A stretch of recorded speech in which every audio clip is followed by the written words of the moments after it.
Before we begin the meeting, the AV team here at the Cal EPA building would like the interpreters to do a test on the Spanish language feed to make sure that they're picking it up for the web broadcast.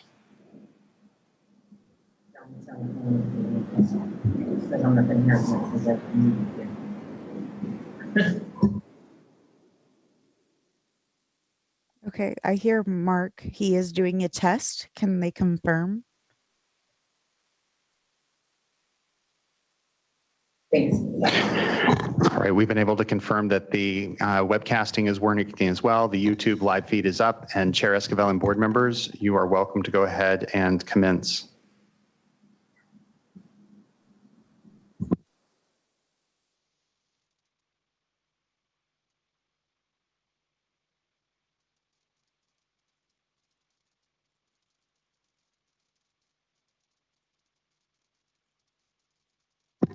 Okay, Chair Esquivel, you should have control of your microphone again. Thank you, now I do. Good morning, everyone, and thank you for bearing with us.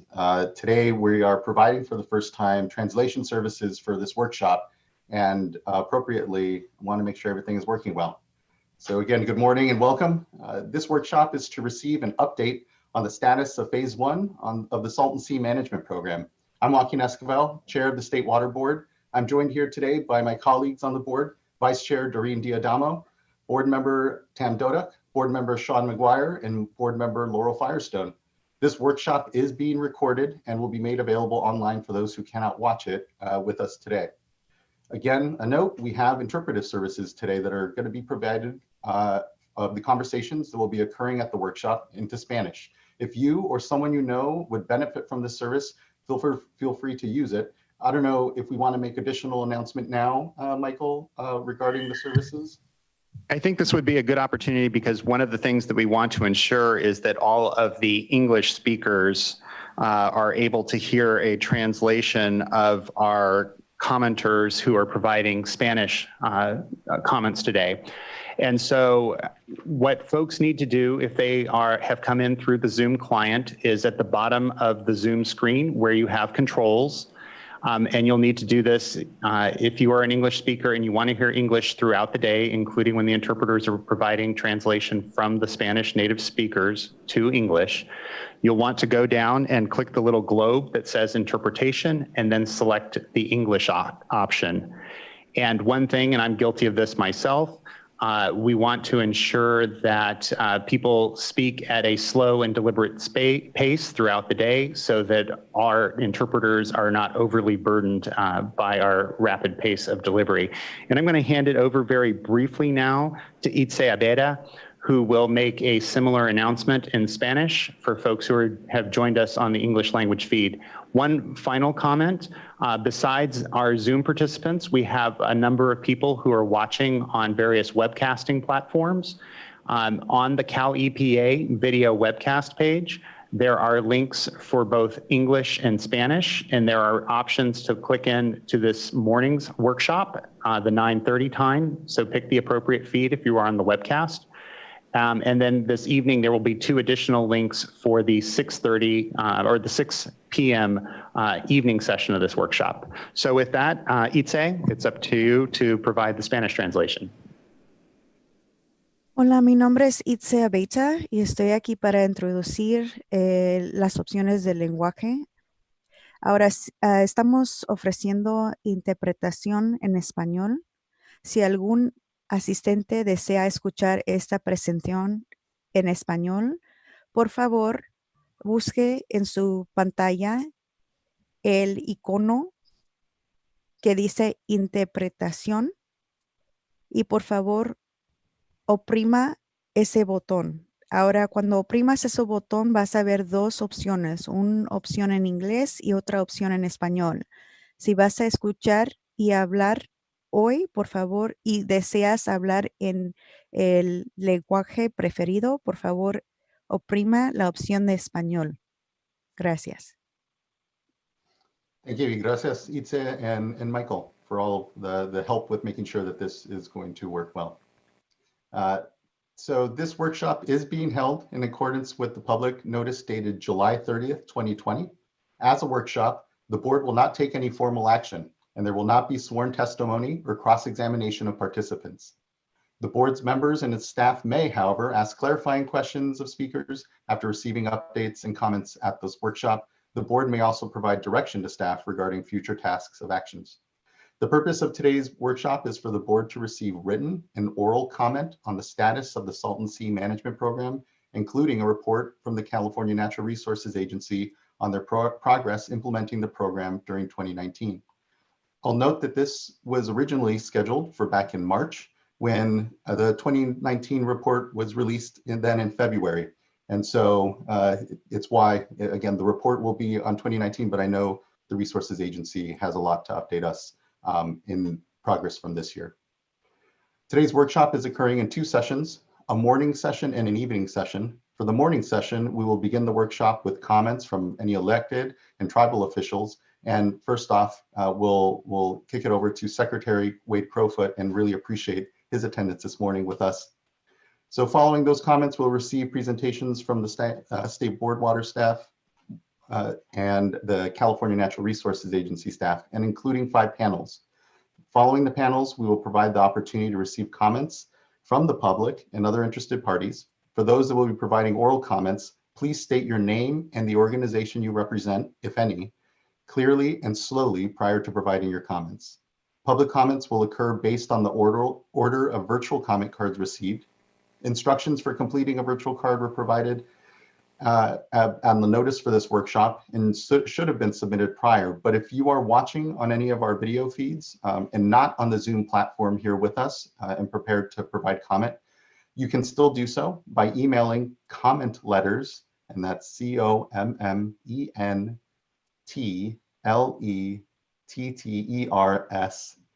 @waterboards.ca.gov. And a comment link will be, and a link will be sent to you for instructions on how to get to the Zoom platform here with us and provide comment. Further, in order to ensure that all participants have an opportunity to participate, oral comments will be subject to time limits. I think we'll see how many comments we have here after the panels, and but at this point we can assume about 5 minutes. With that, we can move on to Secretary Crowfoot for some introducing thoughts. And just again, really appreciate everyone's time and attention today.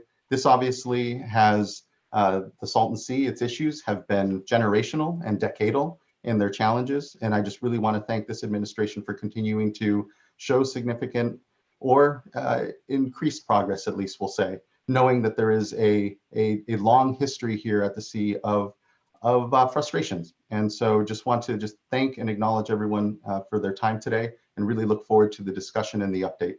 So Secretary Crowfoot, so good to see you. Good morning. Thank you for joining us. I know you are on vacation actually, so even more really thankful for you to be joining us this morning. Yeah, this background is actually not a screensaver, but the deck of where my family is taking our week summer vacation. And I wanted to spend just a little bit of time with you at the beginning of your meeting to convey just the personal priority that I bring to this as secretary, and that Governor Newsom brings to this as leader of California. Big thanks to each of you for keeping the Salton Sea and the stipulated order on our agency implement the 10-year management plan just at the top of your priority list. I know we'd all much rather be in person in Imperial County, but given this remarkable 2020, very glad that we're able to do this virtually. Our Assistant Secretary for Salton Sea, Arturo Delgado, will a little bit later spend time with you detailing what we've been able to do over the last year. Chair, as you mentioned, this is meant to update on the 2019 annual report, but given that month to month significant actions are taken, Arturo's report will not only encompass the 2019 annual report, but then also the letter that he shared publicly updating progress. I'll mention at the top that you're absolutely right. You know, the state is coming from behind in stabilizing the Salton Sea. This has been a priority that has been too long deferred. And so I think, you know, what we'll likely hear today is strong actions and progress, but continued impatience and a legitimate impatience of local leaders and groups for the state's work stabilizing the sea. It was only 18 months ago, actually, that we came into these roles in the administration. And I think I mentioned before, my first trip outside of Sacramento was getting down to Imperial County and Riverside County, but specifically to talk to the Imperial Irrigation District and the leadership there to navigate some complicated legal questions on the largest project that we have going, the species conservation habitat. And was really glad that thanks to the proactive leadership of IID, we found a way to break what was then an impasse on advancing the project. And since then have been taking that type of urgent action to make sure we're actually making progress. So for me, top lines, it's all about ensuring that the 10-year management plan is not a document that sits on a shelf, but an order that you all can enforce, specifically 30,000 acres of habitat and dust suppression. This means getting projects moving, which is perhaps most important to local leaders and groups. The species conservation habitat, almost 4,000 acres of habitat restoration, unprecedented in its complexity, is making progress. Glad to have brought on a general contractor, glad to be targeting this fall to begin the physical work on the site. And then working with all of the regulatory agencies, including the Regional Air Quality and Pollution Control Board in Imperial, to make sure we can move that project as quickly as possible and ensuring its effectiveness. Likewise, we're really excited that we signed a memorandum of agreement with the County of Imperial on the Desert Shores project, which is a smaller project, but critically important to that community. Likewise, this spring's budget freed up funding to advance the North Lake project in Riverside County, which is a critical priority at the north side of the lake. We're grateful for the Salton Sea Authority's leadership in advancing that project. And as Arturo will mention, we're focused on identifying and getting the permitting done on all of those projects within the 10-year management plan that are going to get us to that goal of 30,000 acres, 15,000 habitat, 15,000 dust suppression. Glad that the dust suppression projects have already kicked off. Looking forward to several thousand more dust suppression projects later this year, again, with the approval of local and regional authorities. I'll say that as we're focused on this 10-year management plan, we also have to look beyond 10 years. Many around the sea might, are okay with these projects, but want to really understand what is the long-term plan. And as you know, we owe a long-term plan beyond the 10 years by 2022. And so Arturo will talk about what we're doing on that. That could, if it's feasible, involve water importation, which of course is a priority for some or many. But we're also identifying if importation is not possible, how do we stabilize the sea with existing inflow into the sea? Arturo will talk more about that. It's critical to build more capacity, get more people focused on actually delivering progress. And so we are really proud that despite this, remarkable economic downturn created by the pandemic, that the Newsom administration was able to greenlight 10 new positions on the Salton Sea team within our agency, 8 which will be located actually down in the region in Riverside and Imperial counties. Really important to actually make progress. We have to build the capacity under Arturo's leadership. And also really important to actually have people working on the sea from within the region. Arturo will also likely talk about the establishment of our first project management office, physical location at the sea. And then lastly, we have needed to improve communications and transparency on what's happening, engage community groups and environmental organizations. One of the strengths we really have as folks that are prioritizing the Salton Sea is there are remarkable leaders and groups that are rowing in the same direction. However, we have needed to communicate better so they understand what the state is doing, and frankly, so they can inform what we should be doing, whether it's our dust suppression plan or our project prioritization. So that's a work in progress, but I am proud that there have been a lot of improvements in the way that we communicate. We've established a public engagement committee. We've got periodic Salton Sea newsletters.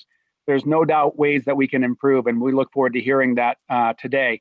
But we're proud of the progress that we're making. So Joaquin, I'll stop there and just know I really do thank you all for the board's attention to this critical priority and the time you'll spend today and tonight just helping us continue to do a better job stabilizing the sea. Really appreciate that, Wade. I know there's a deep commitment from you for the sea, around the sea. Funny enough, I think one of our first conversations when I joined the Brown administration in DC was a conversation around the sea. And so I know that you have a deep commitment to the communities, and it reflects with the restructuring and the focus on the outreach committee and recognizing that there needed to be an actual discussion with the communities most impacted by these projects, and completely agree with you that it's emblematic of this administration's commitment that there is still resources going to it, even with the downturn and the pressures on the budget. But I think there are ways that we can all continue to see the sea in the lens of economic recovery. And really, what does a just economic recovery look like, particularly for a community for decades now that has languished under this status quo? And really appreciate the commitment to moving that status quo away from this. And obviously this board, even before I joined, was very interested in ensuring that the QSA, the transfers, the very complicated water policy world that we find ourselves with in the Imperial County actually continues, and the Coachella Valley, continue to add up to economic opportunities. And I think that there's a robust discussion there and continues to be. So I just appreciate the leadership that you have continued to commit to this, and look forward to the many discussions that we'll be having today, and really appreciate you really setting the table and kicking things off today for us. Do any other can I just lastly say that I look forward to circling back with you and understanding, based on what you hear today, observations or insights on where we can improve. We're very open-minded and really want to hear from you all as our sister agency and frankly our regulator in this context around where we can improve. So look forward to your feedback based on all that you hear today. I really appreciate that. Any other comments from or questions from board members? Hearing none, just appreciate then again, Wade, you joining us this morning, and thank you. See you soon. Thank you. Enjoy. Thank you. Next, we'll go to elected officials. I believe the first, I know at least there is one that I saw insofar as one of the board members for the Coachella Water District, Gus Estrada, the vice chair. Was there anyone else? Just checking with Janine so that Yes, Mr. Patrick O'Dowd will be joining us as well. Okay, thank you. Good to see you, Vice Chair. Good morning to you. Hi, good morning. I'll be brief so that we don't have to spend too much time in this section. But I do want to thank you all for allowing us to speak today. We have, I think, the right people here in this meeting. I guess I'll start by saying that I am the vice chair of the Coachella Valley Water District, and I'm also part of the Salton Sea Authority. I was the past chairman last year. I've been involved with the Salton Sea Authority since 2014, but again, was chairman last year and was really involved. I think one of our priorities last year was to work with the state in an effort to try to release the funding that is going to help us execute the North Lake project. So that was my focus last year, and I'm very happy that that we have made it this far, and that we are now working with Mr. Arturo Delgado and trying to put an agreement together and having that money released so that we can execute the project. Having said that, what I would like to kind of make comment on is specifically the North Lake project. I think that it's a project that's still in the process of being understood and further developed. I think that we presented a schedule to the state as it related to maybe how we perceive as this project, the timeline of how it's going to unfold and maybe time of completion. But there have been a number, I think, of maybe what you might call things that we need to clear. I think specifically on the permitting side, in order for this project, I think, to be executed in a timely manner. I think our hopes is that the project is complete maybe within the next 5 years, 3 years preferably. But obviously we need to clear a few permitting issues, I think, with the Army Corps of Engineers, with the Regional Water Quality Control Board, and with the Fish and Wildlife. And one of the things that I would want to encourage is that as we continue to unfold the project, as we continue to get it clear through the permitting process, that we continue to work with the particular agencies that are going to be involved in clearing these permits. Otherwise, I'm fearful that that if we don't have, and I think we do have a good communication with Mr. Delgado. I know that we, even as close as a year ago, we were working with him on making sure that the project was included maybe in the NEPA process. And at that time, I think he was also involved with Fish and Wildlife. So I would just want to encourage that if we really want to streamline this project, which I think we want to break ground sooner than later, to continue to work with the respective agencies that are going to be involved in clearing the permits, so that we can find a way to streamline the project and we don't find ourselves getting stuck for a year or 2 years in the permitting process, whether it's Fish and Wildlife, whether it's the Regional Water Quality Control Board, or whether it's the Army Corps of Engineers. So again, very excited about this project, the $20 million project. I think it's going to be a huge benefit for our community here, especially around the community of North Shore, where we do have a large population. And so we want to see this project move forward. We want to break ground sooner than later. And I want to thank the state for their participation in helping us get this far. And again, just want to emphasize that we look forward to continuing to work together for the purposes of making sure that the project moves in a pace where it allows us to have this project complete within the next 3 years. And those are all my comments, Chairman. Thank you very much. Really appreciate you providing comment and joining us today. Thank you. Thank you, Vice Chair Estrada. I believe we have one of your fellow board members here as well, Mr. Patrick O'Dowd next.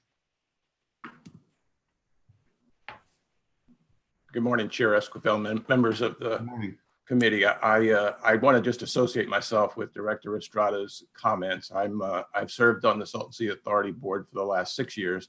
I'm a director at the Coachella Valley Water District. I'm also on the board of the Association of California Water Agencies, where I serve as chair of federal affairs. And I look forward to working with the state in coordination with the federal government to address the needs and concerns of the stakeholders in the region.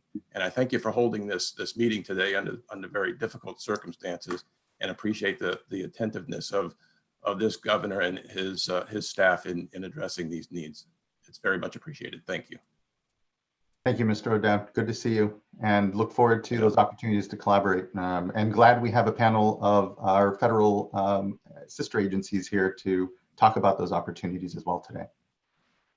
I think that finishes our tranche of electeds. There are other electeds here I'll flag, but are part of the panels that will be participating here. So with that, I believe we can transition to the staff introduction and presentation. Justine? Yes, hi everybody. So I have a PowerPoint, so if that can be brought up, please. Okay. Awesome. Okay, so hello, my name is Justine Herrig. I'm a senior environmental scientist with the Division of Water Rights at the State Water Board. I'm tasked with implementing the board's oversight role on the implementation of the Salton Sea Management Program. I will refer to the program as SSMP throughout this presentation. Next slide. Here's an overview of the topics I will be covering in my presentation. They include current conditions at the Salton Sea, background of board actions, the stipulated order, the Salton Sea Management Program's annual report, written comment letters, and then conclusions. Next slide, please. So let's get into conditions at the Salton Sea. Next slide. So I am going to talk about surface elevation and how that has changed. So the table to the left shows the current information related to surface water elevation as of a month ago. Between the current water elevation in comparison to 2003, there has been a 9.5-foot drop. The graph to the right provides a visual that just confirms the decline in water elevation. The chart on the left also notes some other parameters, such as exposed playa, and playa, as a reminder, is just a term that references exposed lakebed, which currently is about a net of 15 or almost 16,000 acres. The chart also notes passive revegetation. And so this is just where plants have established in areas of exposed playa without human intervention. Next slide, please. So going to some background actions. There's a lot of history involved with the Salton Sea and the State Water Board. So I'm going to go in some very brief background info. So first I need to go over the Quantification Settlement Agreement, which is often referred to as the QSA. In order to stay within California's allocation of Colorado River water, California's Colorado River users created and then finalized the QSA in 2003. The QSA is a collection of agreements intended to settle disputes over Colorado River use within California. The QSA established water budgets for signatories and authorized contracting parties to pursue water transfers. In particular, the QSA allowed for a long-term water transfer of conserved water from Imperial Irrigation District to urban use in coastal cities. The QSA also prompted the state to undertake the restoration and mitigation efforts at the Salton Sea. Next slide, please. In anticipation of the QSA, Imperial Irrigation District filed a petition for a long-term water transfer, which was approved by the State Water Board in October 2002. The long-term transfer is for the transfer of conserved agricultural water from Imperial Irrigation District to San Diego County Water Authority, Coachella Valley Water District, and Metropolitan Water District of Southern California. The transfer is for 45 years with an option for an additional 30-year renewal period. The long-term transfer was revised shortly after it was approved to require IID to supply 15 years of mitigation water to the sea to maintain salinity level, while a regional solution was developed to address public health and environmental concerns. In November 2014, IID filed a petition with the Water Board seeking modification of the long-term transfer order, since the mitigation water was coming to an end and there was no plan or solution in place to address the Salton Sea. Next slide, please. Following IID's petition, the Salton Sea Task Force was created and included members from the Governor's Office, California Natural Resources Agency, California Environmental Protection Agency, the State Water Board, California Air Resources Board, and the Energy Commission. As part of the task force, the State Water Board monitored and assessed progress being implemented for the Salton Sea and held multiple workshops between 2015 and 2017. Next slide, please. In March 2017, IID filed a motion with the State Water Board, which prompted a draft stipulated order to be developed for consideration by the State Water Board. As a result, the board adopted an order, usually referred to as the stipulated order, which amended the long-term transfer order to include specific annual acreage milestones to address public health and environmental concerns. These milestones coincided with acreage targets within phase 1 of the SSMP. Next slide, please. So moving into some more details on stipulated order. Next slide. The stipulated order includes annual acreage milestones. for habitat and dust suppression projects. The table presented here shows each milestone from 2018 through 2028. The order also required that 50% of the total acreage shall provide habitat benefits for fish and wildlife. Each annual milestone requires an annual report be submitted to the State Water Board within the first quarter of the following year. Also to note, the stipulated order does not confer additional enforcement authority to the State Water Board. Next slide, please. The stipulated order added condition 28 to the water transfer order, which requires the State Water Board to hold a public workshop.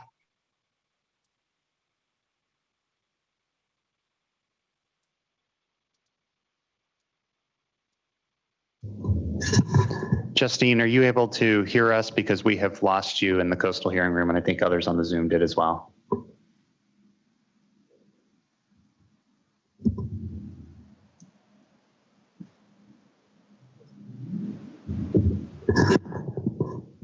We're going to try to give Justine a quick call on her cell phone. Thank you, Michael. We'll just bide for a moment. Thanks, everyone.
Thank you, bye.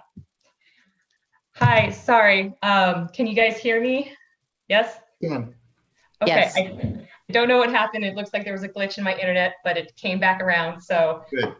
Yeah, thank you. And we, apologize to everyone, but such is the life we all now lead. So thank you, Justine. Glad you're back. Okay. Can you just let me know where I got cut off at so I don't repeat myself too much? You had just moved on to the requirement for us to hold a public workshop here in condition 28. Okay. All right, so I'll start at the beginning of the slide. Okay.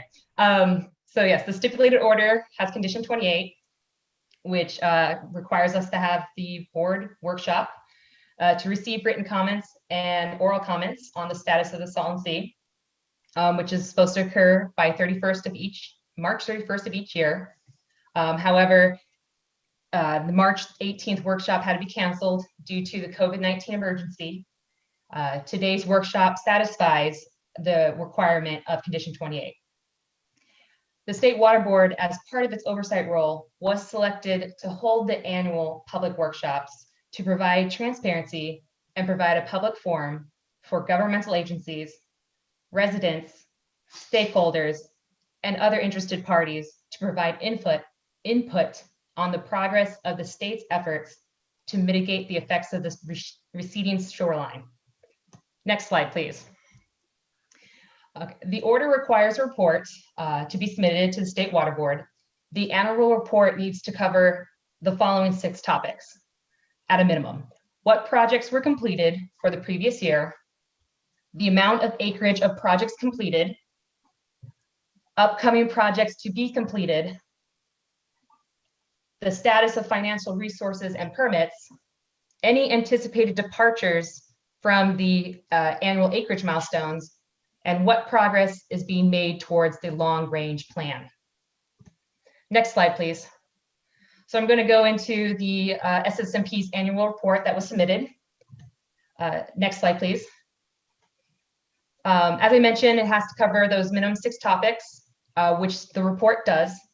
The report also covers topics including project delivery, planning, partnerships, community engagement, and next steps in phase 1 of the SSMP. I won't go into any more detail on this report since CNRA will do that within the presentation following mine. I do want to note that one of the actions requested by the board members at the last workshop was to have the annual report submitted earlier in order to provide time for people to review the report prior to the workshop. CNRA was able to submit it on time on February 24th, or at least earlier on February 24th. And obviously there's been a lot more time to review that report with the workshop being pushed out later. The annual report is available on CNRA's Salton Sea webpage, saltonsea.ca.gov. And it is also available by link on the State Water Board's Salton Sea webpage. Next slide, please. So as part of the workshop, written comments were solicited. Written comments were received for today's workshop as well as March's workshop. So here's a list of written comments that were received back in March. We received another 22 written comments for today's workshop. A list of all the written comments as well as March's comments are available on the board's Salton Sea webpage. Anybody who wants copies of a specific letter or all the letters can contact me to request those documents.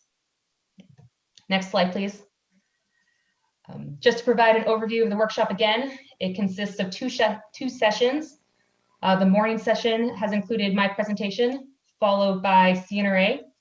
After that, we'll have several panels, which includes the Regional Water Quality Control Board, air quality authorities, local entities, federal entities, and wildlife and community groups. After those panels, the workshop will go into open public comment. Next slide. And then in addition to the morning session, we have an evening session that begins at 6 p.m. The evening session will again include my presentation for those who couldn't make it or watch today's presentation. Presentation by CNRA. And then after that, the rest of the time will be yielded to accommodate additional public comments. And then when those comments are over, the workshop will come to a close. Next slide. So this concludes my presentation. Here's my contact information for anyone who's interested. Also, the State Water Board has a Salton Sea webpage that includes past actions by the Water Board and will be updated for any new actions that occur. There is an email subscription service for the Salton Sea. If anyone wants to stay up to date on State Water Board actions related to the Salton Sea, getting onto that email subscription would be the best place. And then anyone can subscribe to this by going to the board's webpage, which is the URL is shown here. So with that, that concludes my presentation. Thank you. Thank you so much, Justine, and thank you for bearing with us with technical assistance, technical issues rather. Any questions from fellow board members or comments at this moment? I do want to acknowledge that we have another elected official, Riverside County Supervisor Manuel Perez is here with us. Supervisor, would you like to go now? We had a moment earlier for electeds and would offer you the opportunity now to speak before we would go on to the Resources Agency presentation. Good morning. Good morning. Can you hear me? Yes, we can. Good morning. Good morning. Hello, Chairman. Nice to see you again. Appreciate your efforts, your good work, and as well, I want to say thank you to Secretary Crowfoot. Had an opportunity to listen in earlier and texted him, letting them know that I thank him for the good work he's doing, and I do appreciate the fact that since his tenure, your tenure, as well as our governor, there is a renaissance, if you will. There is a recommitment, if you will, of the state to engage in ensuring that we do everything possible to advance the efforts around the restoration, the mitigation of the Salton Sea, and that needs to be commended. And thank you for that. From the very beginning, I noticed the shift, the cultural shift, if you will, among staff, and the willingness, the political will, as well as just the willingness to listen and ensure that our voices are heard. And I just want to echo a lot of the points that were made already by CVWD board member Castro Estrada, as well as Patrick O'Dowd. I'm also a member of the Salton Sea Authority, now serving as the vice chair. And obviously for folks like Patrick, yourself, Joaquin, folks like Castro, this is very personal to us, being raised out here in the Coachella Valley. And then for me, not only being a board member with the Salton Sea Authority, but also as a former legislator, working with folks like Senator Denise DeCheney and Senator Vargas, and now, for example, Assembly Member Eduardo Garcia, to make sure that we move forward with the SSMP. I'm very proud of the fact that I worked with those folks back in the day to pass that legislation. That's AB 71, and here we are today in hopes that we get to see the fruition of that work as a bill, and then now seeing the action. And so one point that I really want to make is, as far as the North Lake Plan is concerned, I know that there's efforts going on the south end, and I appreciate those efforts and will definitely be supportive and have been supportive of those efforts. But I want to make sure that we continuously engage on the North Lake Plan on an ongoing basis and have these type of roundtables, if you will, workshops specific to the North Lake Plan moving forward when possible. We did some of that early on before COVID hit, right? And as we were having these conversations, and then obviously here comes COVID, and we had to put a pause on those efforts. What I like to make sure moving forward is that we definitely have roundtables and workshops where we also engage the community, as was mentioned earlier by Secretary Crowfoot and other folks. It's important that we have that voice at the table, and would like for us to have that when time permits, that we have that type of workshop, whether it's virtual or in person in the future. And the purpose behind that is so that we can get into discussions of engineering, so that we can get into further discussions and dive deeper into permitting and ensuring that we are efficient, and ensuring that we have folks like the Army Corps of Engineers and Fish and Wildlife and all the other agencies, as was mentioned earlier, at the table, so that we can talk about the North Lake Plan. And then as well, as was mentioned earlier, the larger project. What does that mean when we're talking about water transfer? Because I'm also being asked by our constituents throughout the Coachella Valley that the short-term plan, the SSMP, they can appreciate that, but what does that mean ultimately, as we're talking about the restoration of the Salton Sea? What does that mean when we're talking about the longer-term strategy and the potential for water transfer? And so I wanted to bring those points up. Appreciate obviously the fact that now we're looking at an office of management at the sea.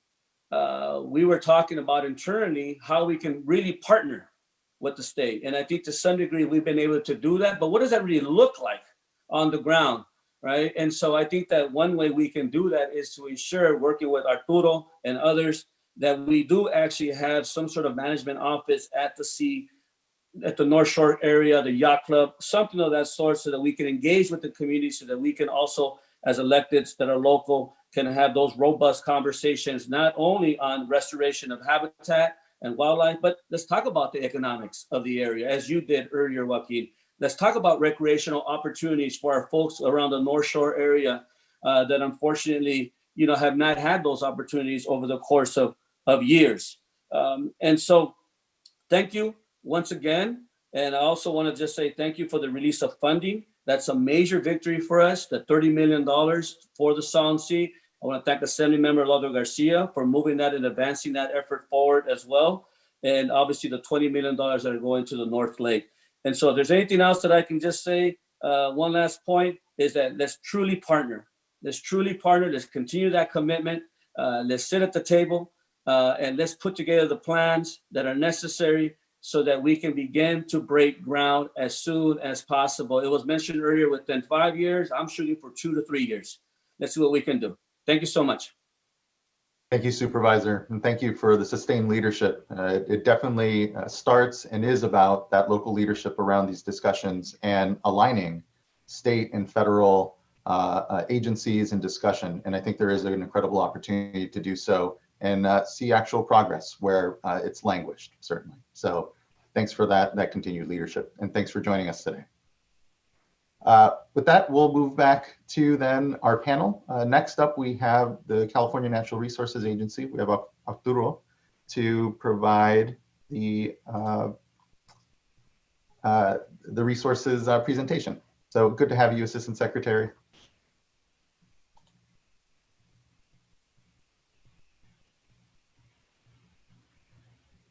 And you should be, there you are. Good morning. Can you hear me? Good morning. Okay. Yes. Good to see you. Glad for you to join us today. You bet. Good to be here. Why don't I just go ahead and get started? I think we have 45 minutes set aside for this presentation. I think I may need about half hour or so. I'm going to try to go through it pretty quickly. I think at any point in time, if you have any questions, please let me know, and I can address any questions, however you would like to handle that. Great. Thank you so much. You bet. Okay, so good morning, Chair Esquivel and board members. My name is Arturo Delgado, and I serve as the Assistant Secretary of Salton Sea Policy at the California Natural Resources Agency. I'm pleased to provide an update to the 2020 annual report of the Salton Sea Management Program on behalf of the California Natural Resources Agency, the Department of Water Resources, and the California Department of Fish and Wildlife. Despite certain work-related restrictions due to COVID-19, since the release of the 2020 annual report in February, the SSMP team has worked diligently toward meeting the requirements of the stipulated order and division outlined in the annual report. Can you please move to the next slide, please? At the highest level, the California Natural Resources Agency remains focused on and committed to the following priorities: making significant visible progress in implementing the Salton Sea Management Program 10-year plan, which aims to improve conditions around the sea by constructing 30,000 acres of projects to suppress dust from exposed emissive lake bed and to create habitat for fish and wildlife, establishing a long-term pathway for the Salton Sea beyond the SSMP 10-year plan, building the capacity of the SSMP team to significantly improve the state's ability to deliver projects, and strengthening partnerships with local leaders and communities to facilitate timely project implementation and institutionalize community engagement within and across SSMP projects. In the presentation that follows, I will identify and describe specific actions that are being undertaken to achieve these priorities. However, before I do that, I would like to provide a high-level overview of the SSMP program, our project timelines, which quite frankly, I believe will help connect dots on where we're at and where we're going. Next slide, please. I'll just spend a couple of minutes on this chart. We included this chart in our annual report. From my perspective, I really feel that this really kind of helps really to connect the dots on, what comprises our Salton Sea Management Program. So as you can see, the top box is the SSMP 10-year plan, and then the box below is the SSMP long-term plan. We are moving forward on both of these fronts.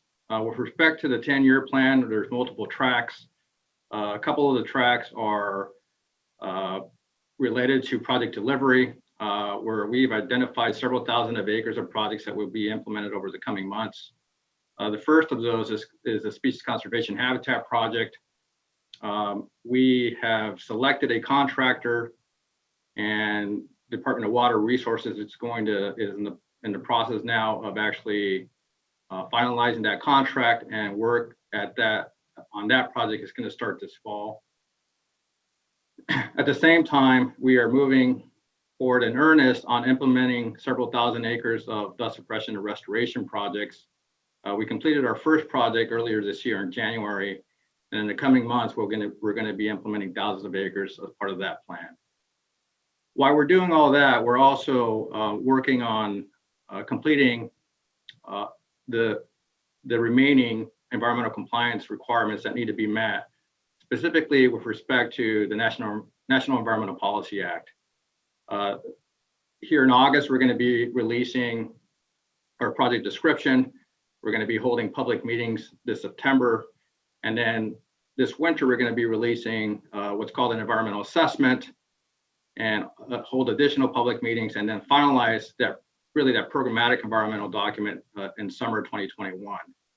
For example, that NEPA document is going to provide, NEPA compliance and coverage for projects such as the North Lake Pilot Project, the totality of the North Lake Project, additional aquatic habitat around the species conservation habitat on the south, and maybe at the Alamo River as well.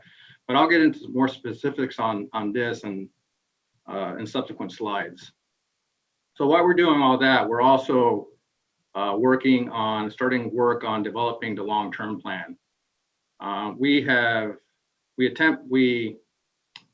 We put out 2 requests for proposals to recruit an independent reviewer to conduct a feasibility analysis of water importation.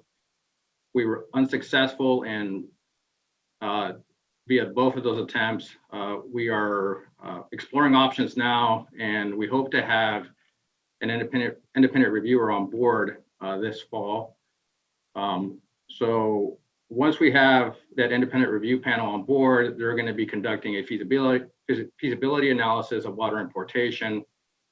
That's going to help inform our long-term plan, which, quite frankly, we hope to start in earnest this fall. We're going to start kind of the preliminary planning, and then in the spring we're going to kick off the public engagement process with the goal of having a completed long-term plan that we can submit to the State Water Board by the end of 2022.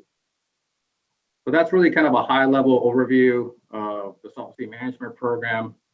We're moving the Salton Sea Management Plan, 10-year plan forward, implementing thousands of acres of projects, completing the required environmental compliance, and at the same time, we're moving forward with developing a long-term plan. Okay, next slide, please.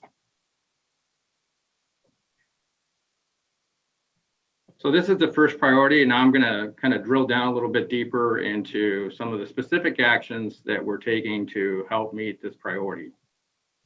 Next slide. So as I just mentioned, we are in the process of implementing the Species Conservation Habitat Project, and that is moving full steam ahead. The SSMP team received complete proposals this spring from 3 pre-qualified design build candidates. Evaluation of these conflict proposals was completed, and Kiewit Infrastructure West Company was selected as the best value design build entity. Kiewit and the Department of Water Resources are in the process of finalizing the contract with contract award expected in the coming weeks, and initiating construction of this major habitat project as expected this fall will be a notable milestone for the SSMP. Next slide, please. As I mentioned in the overview for the Gantt chart, we are also moving forward on several thousand acres of dust suppression and restoration projects. The SSMP team conducted a public engagement effort in late 2019 and early 2020 at communities around the sea to start developing the draft dust suppression action plan. We received written and oral feedback during this engagement, and that was used to develop the draft document that was released to the public for a 30-day comment period at the end of February. After receiving additional public feedback and consulting with air quality authorities, landowners, and tribes, we completed a revised plan in late July, and that plan is now posted on our CNRA website, Salton Sea website. The updated plan outlines approximately 9,800 acres of project planning areas on exposed lake bed around the sea, and will serve as a living document that will be refined over time through continued collaboration with local air districts, monitoring adaptive management, as well as continued engagement with the communities around the sea. Our team is ready to start delivery of the first of what will be several thousand acres of dust suppression and restoration projects identified in the plan to add to the 112-acre project completed earlier this year. And as you see there on the slide, here's our project acreage goals through the end of 2021. As I mentioned, we completed our first project earlier this year.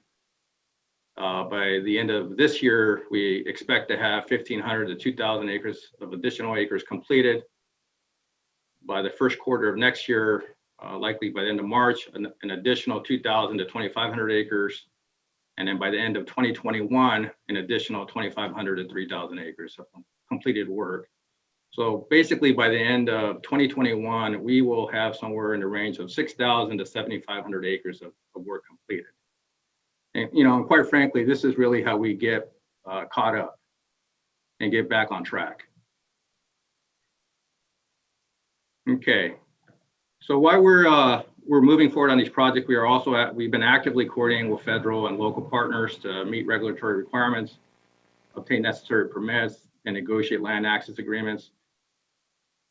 I think it's really important to mention that none of these projects can move forward without environmental compliance and permits. That's just basic. You can't implement anything until you completed that. And then I also kind of want to really emphasize, we're not a landowner, and we have to obtain land access agreements before we can implement any projects anywhere. So we are aggressively working on obtaining required permits, complying with applicable laws and regulations, and at the same time, trying to secure land access agreements so that we can actually implement projects on people's backyards. And so I just really kind of want to emphasize that point. That takes a lot of work, and it's a lot of work that's happening behind the scenes that really is not really visible, but it's a lot of heavy lifting that we're doing behind the scenes.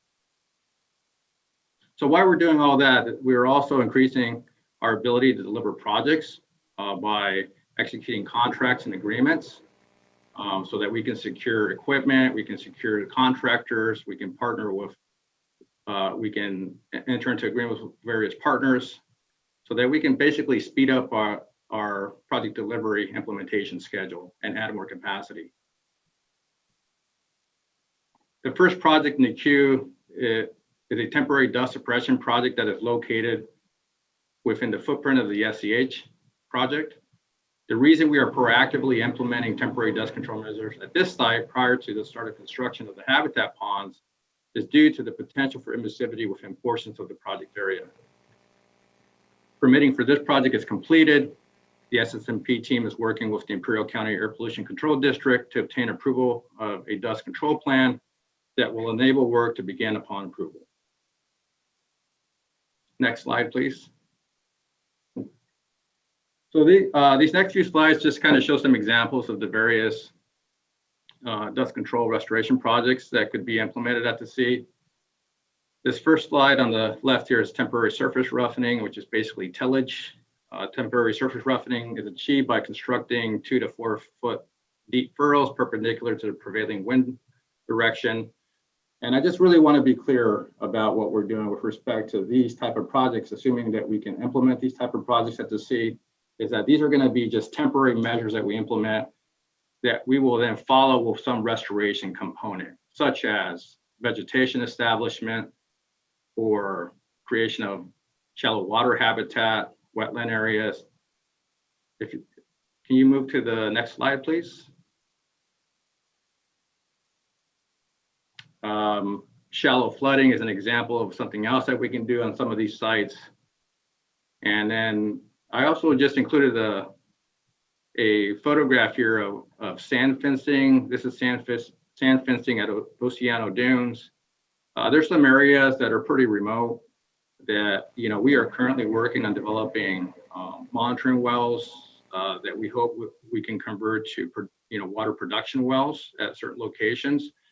Some of these locations are very remote and we don't currently have a water source, so we have to develop a water source. So in the interim, we may have to consider implementing certain things like sand fencing at certain locations. So this is what sand fencing looks like as an example. Next slide, please. So as I just mentioned, we are doing a lot of work behind the scenes. Our engineers are really super excited about some of this work that we're doing. And one of our engineers took the liberty to develop this simulation of stormwater spreading on the San Felipe fan. I thought it was pretty cool. I thought I'd share it. On the left, it basically shows what this might look like as we get storms that come down San Felipe Wash. And then we have, this could be like furrows or small berms that help spread the water across the exposed lake bed there. And if you don't mind, if you can please hit there's a short video on the right. If you can play that video, you can see what that might look like in real time. It's about 30 seconds, and it shows the storm water coming down the wash, and then it hits, there you go. I thought that was pretty neat.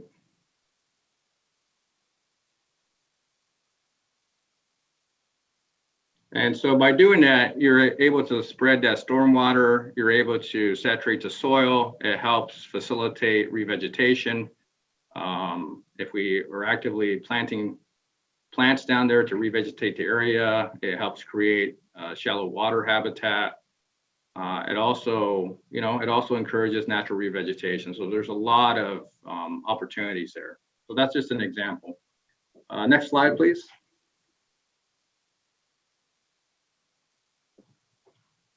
Okay, as I mentioned before in the overview Gantt chart, if you will, we are at the same time also moving forward with completing environmental planning for the SSMP 10-year plan projects. So our team is working with the Corps of Engineers to develop a draft project description for the anticipated environmental assessment for the SSMP 10-year plan. This environmental assessment is intended to provide comprehensive National Environmental Policy Act compliance for all 10-year plan projects, including but not limited to additional aquatic habitat around the Species Conservation Habitat Project and Alamo River. So if you look at the map here, the Species Conservation Habitat is that purple polygon there.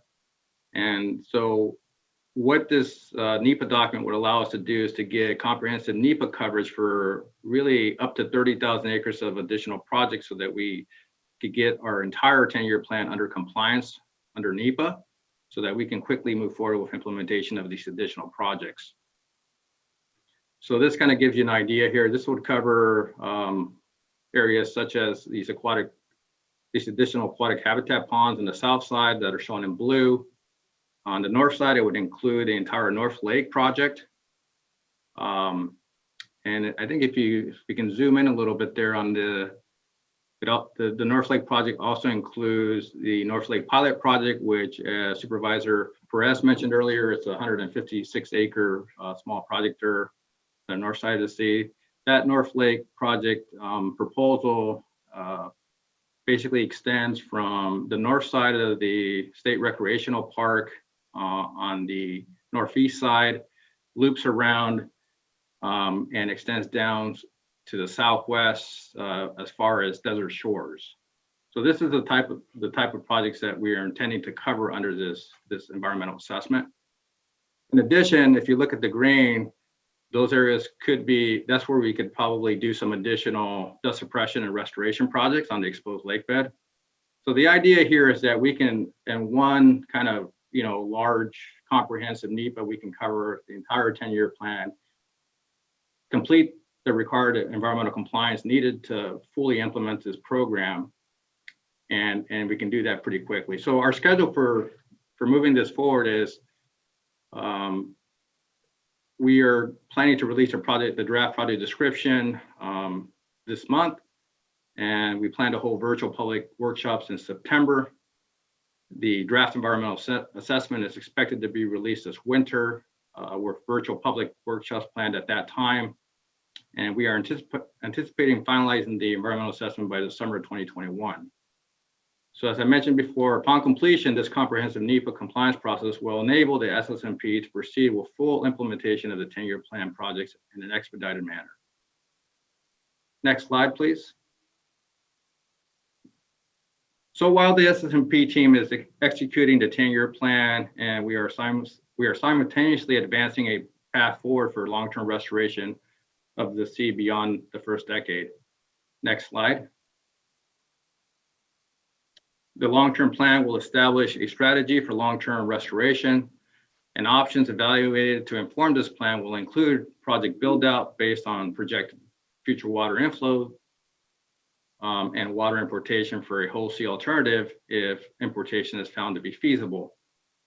The SSMP prepared 2 requests for proposals in February and June for an independent reviewer to conduct a feasibility study, of water importation proposals. However, no proposals were received in response to these RFPs. We are currently exploring further options to secure an independent reviewer to conduct this analysis and plan to have a reviewer on board this fall. And if you look at the path forward there, this fall, we hope to have an independent reviewer in place to begin the feasibility analysis of water importation. In the spring, we plan to launch public engagement on development of the long-term plan. And then in the winter of 2021, we anticipate that the feasibility analysis will be completed. That will help inform our long-term plan. And then by the end of 2022, we intend to complete the final long-term plan that we will then submit to the Water Board. Okay, next slide, please. So as we implement the 10-year plan and advance development of the long-term plan, we are at the same time building the SSMP team's capacity, both in terms of organizational and operational capacity. Next slide. So this is a draft org chart for the SSMP team. And as Secretary Crowfoot mentioned, despite the COVID-19 impact on the state budget and a demonstration of a continued commitment to the Salton Sea restoration, the governor and the legislature has approved the addition of 10 new positions dedicated full-time to implement the SSMP program. And I'll just do kind of a quick overview of those positions. I'm hoping folks can see this. So we received the 10 positions. 6 are going to be at Department of Water Resources, 2 at California Natural Resources Agency, and 2 at the Department of Fish and Wildlife. I'll start with Department of Water Resources. Oh, before I do that, and out of the 10, 8 are going to be located down here locally. 6 specifically will be stationed at a new temporary Salton Sea office, which I'll get into in the next slide here. The positions that are slated to be placed down at the new temporary Salton Sea office are those positions that are that have the kind of the gold yellow around the box. So let me start with Department of Water Resources. So at the Department of Water Resources, we're going to be adding a new CEA, a career executive appointment. That's a high-level executive management position. The DWR Salton Sea program will be consolidated under that leadership position.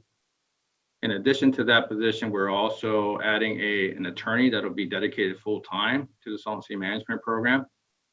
And then under the new CEA, we will be adding a new supervising engineer that will then also have 2 senior engineers and an air resources engineer.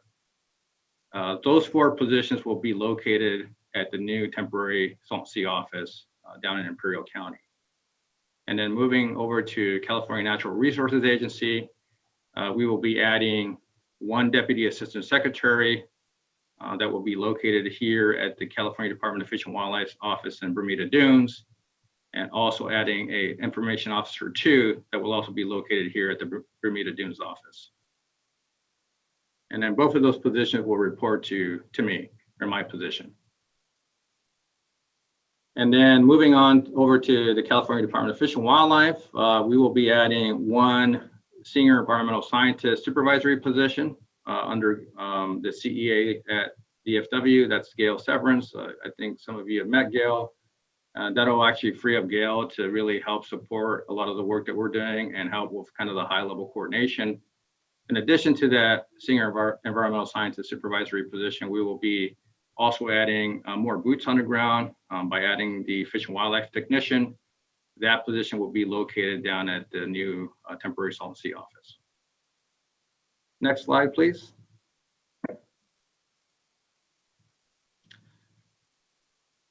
So we have been looking at various options to establish a temporary office, and we needed to establish a temporary office pretty quickly as we are committed to move forward rapidly on filling these new positions. In fact, we are on schedule now to have these positions filled in the coming months by this fall at the latest. And so we really, we looked at options ranging from placing an office here at the Worcester Wildlife area versus maybe looking at leasing some commercial office space down in some of the local communities. But as many of you know, it could take up to 2 years having to lease commercial space because we have to go through our Department of General Services. Long story short, we landed at the Worcester Wildlife area. It made a lot of sense for a lot of different reasons. One, it quite frankly enhances business operations and increases our local presence there locally at the sea. Number two, it's centrally located to all current and future state-funded habitat and air quality projects. The third reason is it's a centralized location to key communities around the sea. And then four, it's a state-owned public facility. It's going to be very cost-effective for us. It's already a facility that the state owns and administers. We can quickly move forward on that site. So we are going to be looking to place some temporary office trailers at that location. We're going to be running some power, and we're hoping to set that up in the coming months. Okay, next slide, please. And this slide just basically shows basically distances from the Worcester Wildlife area. The left table there shows distances to kind of key locations. So for example, from the Worcester to the New River, which is where the Species Conservation Habitat Project is going to be placed, that's about 20 miles. To the Sonny Bono National Wildlife Refuge, that's 12 miles. To the Alamo River, that's 8 miles. California State Recreation Area is 25. And then to the Whitewater River, where the North Lake could be at, that's 35 miles. And then the table on the right is just distances to nearest communities. As I mentioned, it's near Bombay Beach. It's 25 miles from Brawley, 27 miles from Westmoreland, 45 miles to El Centro. And you can see the rest there. Okay, next slide, please.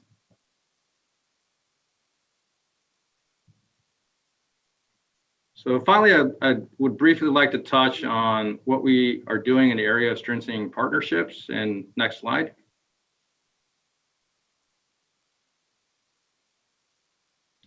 So specifically in the area of community engagement, since our late last year, the SSMP team has been developing and refining a draft community engagement plan in collaboration with the SSMP Engagement Committee.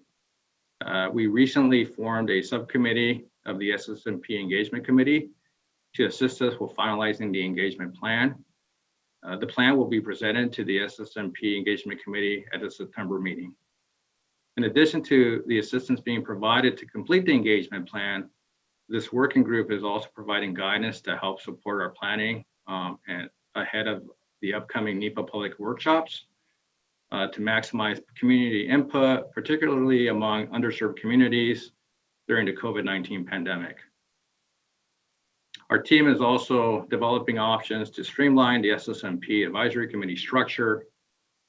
And then we continue to provide ongoing updates via the SSMP e-newsletter and dedicated website established earlier this year. Next slide, please. We have also been active and engaging with various partners.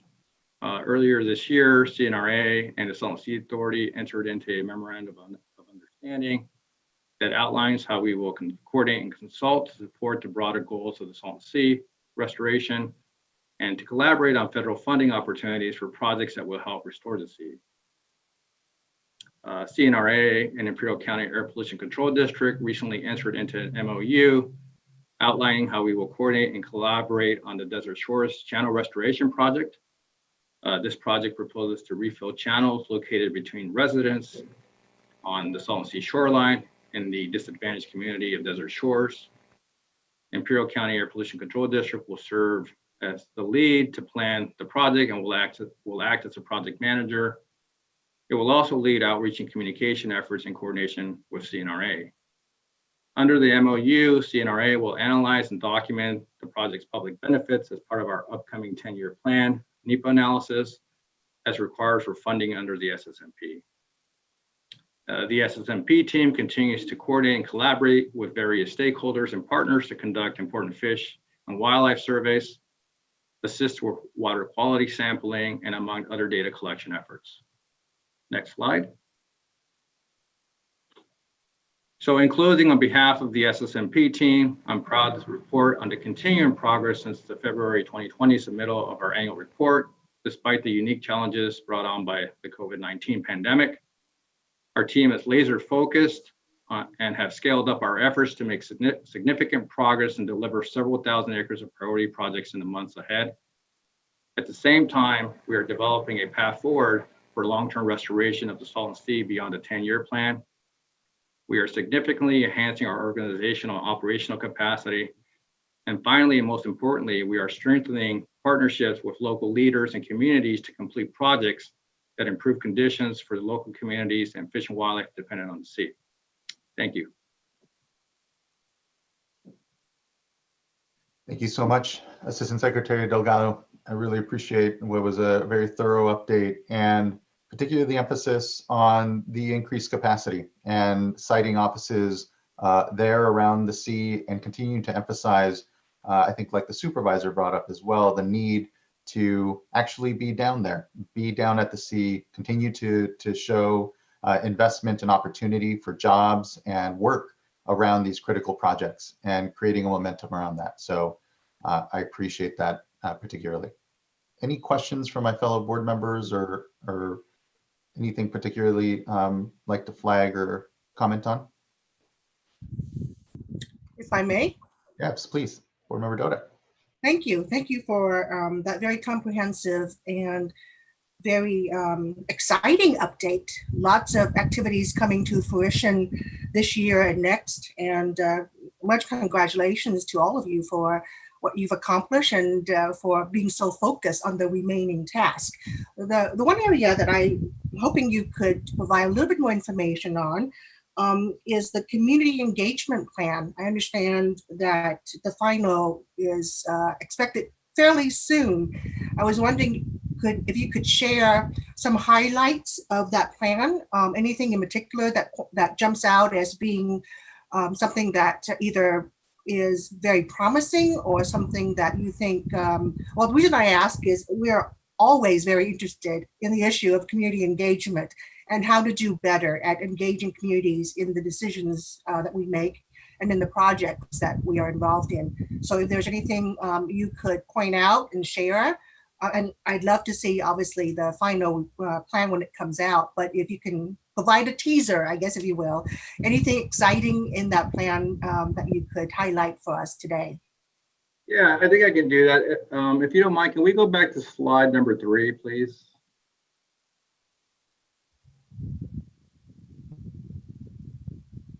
Yes, that should be coming up here momentarily. Okay, thank you. And I failed to mention, there was a lot to cover here. I failed to mention this earlier as I was going through slide number 3. And maybe I'll just start, as we pull that out, maybe I'll just start talking about that now.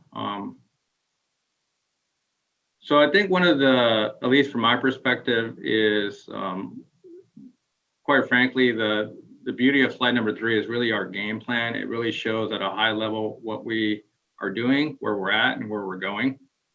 And this really specifically relates to the community engagement plan. Quite frankly, we didn't have this before. We were not able to specifically identify specific touch points on when we needed to reach out to the community. And we now have that. I think this is significant. We can now say, hey, we are going to be reaching out to the community and starting our NEPA planning process and we're going to have workshops in September.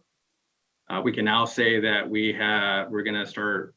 We're going to have a draft environmental assessment that we're going to put out for public review, and we're going to have additional public workshops this winter. We didn't have that before, and I think that's going to be a really key piece of our engagement plan, so that we can really start to identify touch points along the way, if you will, so that we can have meaningful engagement with the community and the public. I would probably say that, to me, that's probably one of the most important things that I think is going to bring to fruition, is really having this meaningful engagement that we can identify in this engagement plan.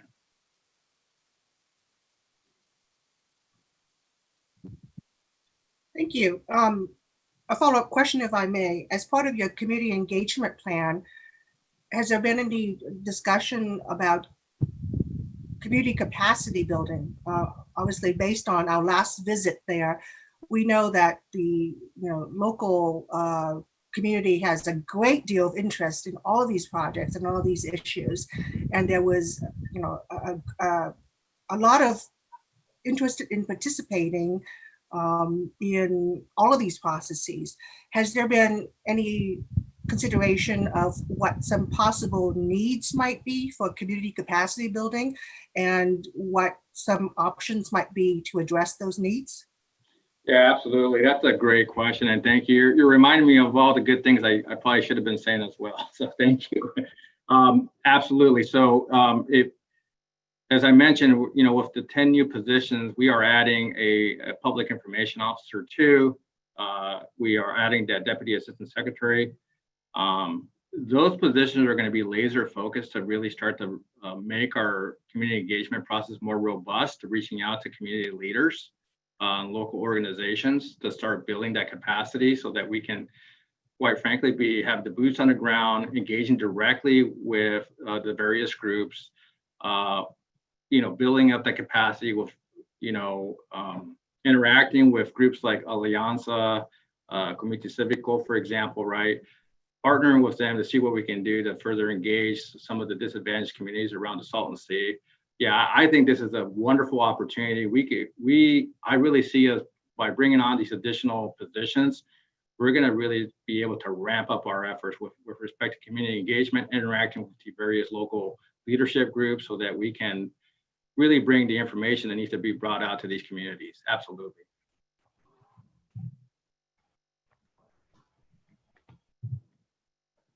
Thank you so much, board member. Any other questions for Assistant Secretary?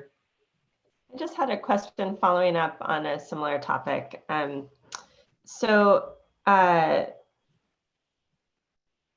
that same slide, there was, which I found very helpful, thank you, that there was, in the long-term plan, it looked like the feasibility study was going to be finalized before the community engagement meeting in 2021. I was just wondering if, if built into that process, if there is going to be, structured public engagement as part of the scoping for the feasibility study. Yeah. So, yeah. Let me see if I can clarify that. So the feasibility analysis is really going to be an independent reviewer to conduct a feasibility study of the proposals that were submitted to CNRA as part of the 2017 request for information. So we really want that panel to be an independent reviewer to really assess and determine whether or not water importation is feasible. That's going to help inform development of our long-term plan. The result of that study will come back to us as a report that we will then incorporate into the long-term plan, which at that point, we will share with the public and with folks involved in assisting us with developing the long-term plan. So I think it's going to be, sequential, if you will, but we really, at least from my perspective, and what I'm hearing loud and clear is also we want to make sure, and quite frankly, loud and clear from a lot of members from the public, is we want the the feasibility study to be really an independent review process. Does that make sense? Yeah, I think, yes, I mean, it makes sense to me that there's a independent reviewer. I just wonder if there's a process around scoping for what the independent reviewers, you know, reviewing the scope of that, if that's going to be a more public process to get input on that. Yeah, I mean, I think ultimately it's really a feasibility study to determine whether or not if water importation is feasible, you know, technically, you know, engineering wise, you know, from an environmental perspective, the compliance perspective, financially, right? And so I guess from my perspective, I think it's pretty clear what we're going to be tasking the review panel with on the type of information that they need to assess to help inform whether or not water importation is in fact feasible. And it sounds like the public engagement plan, I might be using the wrong term, but that also will help to clarify kind of the purpose and practice and touch points that the agency is developing with local partners. So there's more clarity and structure ongoing around that, which, I mean, it's really exciting to have a local office and far more folks from and in the region to help with implementation of this. I think that gives huge new capacity to, you know, effectively engage with stakeholders. And I think having that, you know, it's exciting to see, and it sounds like there will be a, you know, a clearer plan and sort of structure around, you know, the touch points and purpose and ongoing work and practice with community engagement, and that's something that's being that's in the process of being developed and should be finalized soon. Yeah, I mean, absolutely. You know, adding 10 positions, and I probably didn't mention this earlier, we have 16 dedicated positions now, right? So we're almost doubling, in effect, doubling our capacity. That's significant. And, you know, when we look at the scan chart, for me, it just provides clarity on what we're doing, right? Where we're at and where we're going. And that's significant too. It's really, this is our game plan. And now I believe it provides much needed clarity and transparency for the public on how we're moving forward, right? And quite frankly, the burden is going to be on us to execute this plan, right? Stay on schedule, stay on course, and we are fully committed to doing that.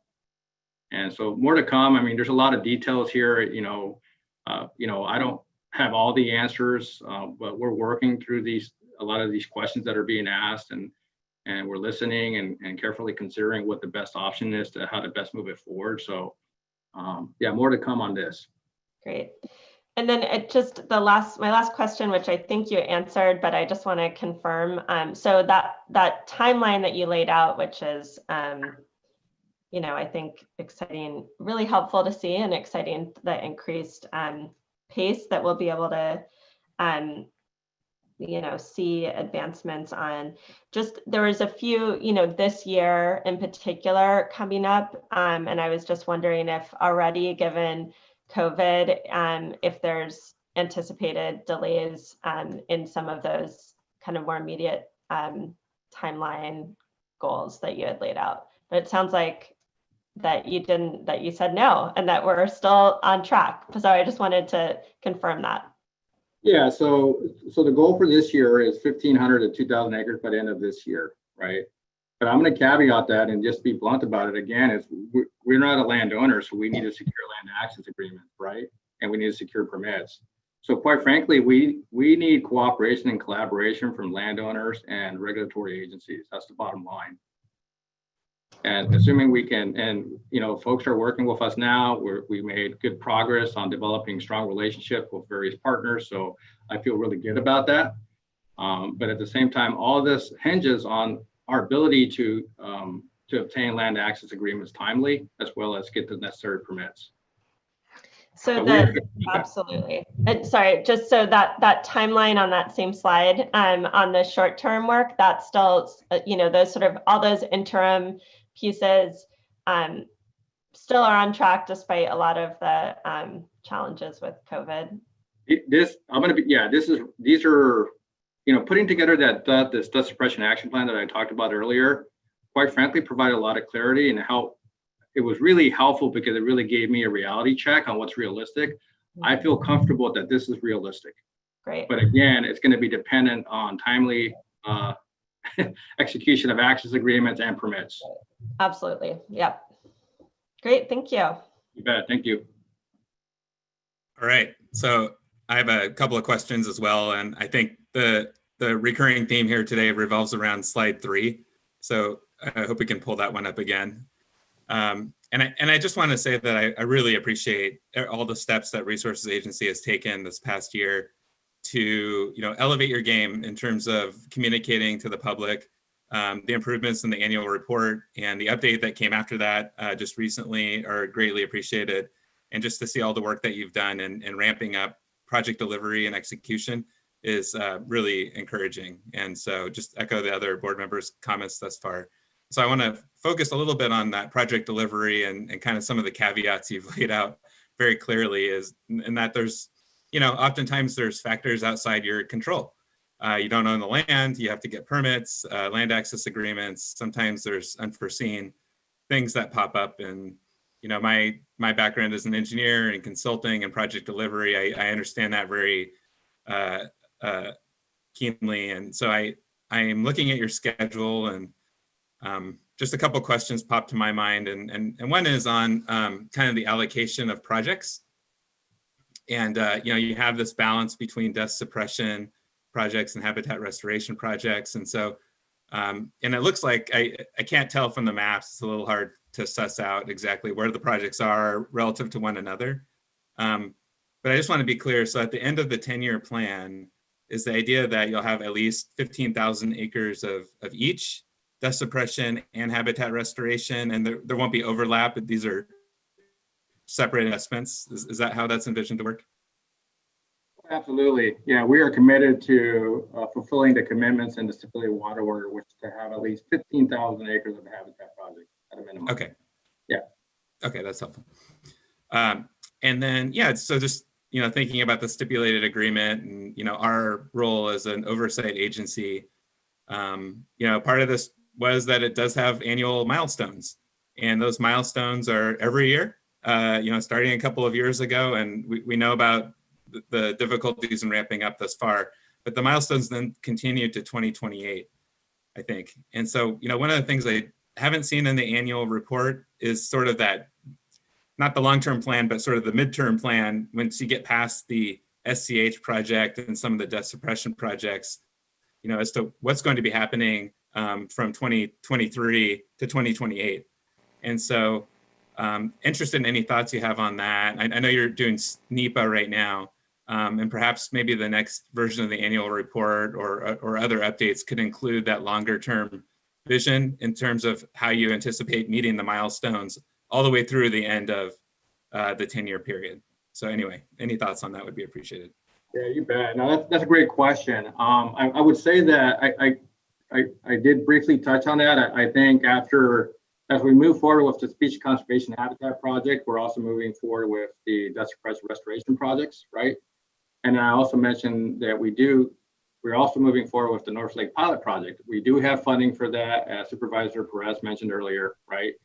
The NEPA document is going to provide NEPA coverage for that project. As soon as we complete that NEPA, you know, compliance document in the summer of 2021, we will be moving forward on implementing that North Lake Pilot Project.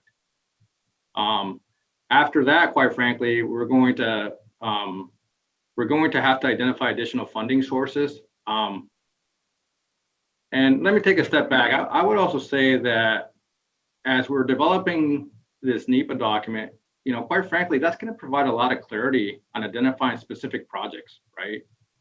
And I would say probably when when we provide the next report, probably next March, I think we'll be better positioned to have more specifics, because at that point we would have had the advantage of having these public meetings these public workshops that we're going to have, right, on the project description, as well as I'm hoping that we would have also had the public workshops to talk about the environmental assessment and kind of a refined project description, as well as a range of alternatives. So I think we'll be better positioned next spring to provide more clarity on what that midterm plan looks like. Does that make sense?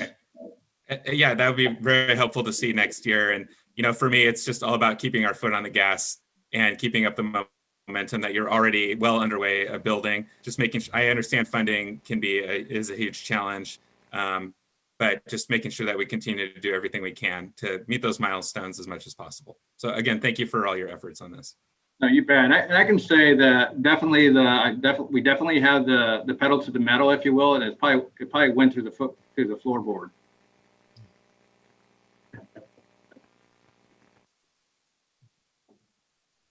Thank you. I appreciate that.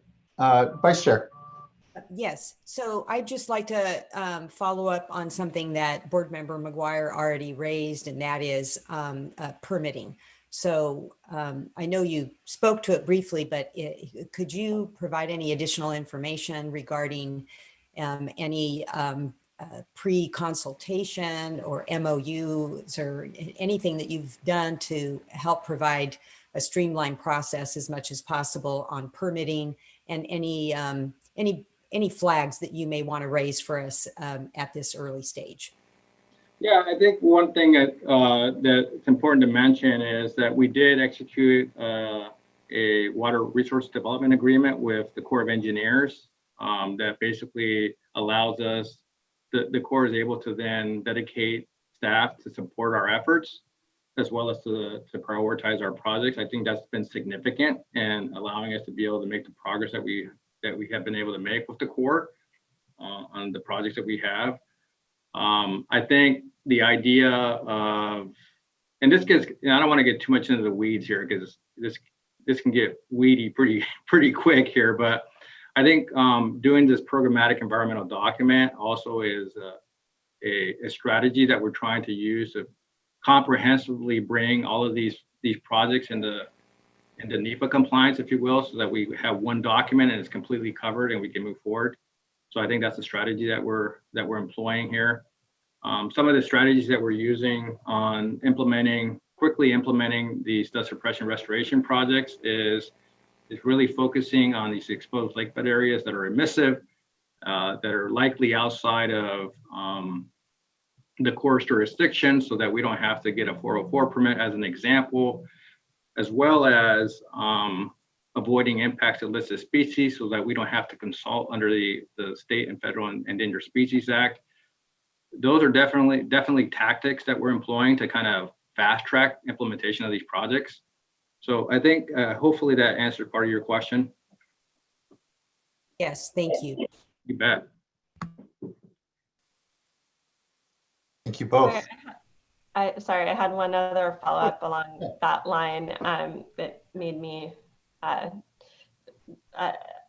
wanted to just ask for, to the extent possible, I think there's so many moving parts here that, that the team is, like you said, working full speed ahead on, and there's so many different local, state and federal partners that have different components of this, including permitting, but also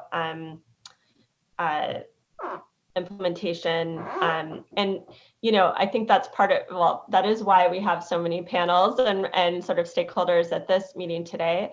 I wonder, something that would be helpful for me, and maybe for kind of transparency and helping with some of the streamlining, is trying to map out more clearly that, publicly, you all may have this internally, but the different responsible agencies for permitting and implementation of, this, the SSMP in particular.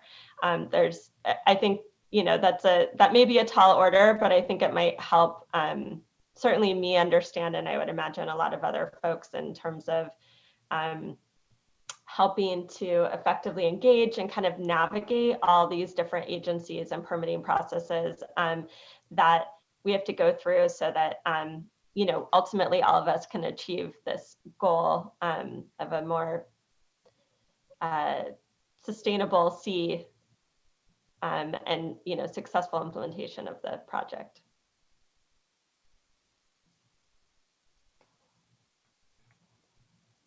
You're on mute. Sorry.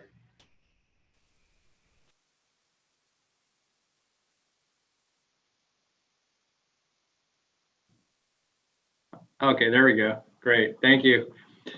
Yes, we can definitely provide that, and you're absolutely right. This is, I don't want to say it's complicated, but there's a lot going on and a lot of moving pieces, and I think, yeah, we can definitely provide something to provide more clarity on what the regulatory framework looks like with respect to these multiple tracks.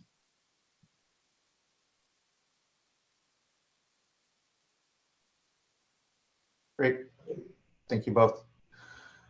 I do want to be respectful of our interpreters. We have been going for a while now, and I know we have a lot of panels and additional commenters, about 36 it looks like, to work through. So I want to just acknowledge and thank for everyone's patience as we work through the panels, these discussions.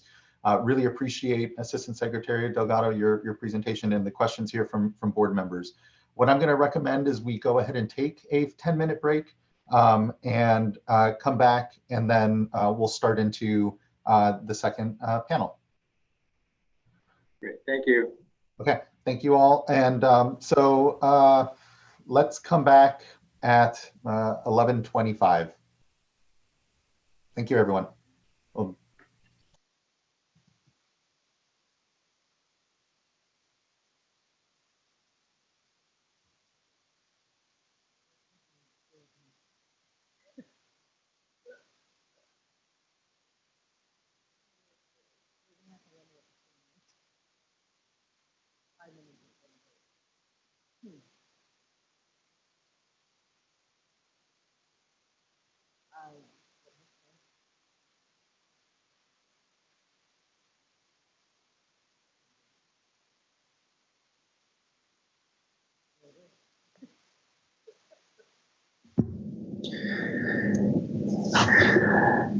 Brian with County of Imperial, I know you had your hand up. This is Michael Loffer with the Water Board.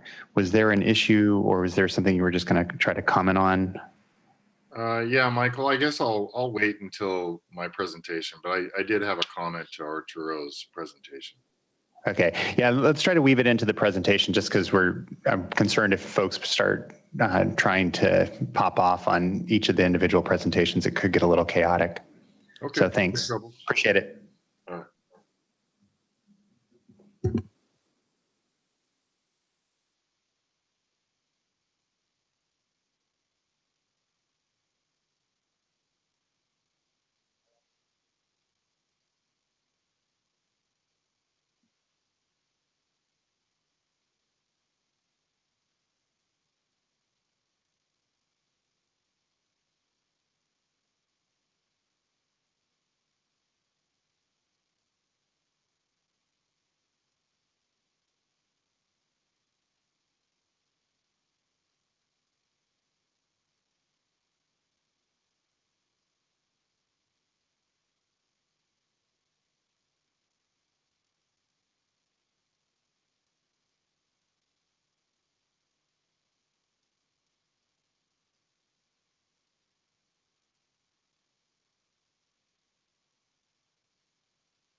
Hello, everyone. It's 11:25. I think we're ready to start coming back here.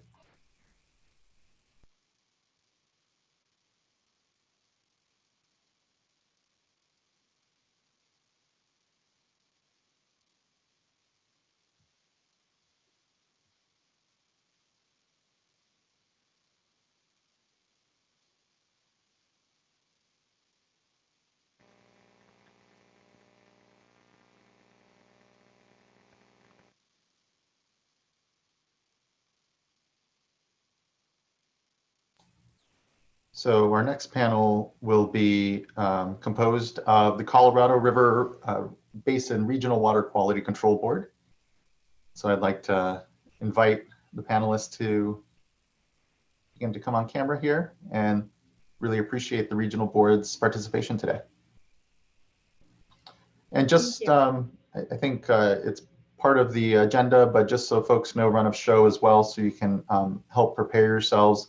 After the Colorado River Regional Water Quality Control Board goes, we will have the next panel be air quality authorities, followed by our local entities panel, and then our federal entities panel, and wrapping up with wildlife and community NGO, non-governmental association panel. And Chair Esquivel, this is Michael Loffer.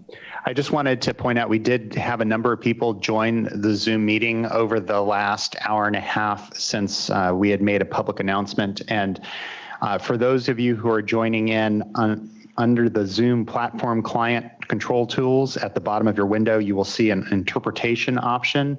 It's a globe with the word interpretation underneath it. And if you are an English speaker, you will want to go ahead and make sure you select the English feed, because we will have some public commenters that will be speaking in Spanish. And if you are in the English feed, you will hear it translated. And likewise, if you're a Spanish speaker, we won't repeat the whole statement, but there is an option there for Spanish. Thank you, Mr. Loffer. Appreciate the reminder on that. Great. I think we can begin our panel here. Ms. Davidova? Yes, thank you. Good morning. My name is Maria Davidova. I'm an environmental scientist at the Colorado River Basin Regional Water Quality Control Board. I'm here today to give you a brief overview of the Regional Water Board's responsibilities and activities regarding water quality and how that relates to the Salton Sea. Next slide, please. The Colorado River Basin Regional Water Quality Control Board is one of 9 regional water boards throughout California. The Colorado River Basin region is outlined in charcoal on this map.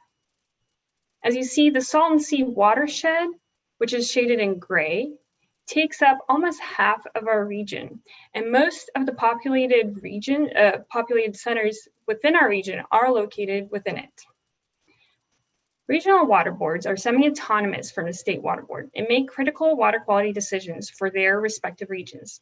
The state responsibilities that are performed by water boards are outlined in federal legislation called Clean Water Act, and specific responsibilities of regional water boards are outlined in state legislation called Porter-Cologne Water Quality Control Act. The way we fulfill those responsibilities is described in our Water Quality Control Plan for the Colorado River Basin region, which we call the Basin Plan. I'm going to go over some of those specific duties and responsibilities that pertain to the Salton Sea watershed in the following few slides. Next slide, please. We designate water quality standards for water bodies within our region. Water quality standards consist of beneficial uses and water quality objectives, and are listed in our Basin Plan. Beneficial uses describe how each water body is used, for example, for municipal and domestic supply, or for wildlife habitat. To protect the beneficial uses, we establish water quality objectives, which can be expressed as concentrations of pollutants that should not be exceeded, or as descriptions of what water characteristics that should be met. These descriptions are also interpreted using numbers from other state or federal recommended standards. Next slide, please. We assess the water quality of water bodies within the region to determine whether the water quality standards are being met. First, by monitoring it through our water quality monitoring program. Then we analyze the data we collected to identify impairments.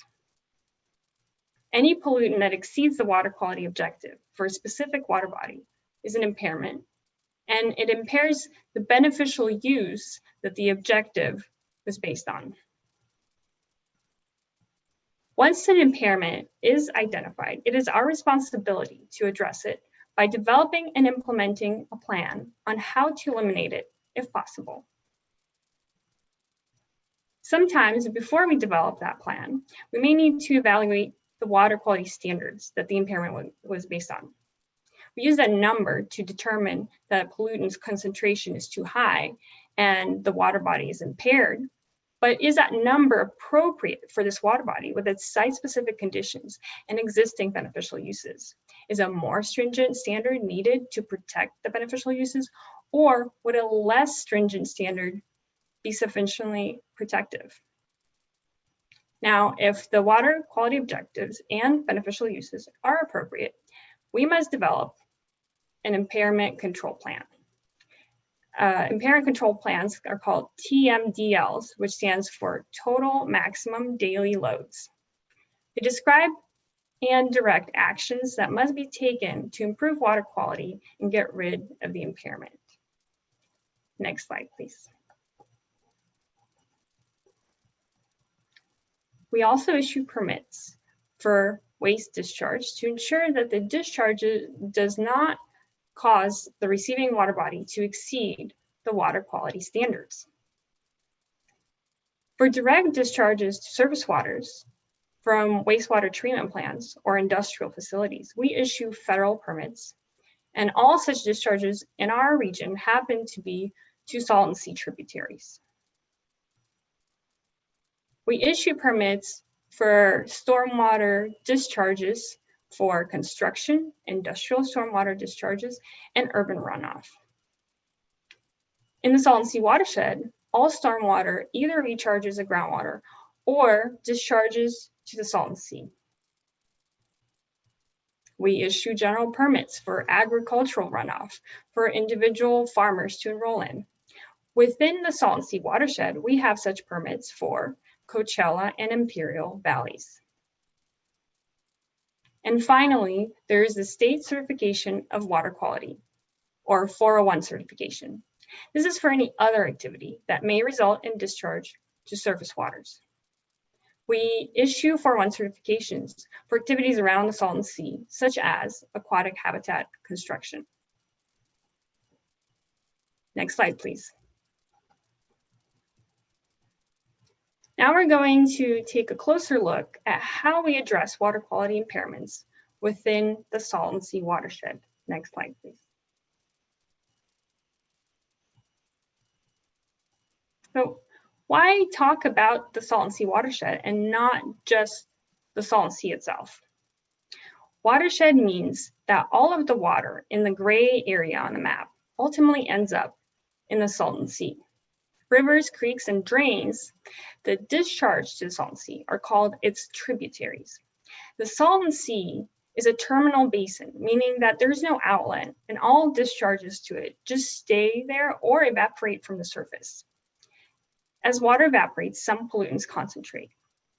Pollutants come from discharges like the ones we issue permits for, and most of those occur to the Salton Sea's tributaries first, and then they are discharged to the sea at the outlets.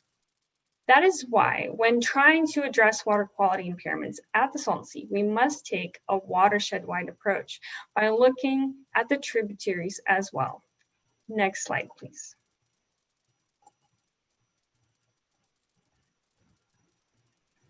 This is a list of Salton Sea impairments or water quality objectives that are being exceeded. The blue squares indicate current listings or impairments currently identified in an approved list of the region's water quality impairments called the Integrated Report. Purple circles stand for proposed listings, which are additional impairments that were recently identified and still need to be approved by the U.S. Environmental Protection Agency, or US EPA. As you can see, most of the impairments found in the Salton Sea are also found in some or all of its tributaries. This makes sense because the tributaries are the main sources of water. Because some pollutants concentrate, or possibly because of data gaps, 2 impairments are listed for the Salton Sea only. That's arsenic and salinity. There are also impairments that are present in the tributaries, but not at the Salton Sea, which are not shown here. Next slide, please. But some of them are reflected here in this table of Salton Sea watersheds impairment control plans that are currently under development or are being implemented. I know that's a lot of pollutants, but the good news is that we are working hard to address these impairments. In this table, impairments that are also present at the Salton Sea are shown on the which were shown on the previous slide, are highlighted in italics in the left column. Plans that have been completed and approved are marked with a star. They have been approved by US EPA and are being implemented. All of our approved plans in the region so far are for Salton Sea tributaries. Plans under development are marked with a water drop symbol, and it means that we're in the process of doing research or taking administrative steps necessary before the plan can be approved by US EPA. And finally, WQS stands for impairments that are being addressed with the Water Quality Standards Amendment that is being developed. There are various ways of developing an impairment control plan, or TMDL. Some plans are incorporated into the Basin Plan before they can be incorporated into permits. Others can be implemented directly through permits or other regulatory measures. Some plans are developed for groups of pollutants and or groups of water bodies, and others are for individual pollutants or water bodies. So you may be wondering, why are so many of these plans all focused on the tributaries? And why are not all of the Salton Sea's impairments being addressed? With limited resources, we are unable to get to all impairments at once and have to prioritize what we work on first. If an impairment at the Salton Sea also occurs at one or more tributaries, then we already know that the tributary impairments must be contributing to the problem, and we start there. Once impairment control plans for a pollutant are developed for impaired tributaries, we can then incorporate those plans into an impairment control plan for the Salton Sea, and then address the rest of the watershed that was not covered in the tributary plans. So in other words, an impairment control plan for a tributary is a component of an impairment control plan for the Salton Sea. Impairments identified only in the Salton Sea, however, arsenic and salinity, would need to be addressed separately. All impairment controls for the tributaries will contribute to improving water quality at the Salton Sea. Next slide, please. And this is my last slide. So maybe you have ideas regarding what pollutants or water bodies we should be focusing on. You have a great opportunity coming up to get involved. We are in the process of doing our 2020 triennial review of the Basin Plan, where we develop a 3-year work plan of what water quality standards projects we will be working on. We already solicited public input on what projects should be prioritized, and a lot of people said Salton Sea impairments. We took that into account when we developed the draft triennial review work plan, or list. We plan to send out a public notice in September soliciting input on the draft triennial review list, which we will release at that time. And I urge you to go to our website, waterboards.ca.gov/Colorado River, or Google Colorado River Basin Water Board. And it's important to include all 5 words. And once you're on our website, click on subscribe in the top right corner and sign up for our mailing lists, especially the Basin Plan list, so that you'll receive that public notice when it's sent out. The notice will be on the public notices page, accessible from our main website as well. And while you're on our main web page, you can also go to our program pages to learn more about what we do. If you're interested in water quality data that we collect, including Salton Sea data, you can go to CEDEN, CEDN.waterboards.ca.gov. And this concludes my presentation.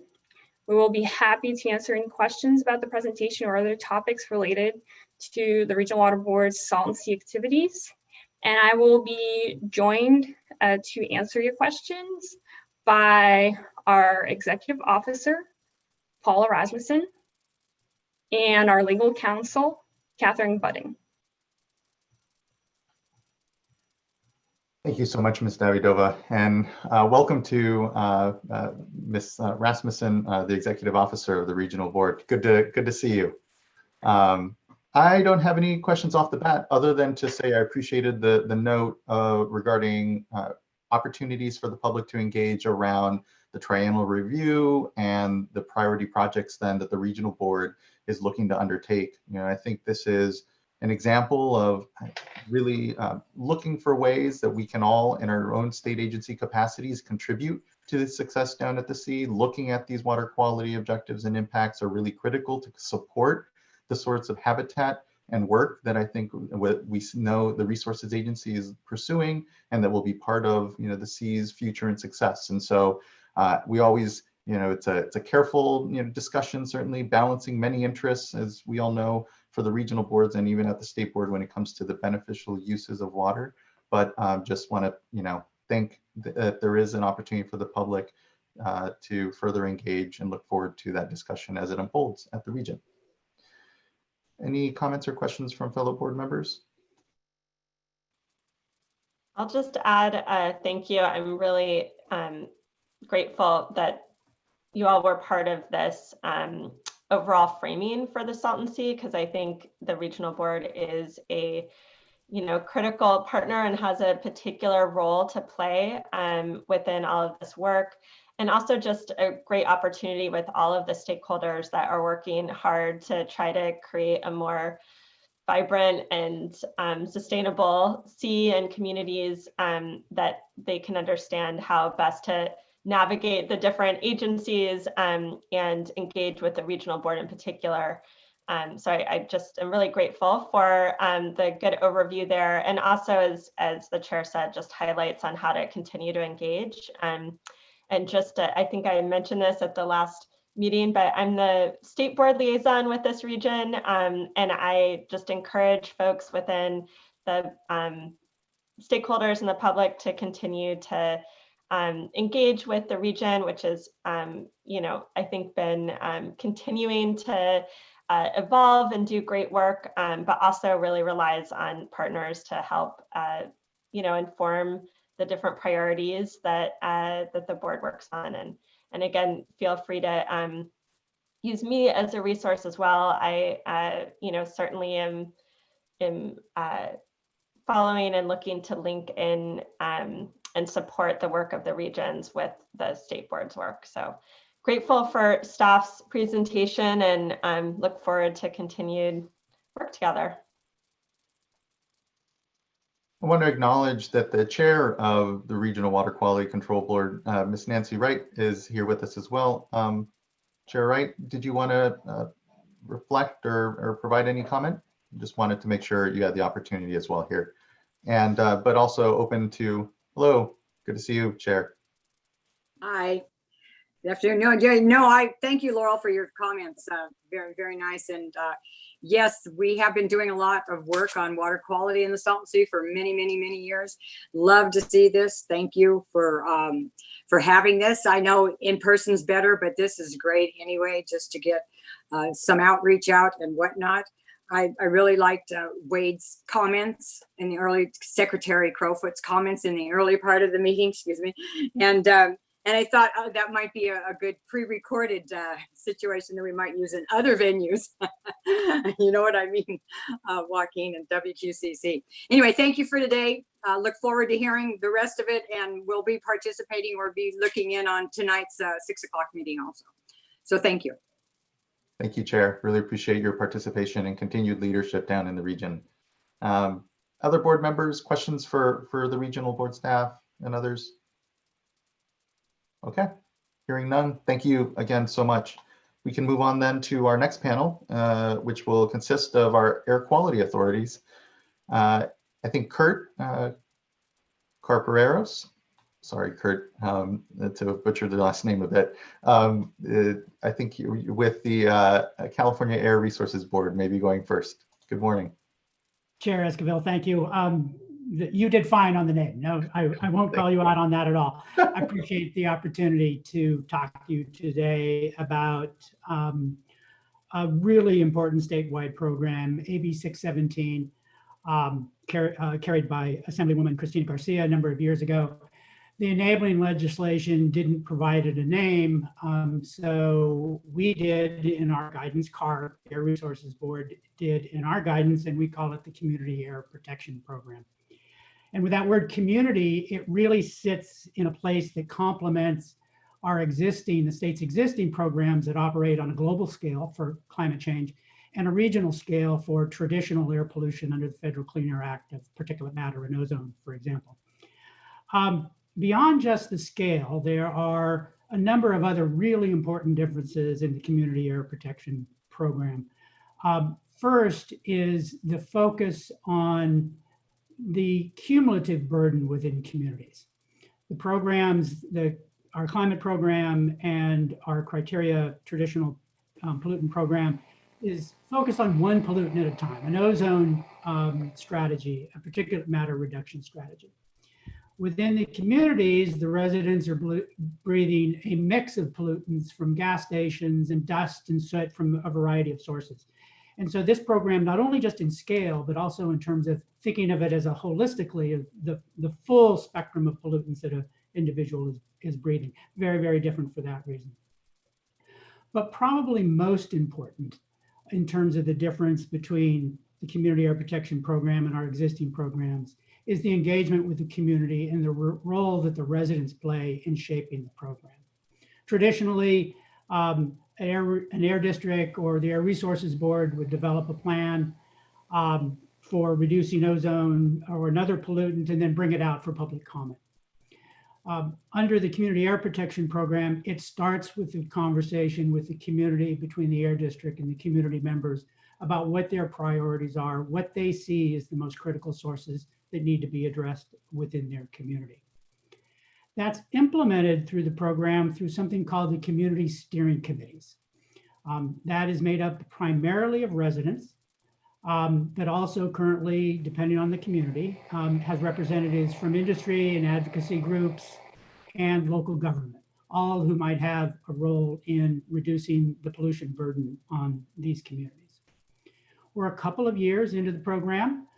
We've had lots of learnings about how to do this well. And as any program that starts off fresh, we have learnings about what not to do in the future, what can be done more importantly to improve the program. Those learnings are being reflected in an update to the governing guidance called the Blueprint. And even the development of the update to the Blueprint is being done through this new approach. We're not starting with a staff update to a document and then asking for public comment. We're actually working with a consultation group with representatives of air districts and industry, and then most importantly, community advocates, to identify and prioritize the type of changes that they believe are needed in the Blueprint. and then staff will take that ultimately to the CARB board for its action.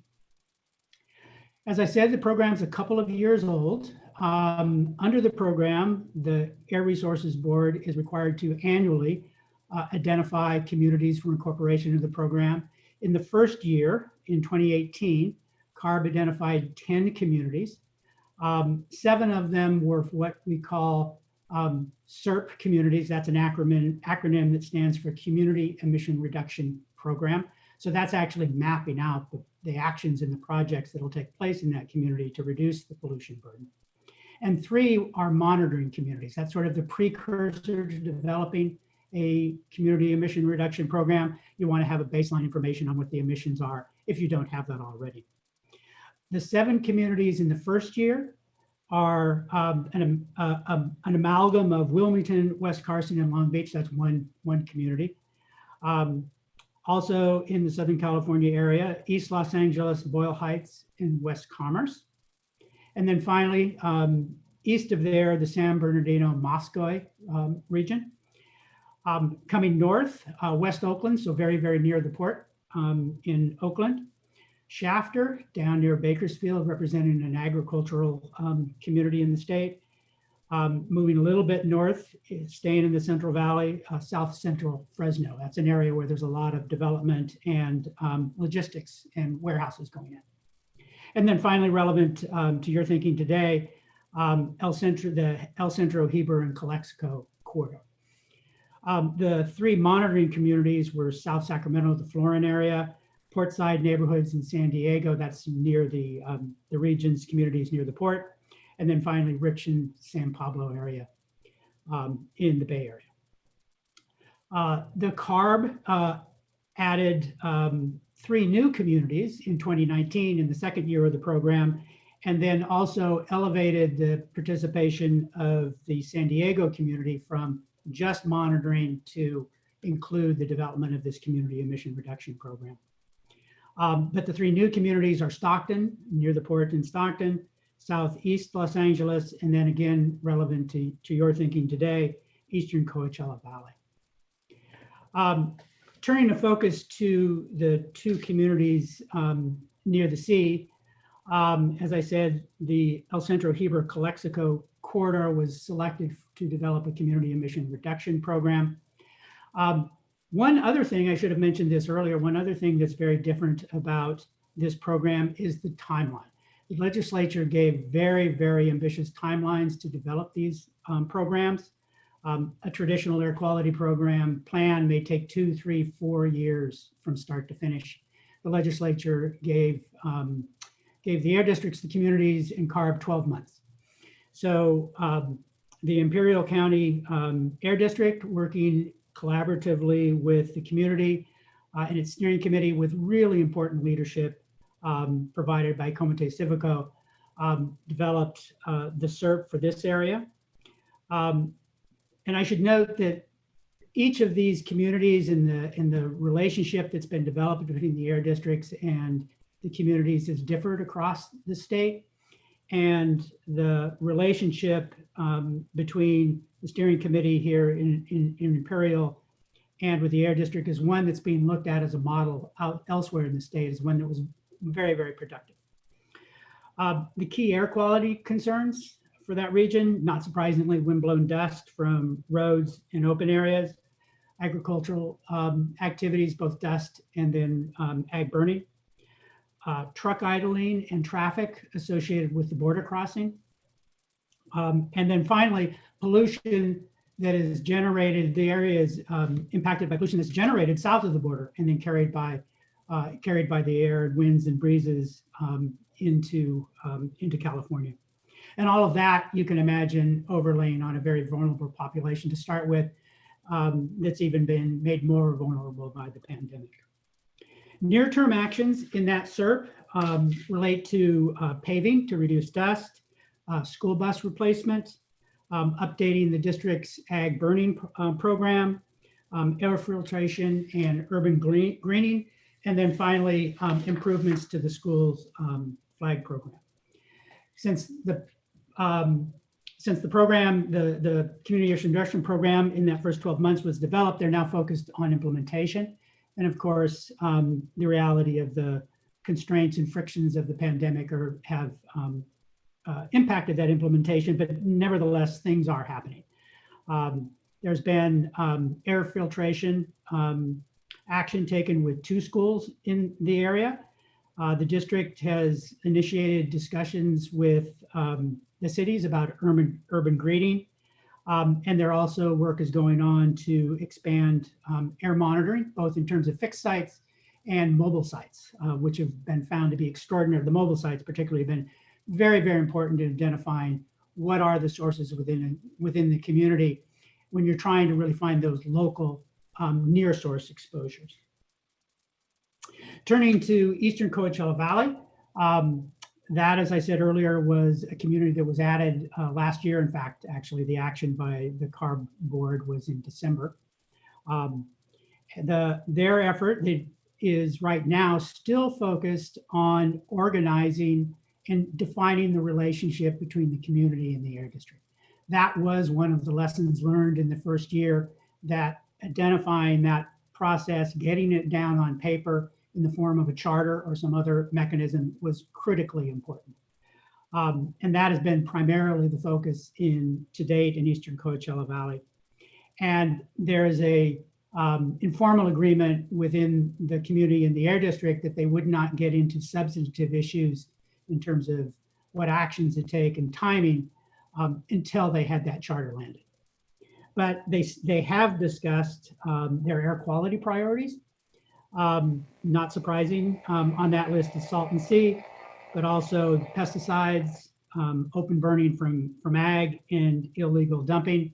And then, as we see in all communities across the state, large and small, vehicle traffic, particularly truck traffic. And then in a region like the high and low desert, paved and unpaved road dust.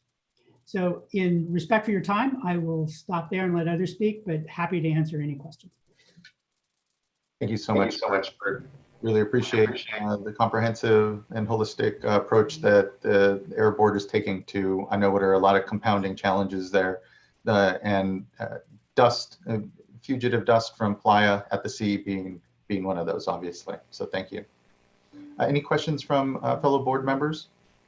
Yes, I've got a few. First of all, good to see you again, Mr. Carperos. Thank you for the update. And it's exciting to hear about this program, and also appreciate just hearing about other regions that you're involved in addition. But honing in on the Salton Sea area, could you talk a little bit about, it sounds like these are shorter term timeframes that you're working on through the Community Air Protection Program, at least initially. And so if you could talk a little bit about how that program is interfacing with the management plan and the intersection between the community engagement and desires of the community, and where the local air district and also ARB play a role on incorporating those interests with the information that you have on monitoring and science. Thank you for the question, Vice Chair Diadama, and it's a pleasure to testify in front of you again. It's been many years, so thank you for the question. First, I should have mentioned earlier, while the timeline for developing the community emission reduction programs given by mandated by the legislature is short, 12 months. The focus is on getting actions in place quickly. The plans themselves have an immediate 5-year planning horizon, but the community would stay within the program for an additional 5 to 6 years based on the reporting period. So I think in that way, the timeline of that community emission reduction program actually does dovetail fairly comfortably with the actions that need to be taken on the sea. One of the issues that has clearly come forward, it's the spirit of the program, is engagement with the community and identifying what they see as the priorities for addressing. So I think when the time is appropriate for East Coachella Valley, that there be a fulsome discussion with the steering committee about the actions that are being taken place at the sea, and incorporate their feedback into not only what might happen with the SERP, but also to inform you and the other players in terms of addressing the dust at the sea.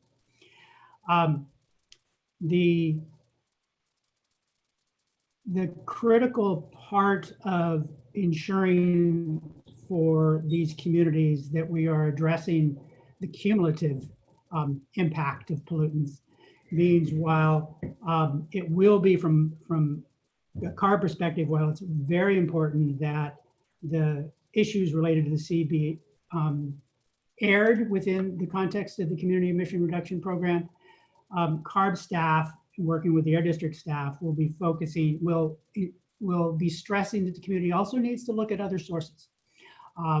That it's not, they are impacted not by just from the sea, to be perfectly frank. And so to reduce that cumulative burden, they need to be looking at all of those sources.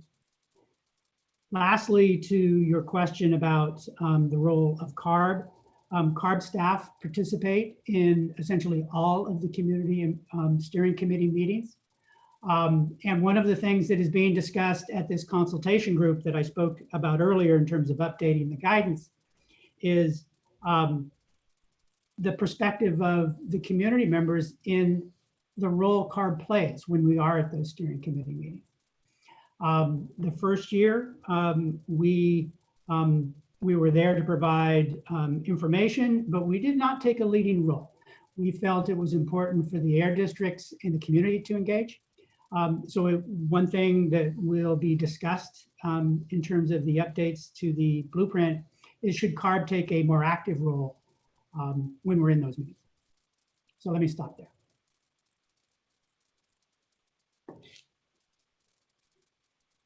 Appreciated. Any other question or comment from fellow board members? Well, great. Really appreciate it again. Thank you. And we'll move on to then our next speaker, who is Katie Burnworth with the Imperial County Air Pollution Control District.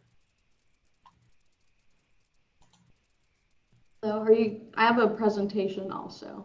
Okay, great. That should be getting pulled up here in a moment. Thank you.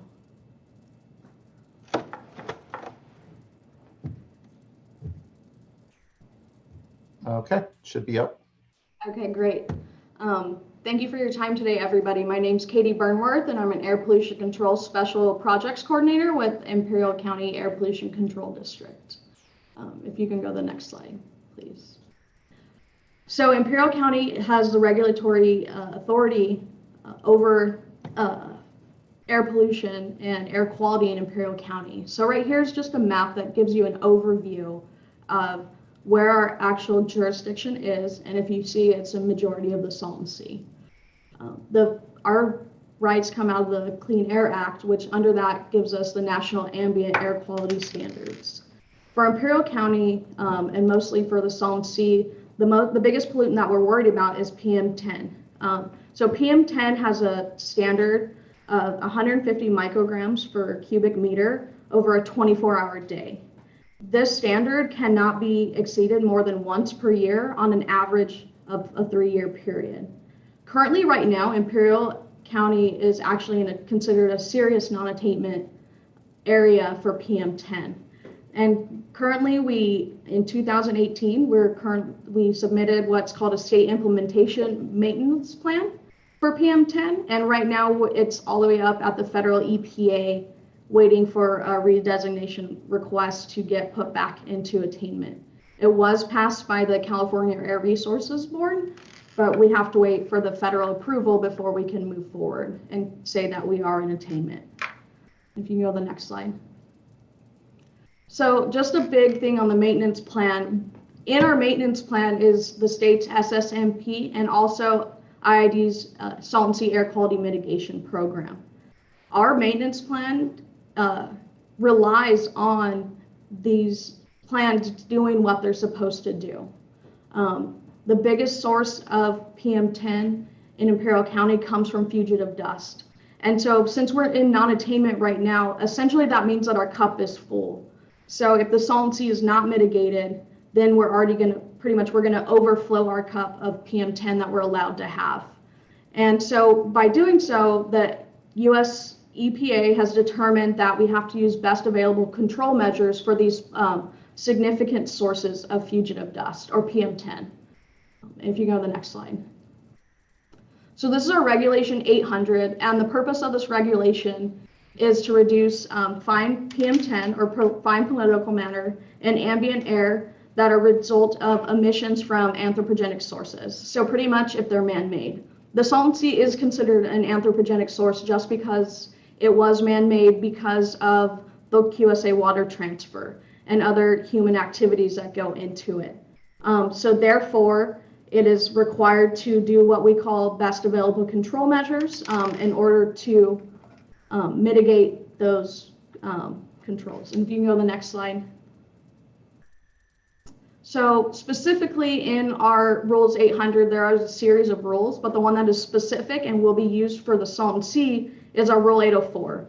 And so this area, this rule and regulation is for the ambient air emissions that come off of open areas. So an open area is considered a 3 acres or more parcel within a rural area, such as those around the Salton Sea.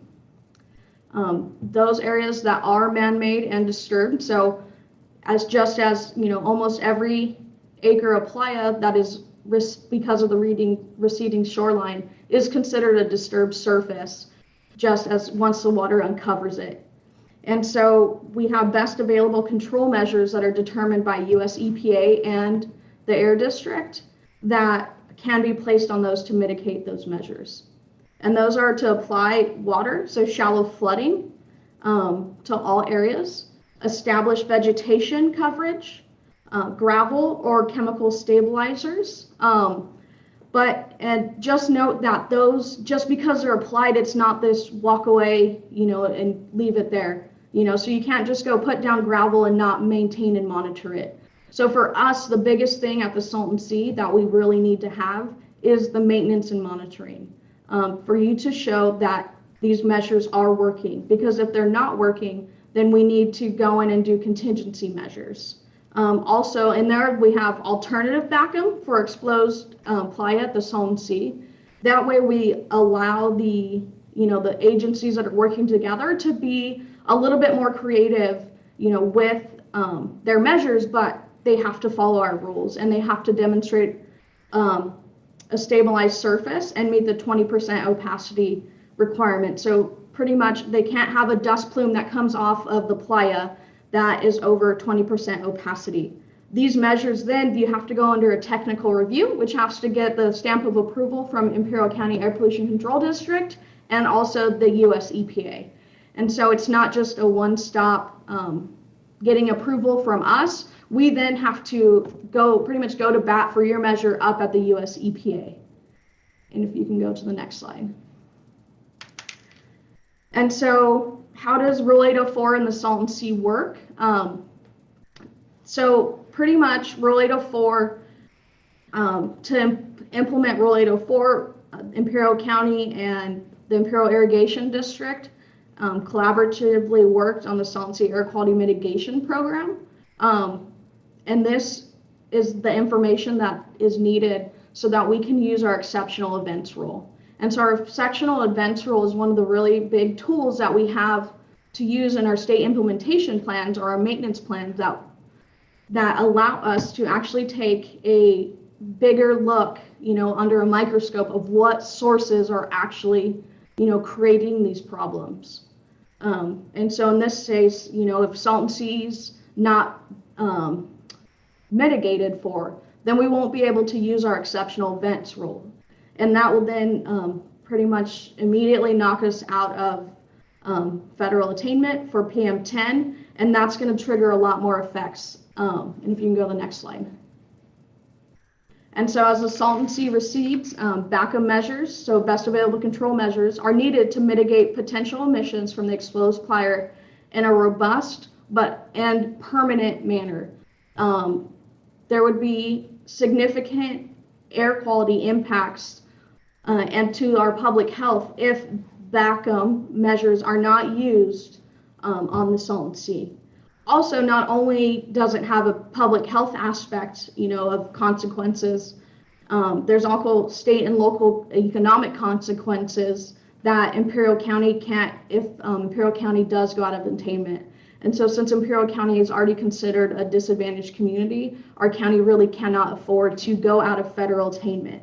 And also this would require Imperial County Air Pollution to adopt more stringent controls at the Salton Sea, but then also kind of have a domino effect where we have to put more stringent and harder PM10 rules all throughout Imperial County. So pretty much everybody in Imperial County will suffer the repercussions if the state does not meet its Salton Sea requirement. And on that photo is a picture of Red Hill Bay project, where you can see very clearly that there is a dust plume coming off the exposed playa. And that picture right there shows that it is not in attainment and it is in violation of our Rule 804. You can go to the next slide, please.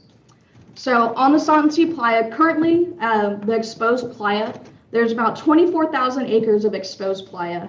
But if you put that into something that's more easily for everybody to look at, that's about 37.5 square miles of exposed playa. And just to note that we've only stopped mitigation water for about 2.5 years, and we expect that to exponentially increase. So far, the SSMP has only implemented projects that cover 112 acres, or if you put it in this perspective of square miles, it's 0.17 miles of exposed playa.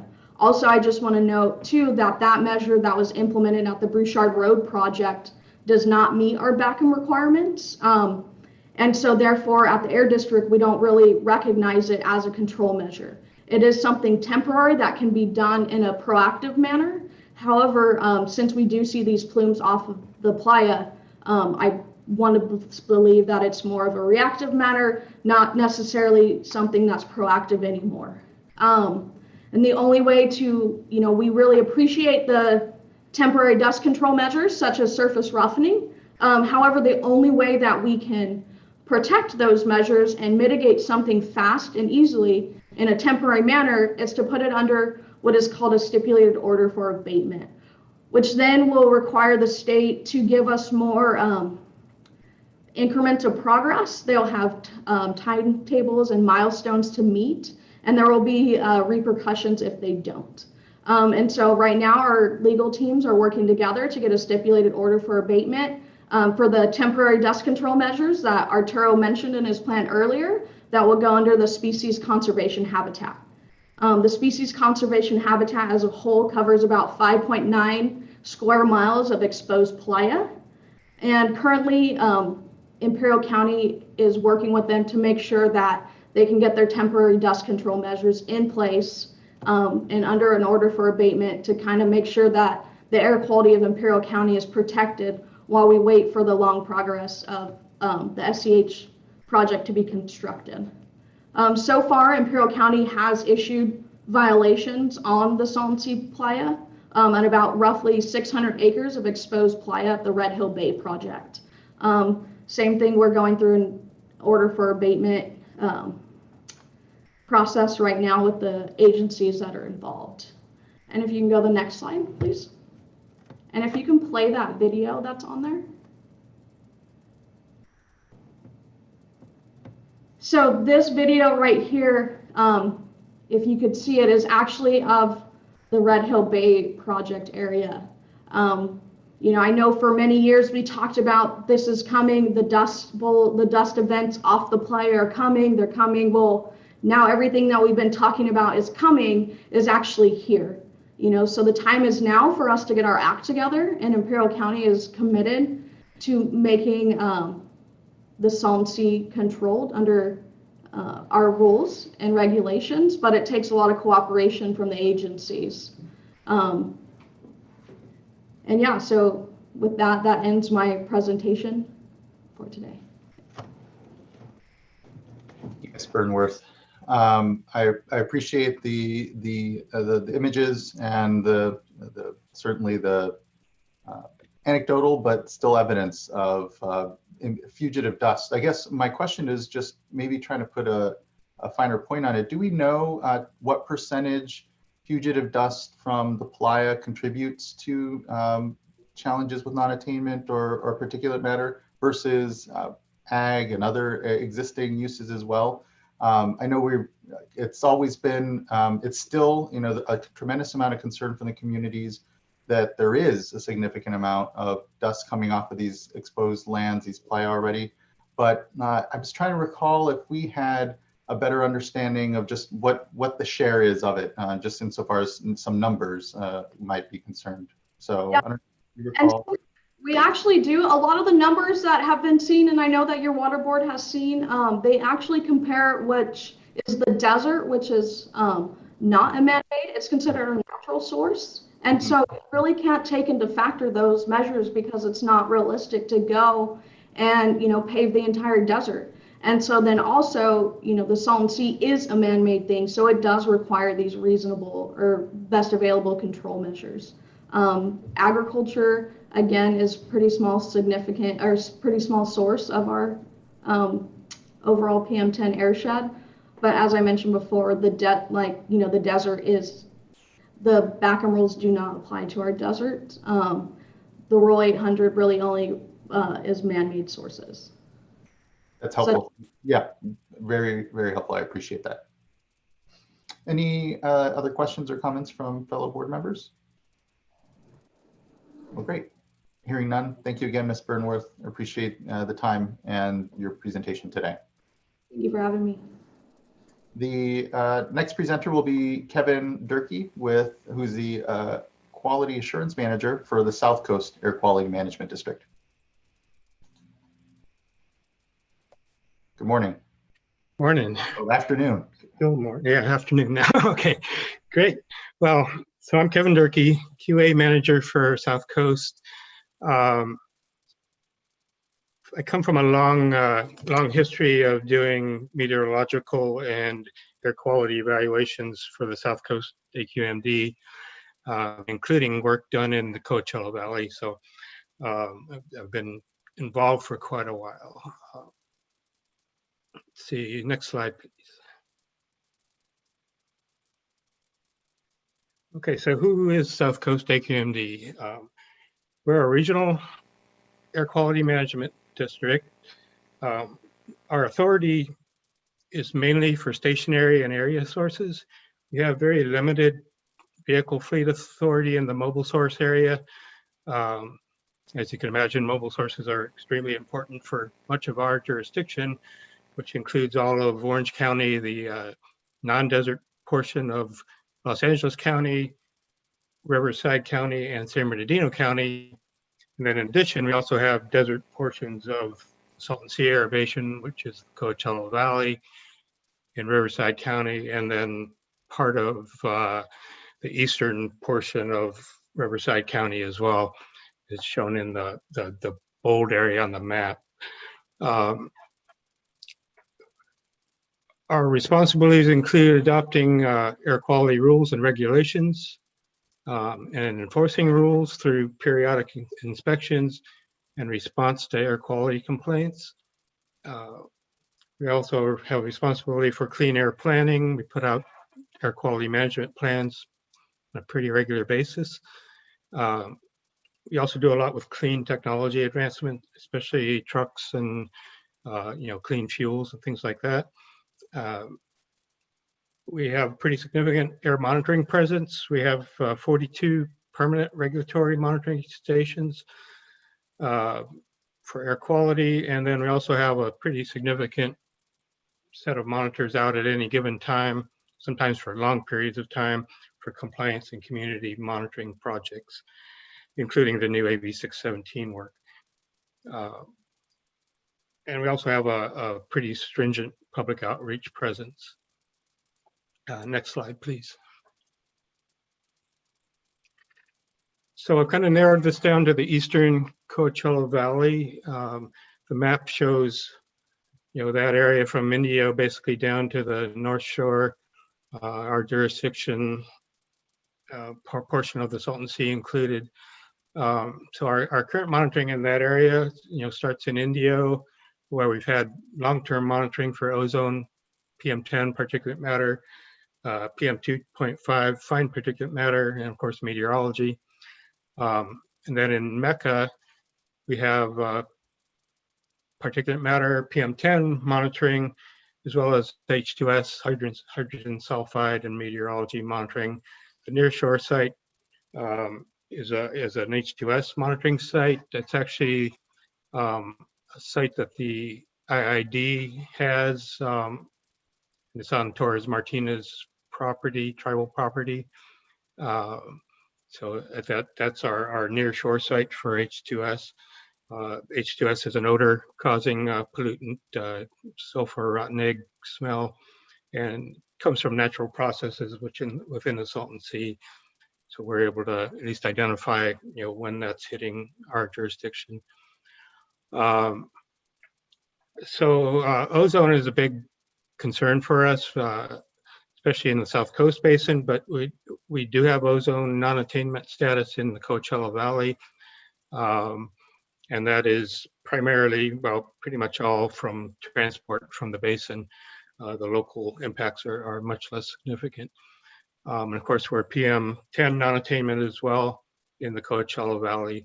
We have other monitoring in the Coachella Valley up in Palm Springs, and then in the pass up at Banning, where we monitor most of these pollutants that we have at Indio also. The purple boundary is our AB 617 community boundary, of course, including the Salton Sea. And if you go to the next slide, please. I'll talk a little bit about that. Try not to repeat too much of what Kurt, has already said, which is probably most of this. But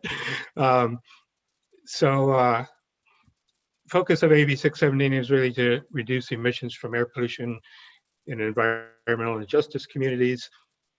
The ECV, as Kurt said, was generated as a year 2, designated as a year 2 community in December of 2019. We began community engagement starting in January of 2020. And that's, as you can imagine, with the community engagement focus is a rather involved process. And we have developed this community steering committee, the CSC. And we've also finalized the community boundaries. So the boundaries include communities of Indio, Coachella, Thermal, Mecca, North Shore, and Oasis, and all the desert areas in between, desert and agricultural areas. So the CSC committee includes active residences and community leaders, community organizations, schools and colleges, hospitals, local businesses, as well as tribal and government agency representatives. So it's a pretty large group. I want to say there's close to 50 members and then several alternates. So quite an active group. Next slide, please. So this process and the next steps. So far we've, as Kurt mentioned, we have come up with an initial priority list of Eastern Coachella Valley air quality concerns based on what the community identified. Actually, number 1 on that list was Salton Sea, including dust, odors, and toxics. Pesticides and fertilizers are big in that area. As far as concerns, open burning, both agricultural and non-agricultural burning, and that would include illegal burning that we've seen down there. And then, of course, paved and unpaved road dust. And there's a list of 20, I think, or so that would really fill this out of, but these were the top 4.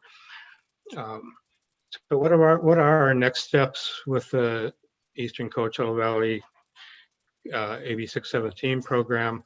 So we've kind of done this first ring to collect CSC input on top air quality priorities. We'll continue to refine that with the group. Part of that process is having meetings and priority workshops for those air quality concerns. We have had one workshop in end of July that covered Salton Sea issues as well as pesticides. It was quite involved in a very, very good series of presentations with a lot of different groups involved. And then those will continue for that and other issues. And then we'll be working on green papers with the committee to kind of identify and flesh out those priorities, and eventually they'll become part of the community emissions reduction plan and our community air monitoring plan, the SERP and the CAMP. So those documents are expected to be completed and approved by early 2021 with implementation by spring 2021. The monitoring and emissions reduction work will focus on increased understanding of the Eastern Coast Cholo Valley air quality concerns and community emissions exposure reductions. Down at the bottom, there's a link to our ECV website on our web pages. If you'd like more information on any of this, there's quite a bit there. I believe including the presentations from the workshop we had recently. And if there's no further questions, or if there are questions, I'd be glad to answer any. Thanks. Thank you very much, Mr. Durkee. Any questions from fellow board members or any follow-up? Really appreciate the signature program that is happening there in the Eastern Coachella Valley.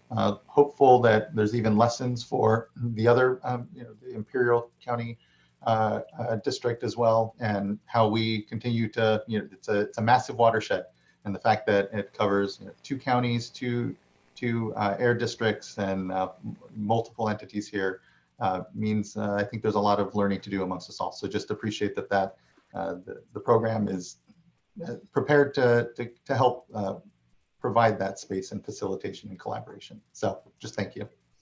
I think the AB 617 process has been an amazing learning experience for all of us, and the community involvement, down there and in other areas that we have activities has been really impressive, and a lot of knowledge and a lot of concern and a lot of people willing to work really hard to make something happen. Thank you. Really appreciate that. Okay, we'll move on to, and so what I'll flag for everyone now is that we are at 12:30 nearly. We have our local entities panel next, which I would like to get through. If each individual is at about 5 minutes, it's about 30 minutes worth of comment provided. And so that'll take us to about 1. And so we can do a late lunch then, come back at 1:30 and finish off our last 2 panels, and then get to public comment. So just to kind of flag for everyone's kind of timing and preparation, what I'm thinking there. So we'll go ahead and move then to our local entities panel now, which I believe first up will be Norma Galindo, who's the president and the board of directors for Imperial Irrigation District. And it's so good to see you, Norma. Oh, here, one moment. I should be asked to unmute now. You should be able to. There. Thank you. It's wonderful to see you. I'm glad all of you are staying healthy. Good afternoon, Chairman Esquivel, board members, and workshop participants. My name is Norma Sierra Galindo, and I am the president of Imperial Irrigation District Board of Directors. I have had the honor of serving on this board since 2013. Today, you have been hearing from the stakeholders and community members who continue to advocate for progress of a smaller but sustainable Salton Sea, and who are growing more and more impatient with each passing day. The Salton Sea finds itself in rapid decline, causing impacts to the environment, wildlife, and the people who call this part of the state their home, not to mention the impact to the greater Southern California region, as well as Mexico. As we engage in today's discussion, it is important for me to provide some background on how we arrived at this point and in front of your board to the State Water Board. On 18th November 2014, the IID filed a petition for modification of revised water rights on Order 2002-13. We did this to start a collaborative process that would ensure restoration of the Salton Sea and help prevent a public health and environmental crisis. Because to date, the state of California had almost completely ignored its responsibility there. Since 2003, IID met its water transfer milestones and delivery obligations under the Quantification Settlement Agreement. And yet our community has been left holding the bag with regard to the impacts of these agricultural to urban transfers, and the state failing to initiate restoration activities for more than 1 decade. On 18th March 2015, 4 months after IID's petition was filed, the Water Board held its first Salton Sea workshop to hear directly from the district, Imperial County, various local government partners and environmental advocates, the agricultural community, public health experts, and a long, long list of community members, some of whom carpooled to be in Sacramento on that day. On 7th November 2017, almost 3 years later, the Water Board adopted its revised order, which set, for the first time, annual acreage targets for the Salton Sea projects. More specifically, the order stipulates 30,000 acres of habitat and dust suppression projects must be completed by December of 2028. Despite not being the responsible agency, IID and its team of staff and consultants have assisted the state through project management, sharing of scientific data, and ground level experience. Most recently, IID worked closely with the state to complete the 112-acre Brujard Road project that you learned about earlier in the day in the Natural Resources Agency's presentation. While this project is quite small when compared to the total acreage of exposed playa, we hope that it signals a change in that more on-the-ground projects will follow. Recent funding commitments by our Governor Newsom's administration and supported by the legislature show us that there is a need, indeed support at the highest levels of government, and this is so gratifying after so many years of distractions and delays. We are also very pleased to hear that additional staff will be hired by the state, some of whom will be working locally near the Salton Sea, which can only be positive. We need this staff to be from the area because denizens of our county are vested, sensitive to the issue, and committed to bringing the project into fruition.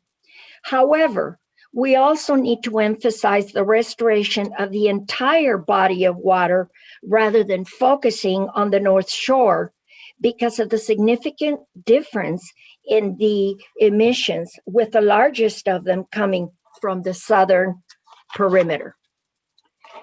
Having a local presence is something we have long advocated for, and my expectation is that project management and the communication with local agencies will improve, and that community engagement, which has been talked about a lot during this session, is not just limited to 2 advocacy groups, but that will include churches, education, medical services providers, athletes, and businesses alike. In closing, once again, I reiterate that priority be given to the Salton Sea and by extension to all those who live near it. As you know, the Salton Sea is connected through the IID water delivery system, the Colorado River. It is, as you also know, the linchpin of the QSA and the environmental proving grounds of the nation's largest agricultural to urban water transfer. The viability of those water transfers in a very real sense depends, as it always has, on a sustainable path forward to the Salton Sea and the urgency that all of us have assigned to it. The best way to protect the QSA and ensure there will be water resiliency in Southern California is to afford that same kind of resiliency, commitment, and dignity to the Salton Sea. Thank you kindly for your continued leadership on restoring a smaller but sustainable sea, an issue of obvious local, statewide, and Colorado River concern. Thank you so much, President. Really appreciate your longtime leadership and commitment to these issues, and Imperial Irrigation's continued commitment to the long-term viability of the entire watershed, and especially the sea. I believe next we have Tina Shields from the Imperial Irrigation District. Hello, Ms. Shields. Good to see you again. One moment. Should be able to unmute now.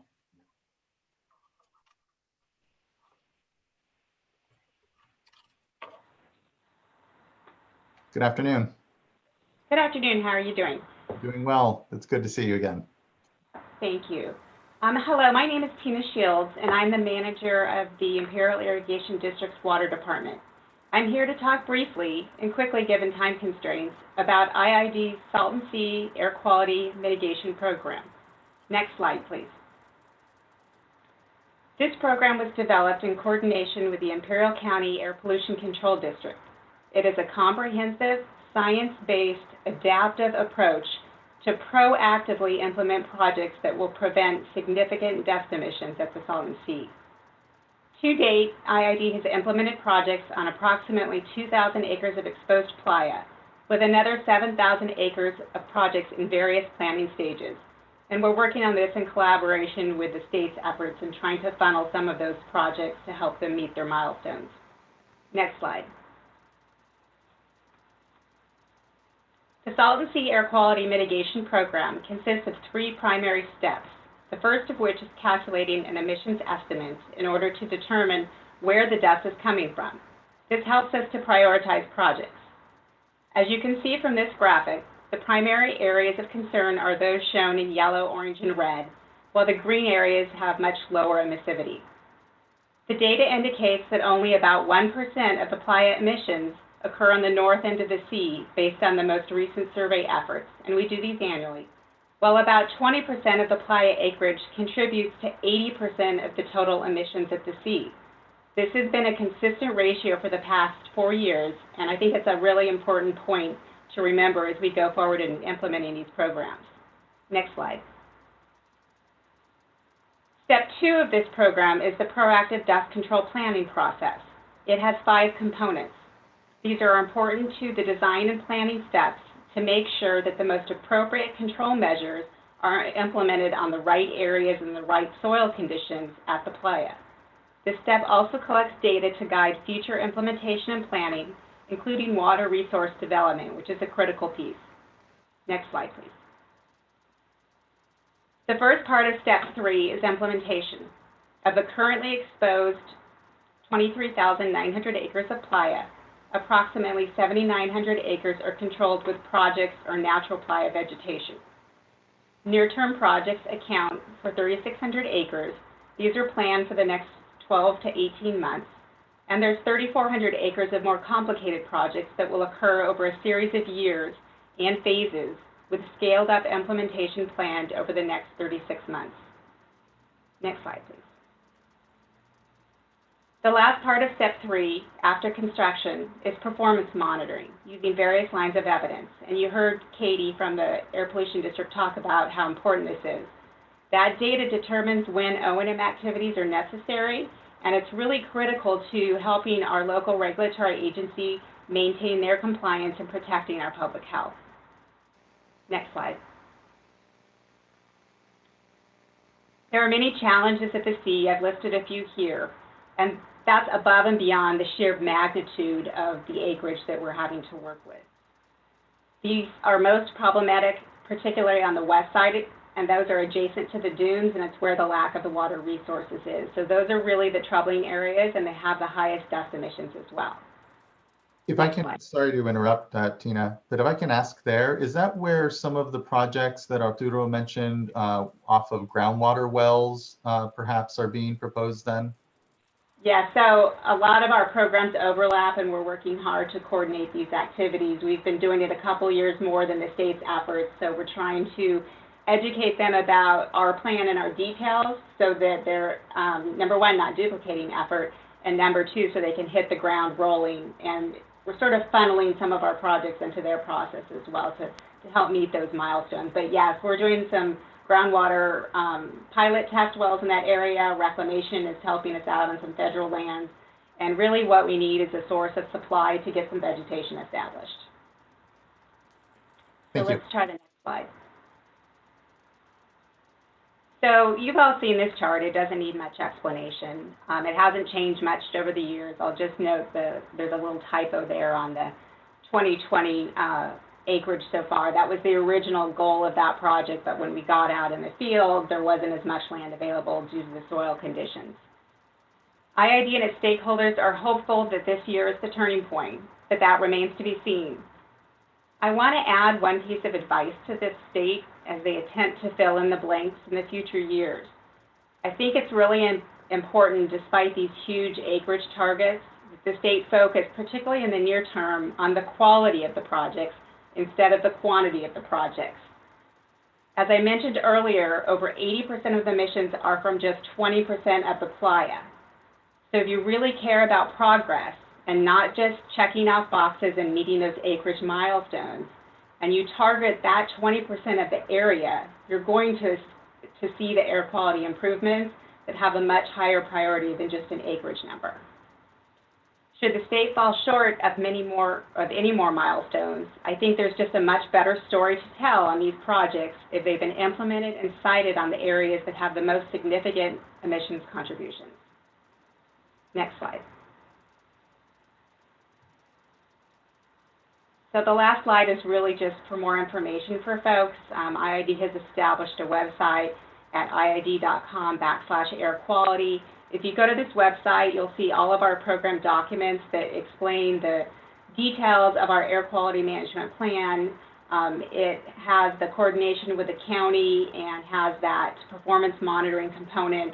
We also have a lot of data here that people can download, and there are links to different cameras we have at the Salton Sea as well, so that you can actually in real time go out and see what's going on at the sea. We use these as lines of evidence to help identify areas that are problems and cite projects, but there's a lot of information for stakeholders that just have a more interest in the finer details of this program. Thank you again for your opportunity to share. Thank you so much, Ms. Shields. Really appreciate the suggestions and flag that there are opportunities here to maximize where projects go based off of their emissivity and impacts to human health. And I'm sure the Resources Agency is very much interested in that sort of maximization, to your point, even though the acreage targets may be hitting low these next couple of years as we ramp up to catching up, but again, opportunity to maximize and even in just the work we're doing now. So thank you for that. I have a question. Yes, Vice Chair, by all means. So thank you, Ms. Shields. I appreciate your presentation. Could we go back to, I think it was slide 5, and if Arturo is available, maybe he could answer my question as well. So this just, this information just caused me to remember that the last time I was on site, and this is anecdotal more than anything, but there were some areas where there was just natural regeneration. And they may have been either in areas that were slated for projects and areas not slated for projects. So what resonated with your statement today, Ms. Shields, was just, focusing on quality projects. And so could either you or Arturo comment on this issue of natural regeneration, and if there's anything in particular that you're seeing out there regarding that, and if it is targeted, or if where there is, again, anecdotally, have been natural regeneration, has it been in areas that are already slated for projects, giving us a better sense of, maybe getting it right in terms of soil types and location? So I think it's a little bit of a hybrid. So IED has implemented about 2,000 acres of projects. They start off as tillage. That's the quick and easy method to get out there. But then we collect native seeds and we vegetate those furrows. And then at times we irrigate to get the plant stands established. But if you have nature working in your favor, you may get a rain event when that occurs and it naturally revegetates. So there's about 5,900 acres of exposed playa where the shorelines receded, but on its own, and probably due to water sources that have had some intermittent flooding, have revegetated on their own. We've seen on some of our sites where we go out and do work and then we vegetate, the wind blows, it picks up seeds, and then you have a rain event, and it's supplemented our activities. So we have a couple sites out there that started off as sort of man-made projects, but they look very natural now because the vegetation has occurred on its own to supplement what we have manually done. But all of that is really contingent upon the water supply. And that's our challenge on the west side of the sea where it's the sandy soil, so it's the wrong soil type for tillage. And then you have these dunes on that western desert that are creeping about, I think it's 50 meters or so a year. And then as the playa recedes and you have all this new acreage exposed, it's just going to scour across when the wind blows. And even if the areas had a surface crust on them, because you have that essentially sandpaper blowing across, it's just going to exacerbate the issue. So these groundwater resources are super critical. It doesn't have to be drinking water quality. It just needs to be less saline enough to get the native vegetation established. So we're hopeful for that and crossing our fingers that solution, but it's complicated and if that doesn't work, it's a much more difficult challenge. Thank you, Vice Chair, and thank you, Ms. Shields. Assistant Secretary Delgado, is there anything you'd like to add? I guess the only thing I would add is that if you recall in the NEPA slide, we had some areas that were highlighted in green. Some of those areas actually include some of this naturally occurring revegetation. So we do intend to get those areas under compliance and capitalize on what's already happening out there naturally. So absolutely, yes, that is part of the plan. Great, thank you. You bet. Thanks all, appreciate that. Next up is Imperial County Supervisor Ryan Kelly. Supervisor Kelly, you should be invited here in a moment to share your video if you'd like and unmute. Here I am. Good to see you. Thank you for joining us today. Oh, I'm happy to be here, and greetings to you and the members of the board and those that are attending for the audience. So if you don't know, I'm Ryan Kelly from the County of Imperial. I represent the district in Imperial that covers the Salton Sea. I noticed my name was spelled wrong on the agenda, so just a shout out that my brother has some sheet music that if you knock the E out of Kelly, Kelly will knock the hell out of you, but nobody's threatening any violence today. I want to thank you for holding this meeting, and we have been experiencing the recent COVID challenges across the state and especially here in Imperial County. So I pray that you and your families are safe. And we've been riding this roller coaster across the state. Here in Imperial County, after 5 months of being locked down, basically not moving at all, we're at a point where we are going to be sending our attestation into CDPH and hopefully be able to open up again. Our hospitalization and positivity rate is down, so it's a positive for us and it's a good thing to look forward to. But now onto the topic of this discussion, the Salton Sea and the Salton Sea Management Program. I would like not to, be giving a report card today. I'd rather focus on some opportunities. And I'm not an environmentalist. I'm not a doctor and I'm not a scientist, but I'm a citizen elected by this community to represent our interest. And I was a Boy Scout. I was an Eagle Scout, if that's still worthy of sharing in public. But I picked up a lot in that exposure and was taught, you know, you pack it in, you pack it out. And so we've got a good motto to live by with that. So today I'm asking for your attention to some asks that would benefit California, benefit Imperial County, and that would also benefit the Salton Sea. So California has the investment from the park bonds into the North Lake and the New River Improvement Project.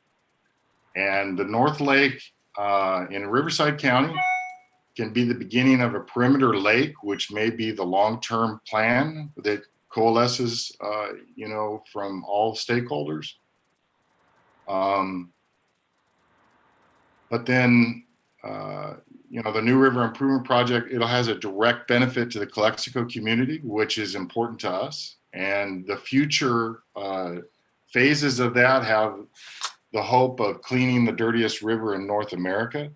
And that has a direct impact on the Salton Sea. So we're very optimistic and we remain actively optimistic on that. Imperial County and the Air Pollution Control District, working with California Natural Resources, have been collaborating on a few things, and those have been successful in recently. In fact, we signed an MOU a few weeks ago, and Natural Resources returned it last week on one project that I want to share as an opportunity. So I know that all of our funding is going to be more restricted due to what we've just experienced. And so these opportunities are not, they're not huge costs. And some of them are actually just asking for some advocacy from your board and those that are listening. So the first one I wanted to share with you is this Desert Shores Restoration Project. It's on a smaller scale. The cost is less than $1 million. But this project has air pollution, habitat, and community benefit. It is on that west side where there's water challenges and where we have that exposed playa and the western desert contributing to the particulate matter. The West Shores communities actually brought this forward to the county, to the Salton Sea Authority, to Natural Resources, and to the Water Board as something that was developed organically within their community as something, as a starting point. So prior to if you go to back a couple of slides. Yeah, you're going the wrong way. Well, I'm sorry, you must not have the updated one. So we'll just leave it at that slide. Prior to the water transfer, Desert Shores Marina was open to the Salton Sea. And it was active, you know, fishing, corvina, tilapia. After the water transfer, the marina is closed off to the Salton Sea, and it suffers from algae blooms of cyanobacteria and ground flies, or there's another name for it. But the breeding that's coming off of the Salton Sea is infesting the West Shores communities. So cyanobacteria it can be found in the Desert Shores channels. These strains have the potential to produce toxins that are a health hazard to our community. Imperial County's posted warning signs at Desert Shores and other locations along the Salton Sea. And then the balsa bug, the flies, they're breeding in the channels, and the insect infestation is a direct impact of the declining Salton Sea aquatic life. The tilapia aren't there to eat the larvae. So after a restoration project, and I'm sorry you can't see that illustration. I know that we had updated our slide deck, but the marina could be a focal point for Salton Sea restoration, a visual example of restoration, circulating water, either fresh or salt water or groundwater. reducing the algae bloom and the insect breeding occurrences that are happening there. And then conservation. It would be a conservation area for the community that could be replicated at other marinas and harbors around the sea, which was a mitigation acknowledgement from the QSA. So our ask in regards to the Desert Shores restoration is that we need to see work on the ground so we can point to some progress. And Imperial County is asking the State Water Resources Board to support, advocate, and endorse this project, either through your policy, your action, or direction to natural resources. We ask that the Water Board engage in this project and stay focused on it, because there is a vocal community that is very vested in seeing something happen. As IED President Galindo mentioned, is we have a community that is feeling less and less enthusiastic about anything actually occurring. The second opportunity I want to share with you is about lithium extraction and geothermal development in the south of the Salton Sea. So this slide is showing you, or if you would go back one slide, thank you. This slide is showing you the geothermal and the renewables in Imperial Valley. The majority of our geothermal exploration or development is in the South Salton Sea, those red dots at the South Sea. That is a known resource or known geothermal resource area that has 2,000 megawatts of untapped geothermal power. Why is that important to us? Well, it's important to anybody on this call because it has a direct relationship to the Salton Sea for air mitigation, economic development for a community that needs it, and new California revenues. So if you go to the next slide, the lithium extraction, there's so much global demand and momentum. You're probably hearing and know that the lithium battery is being used for vehicles and for battery backup to solar and wind generation.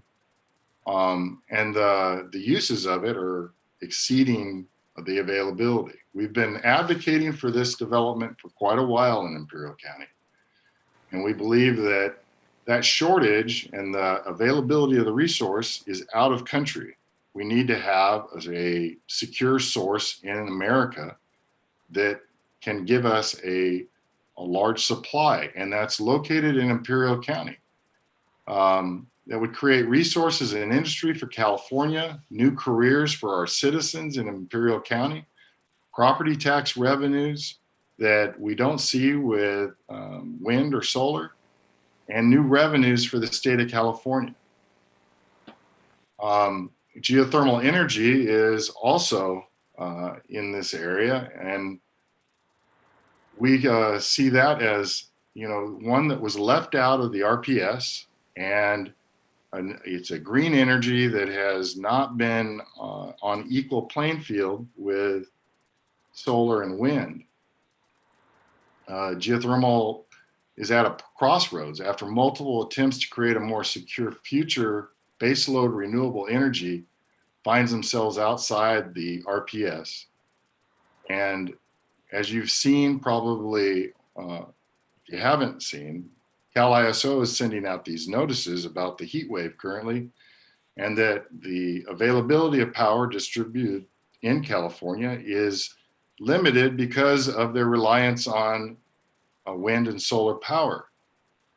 So we've been speaking at this, and we would like some help in making this part of policy for California and developing a resource in Imperial County. So our ask specifically is that the Resources Board look at geothermal, endorse lithium extraction, and do mitigation. Any development that occurs for lithium extraction or for geothermal has a mitigation element on the Salton Sea. And that We'd ask the board members to have advocacy with either policymakers or other regulatory boards to make those policy changes that will bring this back into attention and help the Salton Sea.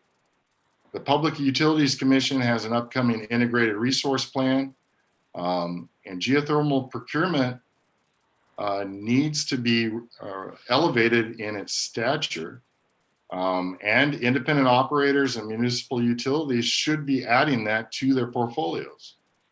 So either through your board policy, administrative action, or direction, even with, and I know this is already occurring, the state of California procuring power for its own facilities and adding geothermal to their portfolio.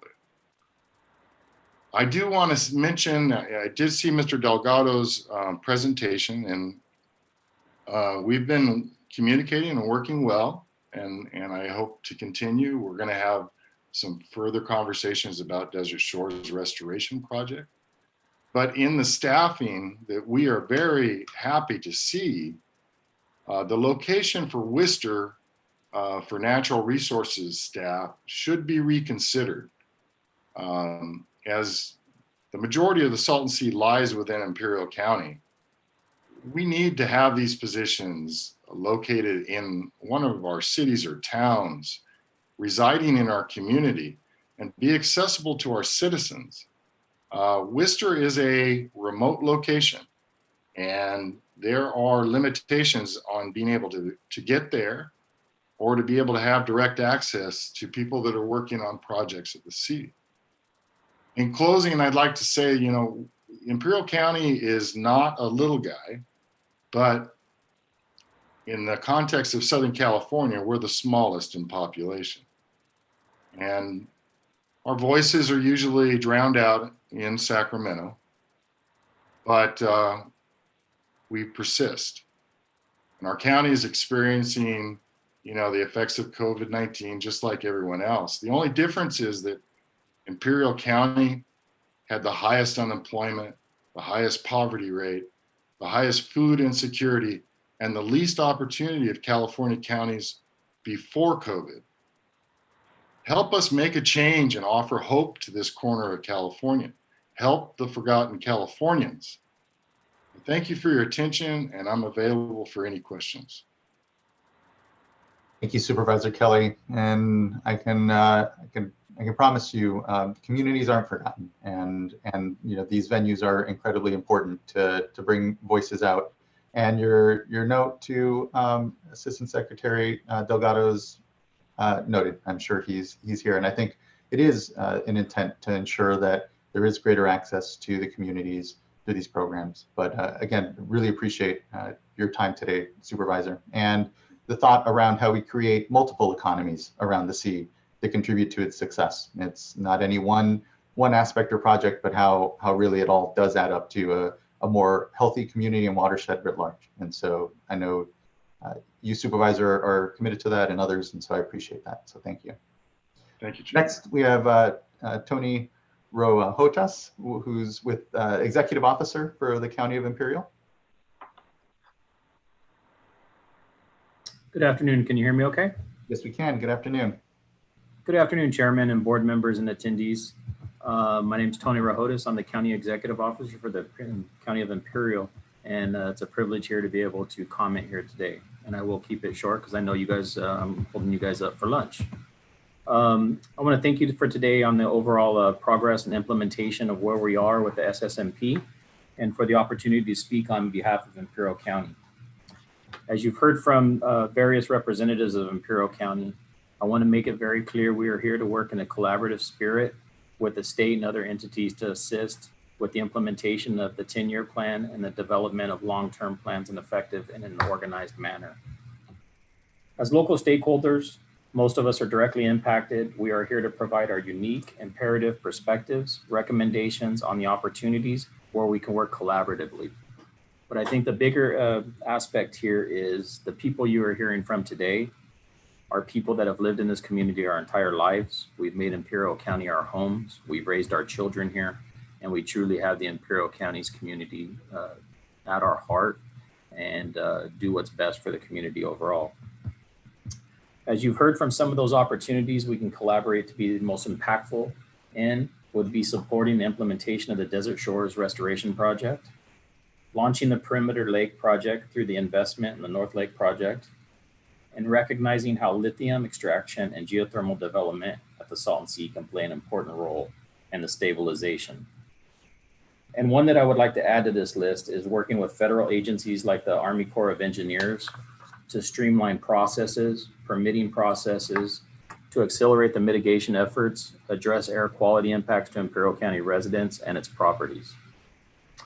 I know Supervisor Kelly mentioned that he was an Eagle Scout and other accolades that he dealt with, but one that he left out that I think is extremely important and something we spent decades of our lives in, and that was providing fire and EMS services in our previous careers.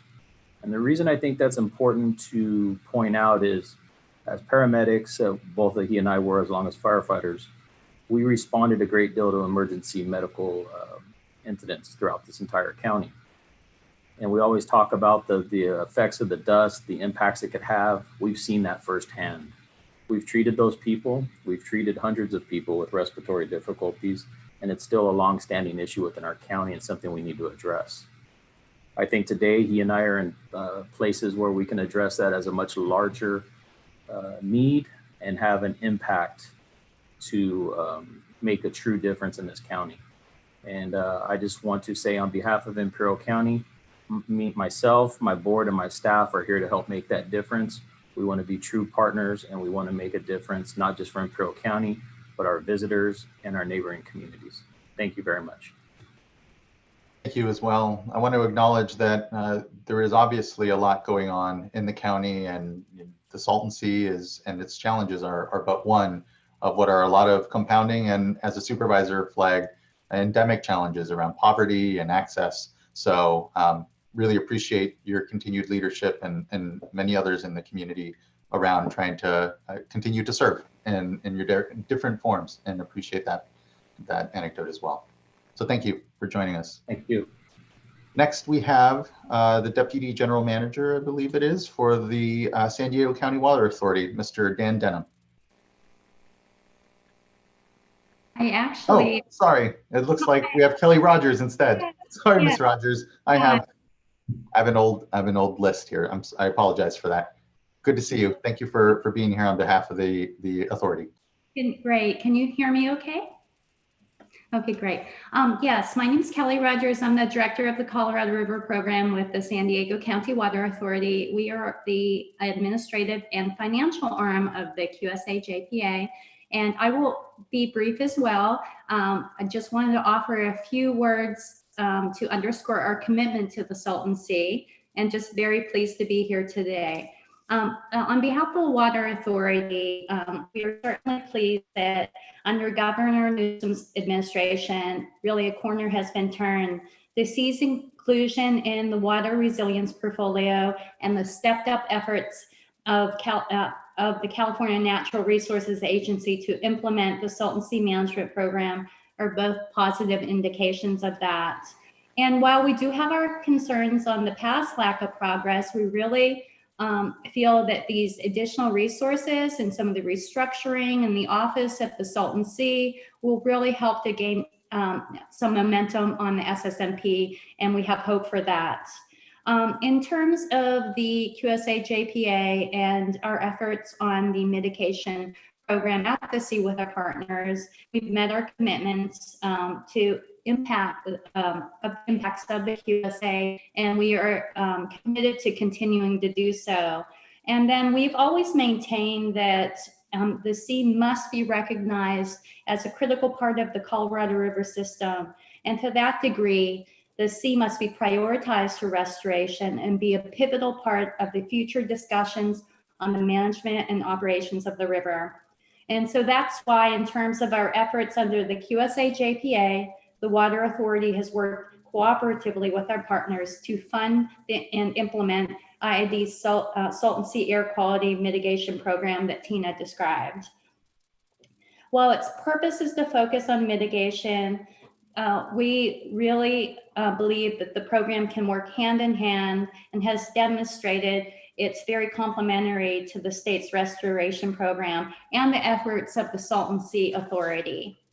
And so we look forward to continuing to work with our JPA partners and with the County of Imperial to ensure projects we do are meaningful and beneficial to the community. We also will continue to work cooperatively with the state, both as a member of the JPA and engaged in the state's SSMP.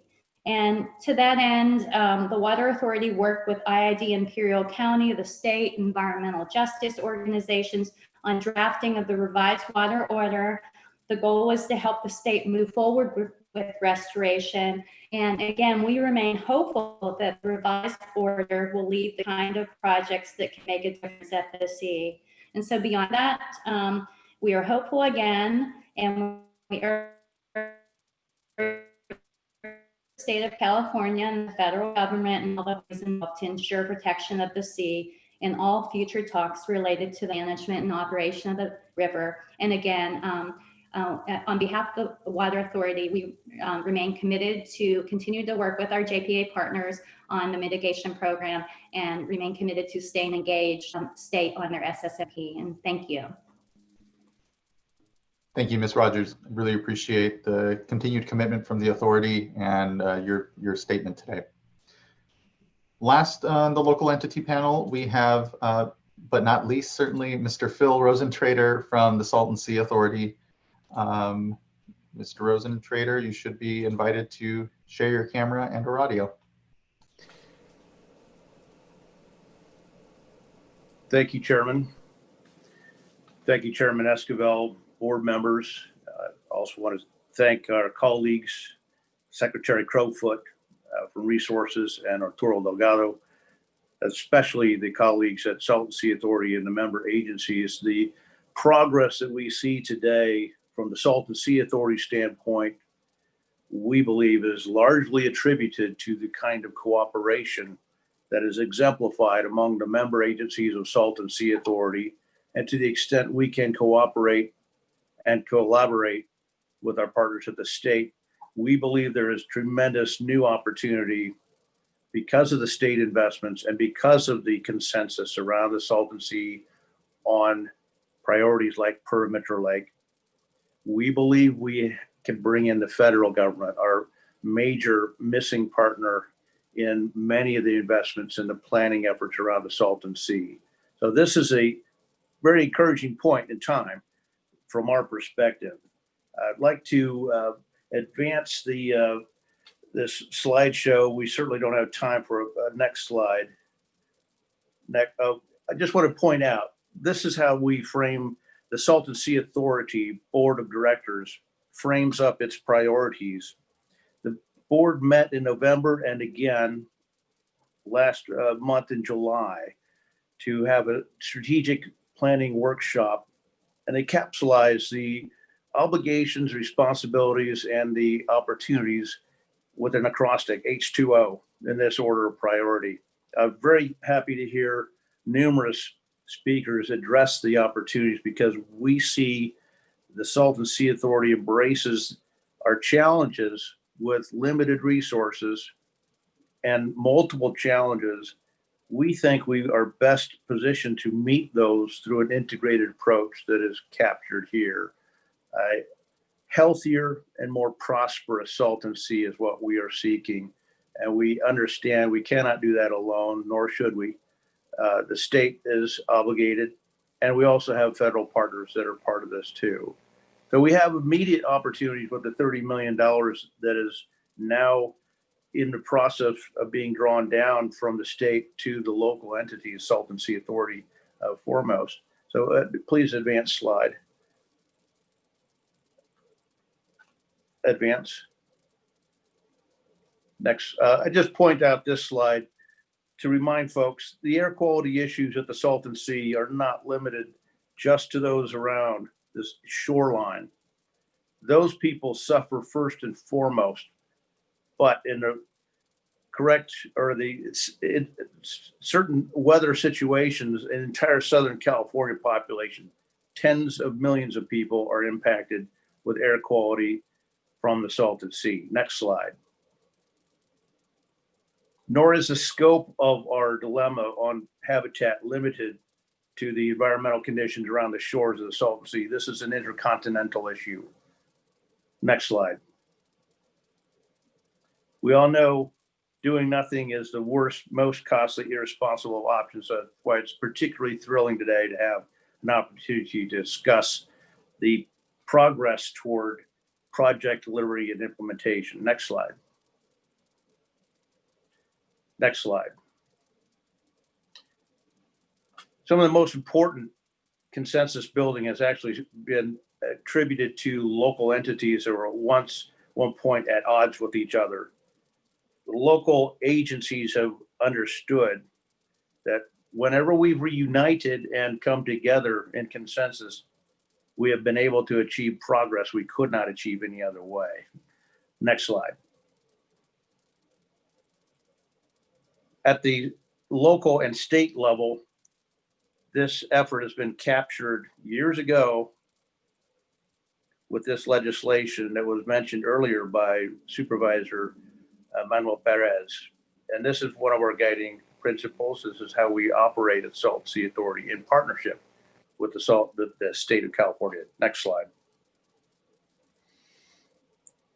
This is not a new concept. We've heard integration being mentioned numerous times today. I was thrilled to hear our colleagues at Regional Water Quality Control Board frame the Salton Sea as not an isolated orphan in the lower portion of a watershed, but a portion of a larger watershed. And that is the kind of comprehensive integrated planning that Salton Sea Authority has embraced as our set of solutions for working with the state and the federal government. Next slide. Next slide. Here's a layout of the perimeter lake that has been mentioned several times. This is taken from the financial feasibility action plan that was produced by the Salton Sea Authority under contract with the California Natural Resources Agency. This is the concept guiding investments moving forward. Now, keep in mind, this is a fraction of the water that would flow into the Salton Sea. That blue area around the edge is the perimeter lake. Lower areas, interior, could be mitigated for dust with those waters that are distributed around the upper perimeter. So there are multiple benefits: habitat, dust, and recreational opportunities. Next slide. This gives you an indication of the historic support for that concept you just saw in front of you. And we realize we cannot build this all at one time. And there are plans that are on the table that have been endorsed, the SSMP 10-year plan. So how do we take that plan, marry it to what we have with the perimeter lake, and start moving forward? That is the challenge. And we're, again, thrilled that we have opportunity to make an incremental step forward in demonstrating project viability in those areas. Next slide. Overview of current projects in near-term design and construction. Next slide.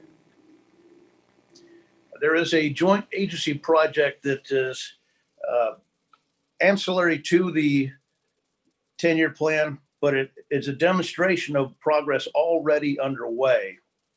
Salton Sea Authority facilitating cooperation between the U.S. Bureau of Reclamation, the Coachella Valley Mountains Conservancy, Riverside County as owner of that land and facility. This is the North Shore Yacht Club, where we are on our way to restoring access to the Salton Sea. This access needs to be restored quickly, as there is no other point at this anywhere around the Salton Sea. So those funds have been secured, but the U.S. Bureau of Reclamation and Coachella Valley Mountains Conservancy, and very soon with DWR. We're very pleased that this project is making progress. Next slide. This is a view of the North Shore Yacht Club launch ramp. The marina still needs to be dredged. Those contracts are headed to approval for this Riverside County Board of Supervisors, who is acting as the lead agency for the project. This is important because it provides an example of how agencies can work together on a project that everyone benefits from and all can contribute toward. If we work together, we have a much better outcome for all involved. Next slide.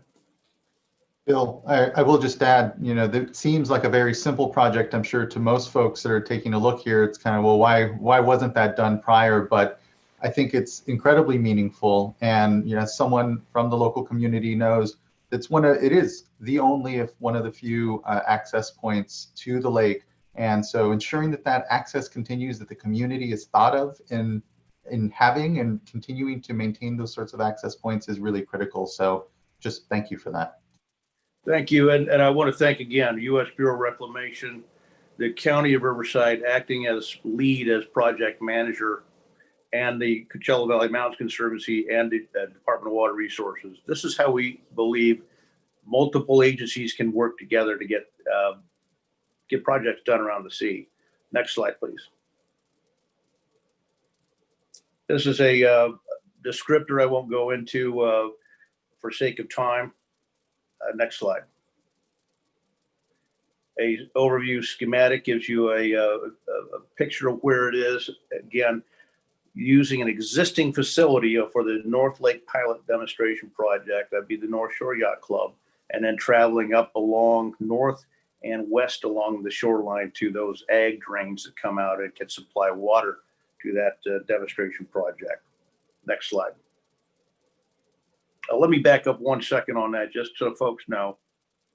The County of Riverside, in cooperation with the Salton Sea Authority, has secured additional resources, civil engineering resources, to cooperate with our state counterparts in making a transition to define the scope, the budget, the roles, responsibilities, tasks, timelines, and a funding agreement. We expect that to come forward in the next month and a half.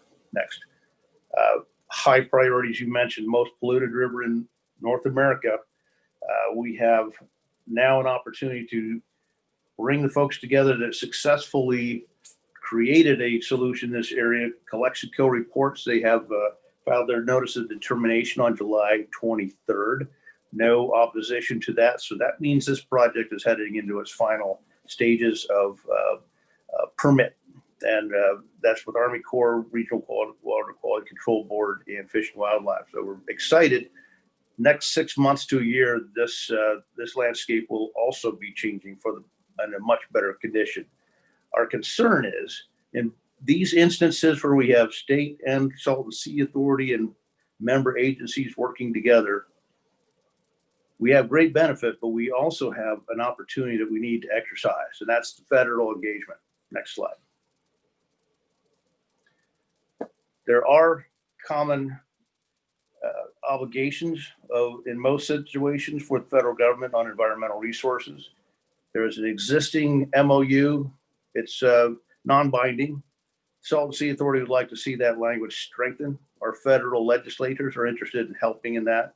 And we think there's great opportunity if we work together to make sure all of the parties involved have something more lasting and healthier and more prosperous at the end of this process. Next slide. That concludes my comments. I'd be happy to answer questions. Thank you so much, Mr. Rosentrader. Any comments, questions from fellow board members? Hearing none, thank you again for a very thorough review, but also I think the real key takeaway is the exciting opportunities and already partnerships that are happening, and it's going to require a lot more of the same if we're going to actually see really huge, meaningful, successful outcomes here. But it's great, steady work. Okay, with that, we will break for lunch, and I do want to just flag the next two panels will be our federal entities and then wildlife and community non-governmental organizations. Before we break to lunch, which at this point we'll have 30 minutes then, and we'll come back at 2 o'clock. I just want to really thank Mark Gutierrez, our interpreter, for his incredible work. We've been going a long stretch here, and I really do appreciate the work, and Itzel and everyone else, Adriana from the Office of Public Participation, for the good work on the translation services. So just big thanks on that.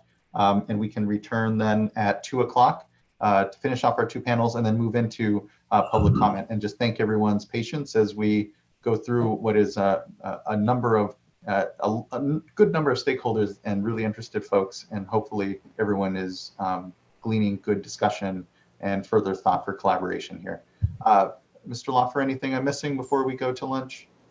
The only thing that I ask is, other than our interpreter crew, for others, if you have the capability of leaving the Zoom meeting live while we go out on our lunch break, if you would please do so, just because that facilitates getting folks admitted back into the meeting. Thank you for that. Well, thank you everyone for a fantastic first half of the day. Let's have a lunch and we will continue on. So thank you.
So we have one individual who joined the Zoom meeting from an iPhone, and it's just identifying as an iPhone, so we don't have a name to associate with you. I'm going to invite you to unmute so you can identify yourself, and we can tie you up with the speaker queue.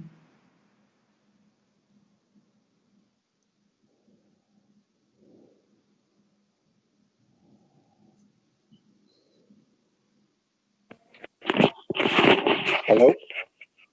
Hi, this is Michael Loffer with the Water Board. Can you identify yourself so that we can give you a name, and then when we get to the public commenters, we can invite you to speak at the appropriate time? Awesome. My name is Ron Spears, S-P-E-A-R-S. Great. And Ron, I think we've got you on the speaker list already, so that's good. Now we'll be able to actually identify you in the speaker queue. Thanks so much. And I'm going to be putting you back on mute now. Okay, thanks. Bye-bye.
Hello, everyone. It's 2 o'clock, so we can begin to make our way back up.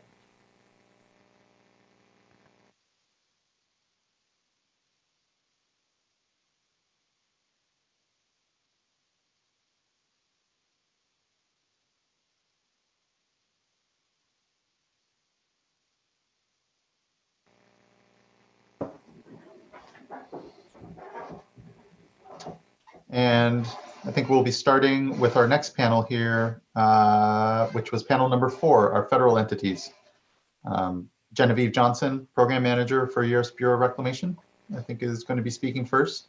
And I would just start by saying there has been a very historic role that the feds have played down at the Salton Sea, a long time land ownership and management role. And even going back to 2000, although with the quantification settlement agreement, the state took on a larger, more direct role in restoration of the sea prior in 2000 was the Sonny Bono Salton Sea Management Act, which was passed. And so again, want to acknowledge that Bureau of Reclamation and our federal partners have had historic relationship and leadership down at the sea. And now as we particularly talk now about how we really maximize these opportunities, look forward to having further discussion around it. So thank you.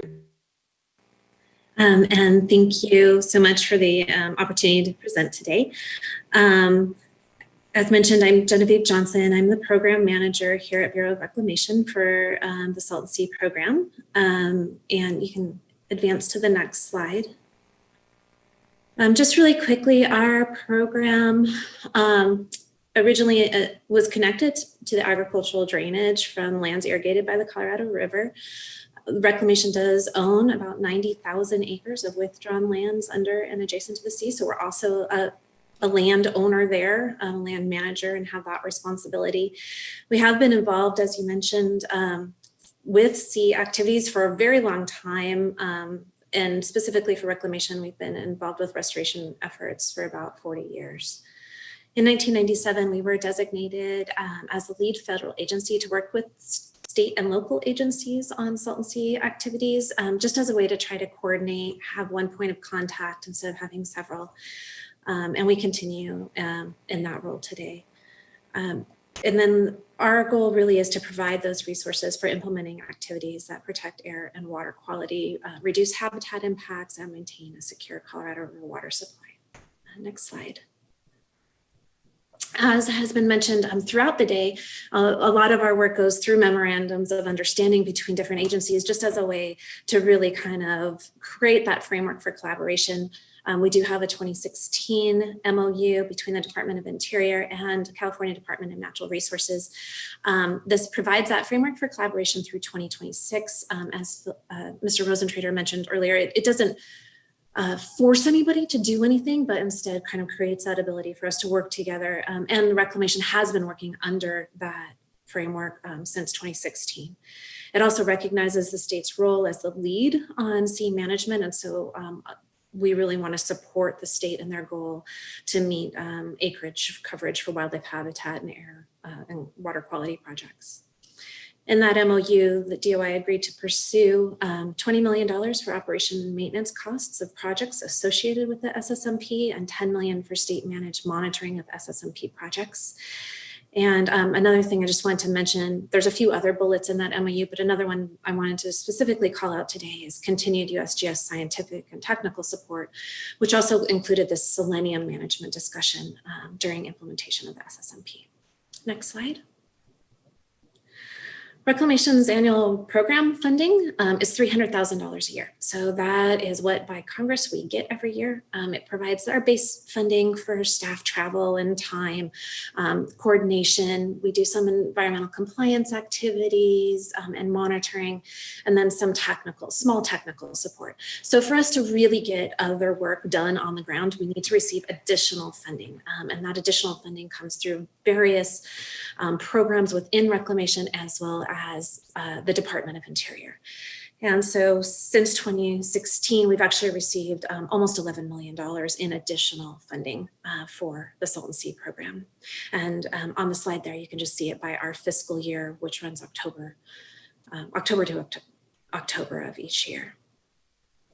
One thing I want to note about this is that when we've been really successful in getting additional funding, it's because we've had really clear project descriptions. We know what is being planned, we know who the partners are, and we know that there's other funding leveraged for those projects. And so we can come in and make the argument that this is a great project to get going on the ground. It has a clear objective, it has a clear footprint, and we have clear partners to work with. And so the last couple of years, that has really increased our annual funding.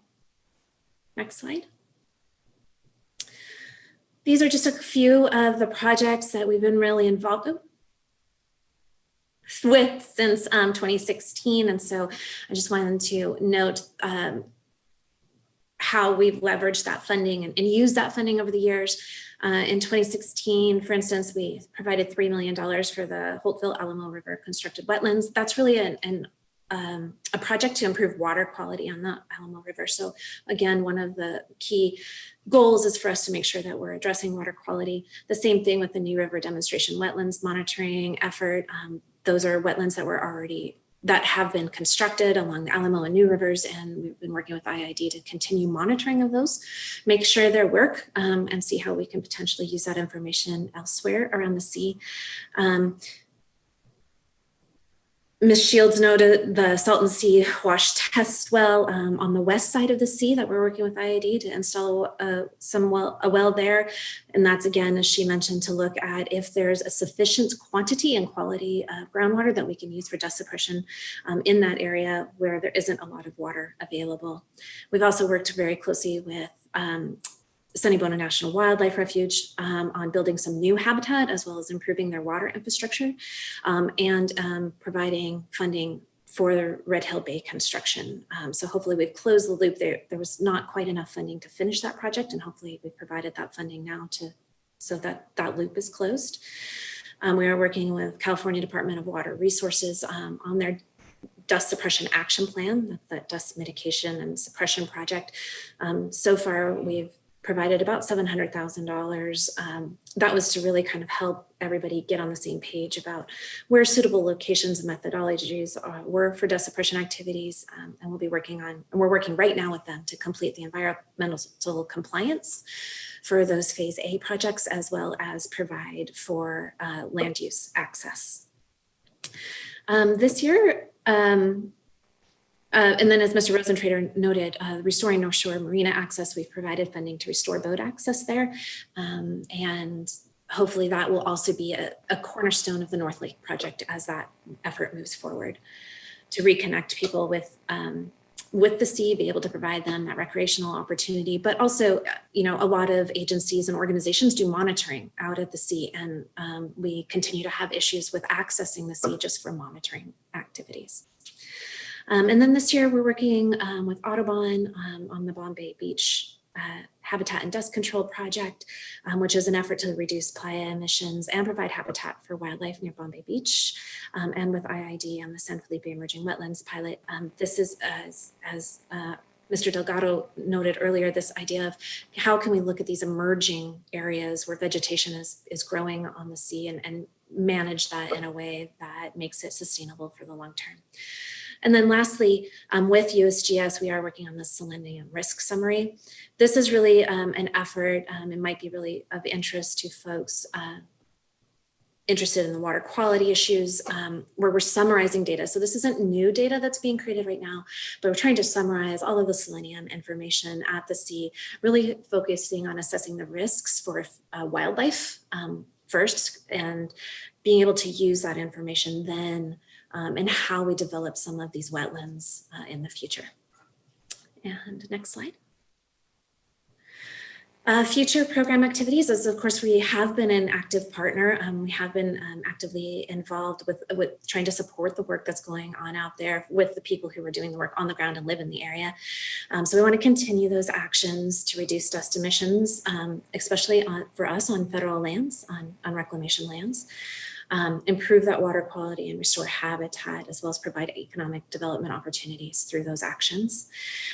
We are partnering with both California Department of Water Resources and IID this year, and we'll continue to do so in the near future to implement those dust suppression activities that are being planned currently. And of course, always interested in collaborating with other partners for developing those project descriptions and seeing if we can provide additional help in those areas as budgets allow. And then where appropriate, where we are still working to coordinate some of those federal activities so that we can work together to streamline that environmental and cultural compliance and permitting. And last slide. If anybody has any questions about these projects or just more of what Reclamation is doing, that's my contact info, and you are welcome to contact me at any time.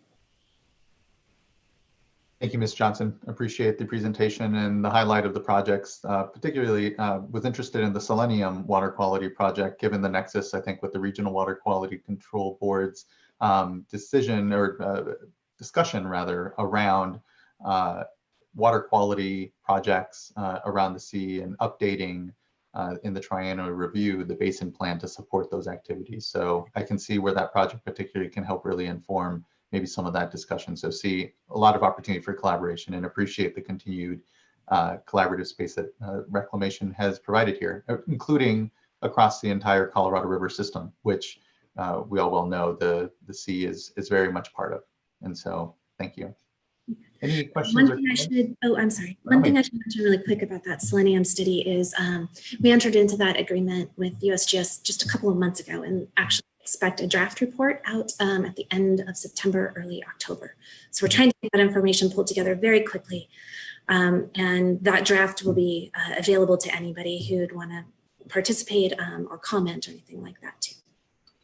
Thank you. And there acknowledge the long-standing great relationship with USGS. Doug Barnum comes to mind, and the former USGS office. And I know through some consolidation that office is not necessarily open, but still USGS is a really committed collaborator in this entire space. So glad to see that projects continue on with them. Any comment, question from fellow board members? Well, then thank you, Ms. Johnson. And I'm sure if something further comes up, we'll ask here in the course of the discussion. So thank you. And next on the panel here is Kyle Dahl with the U.S. Army Corps of Engineers and is the acting section chief. Good afternoon. Good to see you, Mr. Dahl. Hi, thank you. Can you hear me? Yes, we can. Excellent. Okay, yes, I'm Kyle Dahl with the U.S. Army Corps of Engineers, Los Angeles District Regulatory Division, and I'm the chief of the San Diego and Imperial County section. And our area responsibility is San Diego and Imperial counties. Our office's primary responsibilities are for reviewing and issuing permits under Section 404 of the Clean Water Act. However, I did want to give a step back, because one of the questions we get a lot when we do public outreach and events is just about the structure of the Corps. And usually the way I describe it is there's two larger wings to the Corps. There's what's called the Civil Works branch, and then there's the regulatory branch. Our Civil Works branch primarily works on congressionally authorized and funded projects. And I did want to touch on this because I know it's been an issue in recent years. Sorry, my lights just went off. But the summary is that the Salton Sea restoration projects have been authorized by Congress. The funds have not been appropriated, however. The Corps made a recommendation for certain funding in FY 2020 and 2021, but that money is not part of the president's budget right now. So I want to bring that up because that question often comes up when we have discussions about the Salton Sea. I really appreciate that. And so was that a request made through your work plan then? And that's correct. Funded ultimately. Okay.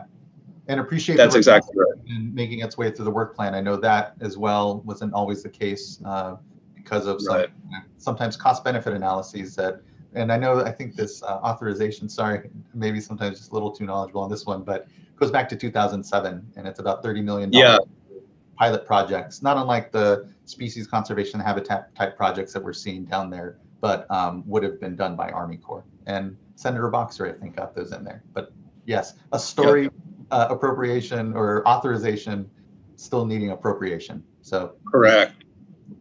That's right. So our Civil Works folks are looking at different lines potentially to fund those projects, but I did want to bring that up just as a reference. My role is in the regulatory realm, so issuance and review of permits. That's sort of the other side of the Corps operations in terms of the non-military operations.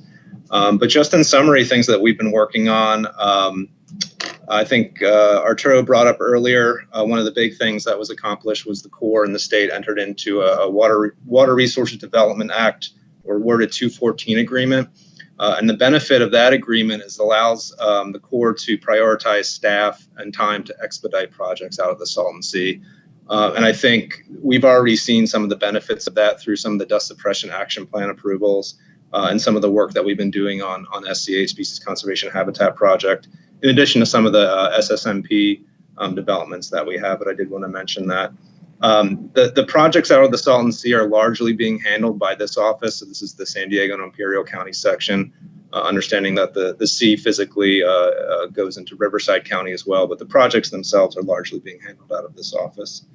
But just in terms of some of the things that we've been working on specifically to the regulatory actions, regarding the Dust Suppression Action Plan project, we've come up with a really straightforward and predictable path ahead in terms of identifying potential aquatic resources out in the sea. And the intent of that was to assist in facilitating these delineation approvals so that we could give the state basically a thumbs up to go in and start doing some of the dust suppression work. So we've done 2 of those so far. We've worked very consistently with the state in order to continue that process. So we expect that to continue in the future. The first project was really sort of the litmus test in terms of figuring out how to identify some of those resources, but we think we've got that process down pretty well now. So our anticipation is that in terms of dust suppression projects and this office's involvement, that we'll largely follow that model and be able to expedite those as much as possible.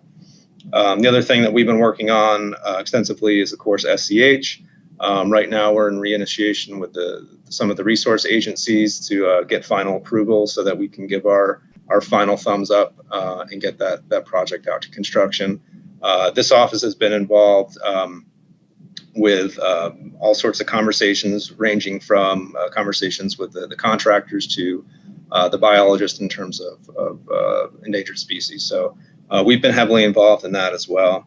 And then, of course, the sort of overarching thing, the development of the SSMP project description. The Corps, as of now, will be the federal lead for that action under NEPA. And we're working with the state extensively on development of the project description for that to carry through into the NEPA analysis. We're also participating and assisting with the public workshops and public involvement. So we've had some extensive conversations and continue to have conversations about the scope of that and the Corps' involvement. But like I said, we've been extensively involved over the last probably 6 months to 8 months with the state team.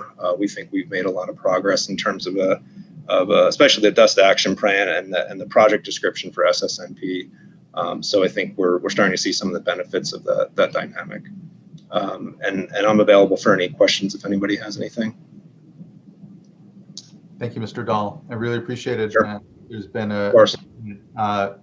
re-engagement with the Corps, and I think that it's really showing. And appreciate the coordination on NEPA and all these fundamental permitting activities that really before weren't really coming together in a way that was allowing for program implementation to happen in any way it seemed, in project implementation more importantly. So thank you. It's my pleasure. Thank you. Really great to have you at the table. Any questions from board members or comments to Mr. Dahl here? Okay, hearing none. Thank you so much again. Right. Appreciate it. Yeah. Next up, we'll shift to panel number 5, which is our Wildlife and Community Non-Governmental Organization panel. And first up would be Andrea Jones from Audubon, California. And on behalf of Pacific Institute, Audubon, Sierra Club, Defenders of Wildlife, and Environmental Defense Fund, it looks like here. So thank you, Andrea, for being here. You should be invited here momentarily to share your camera and/or microphone. Hello. Oh, I think we still can't get audio coming through from you. You want to down at the bottom of your Zoom window where it's the microphone and it says mute, there's a small up arrow. If you click on that, you can select maybe another microphone.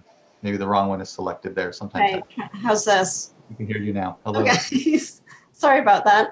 Again, my name's Andrea Jones. I'm with Audubon, California, and I'm speaking on behalf of all of the environmental organizations that were already mentioned. Our comments today will address habitat planning, while my colleagues on this panel will address equally important community engagement. We first wanted to commend the state for the incredible progress over the past year. We really appreciate the focus and the hard work of the agencies on the Salton Sea and the board's continuing oversight.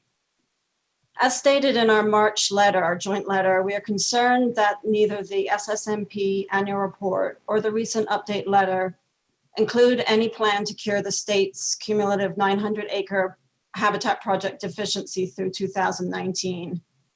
If the full SCH project is completed per the state's schedule by 2023, and we're excited by that progress, and all of these acres provide habitat value, not just dust suppression, the state will still be deficient by almost 2,000 habitat acres.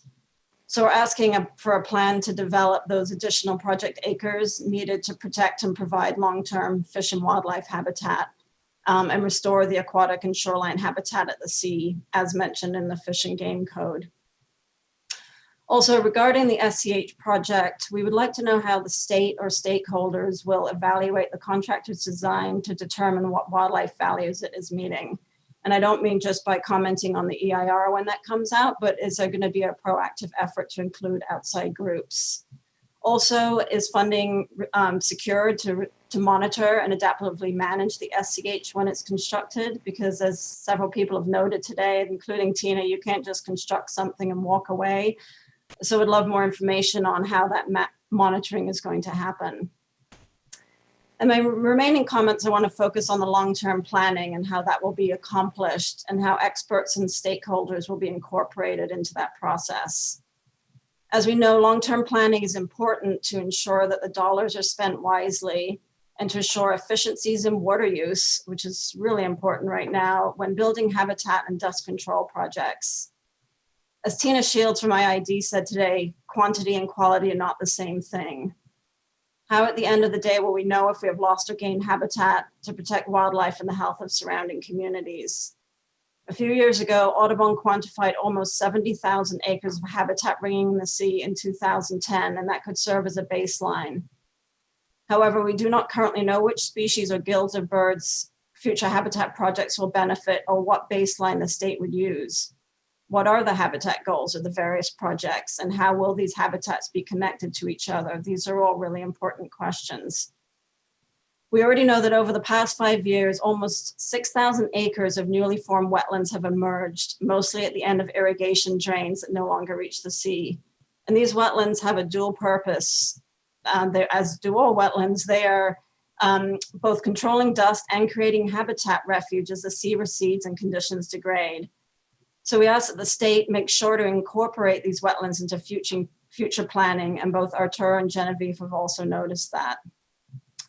Groups including Audubon are already looking at how some of these emerging wetlands can be used to enhance habitat and create additional habitat, control dust, and provide public amenities. Without a holistic ecosystem approach to the long-term planning at the sea, in 10 years, are we going to look back and realize we've missed an opportunity or lost irreplaceable habitat and wildlife? And I have a few other specific questions. We were previously told by the state that a habitat action plan would be completed. Is this still the case, and how will stakeholders such as Audubon and other groups be incorporated into that process?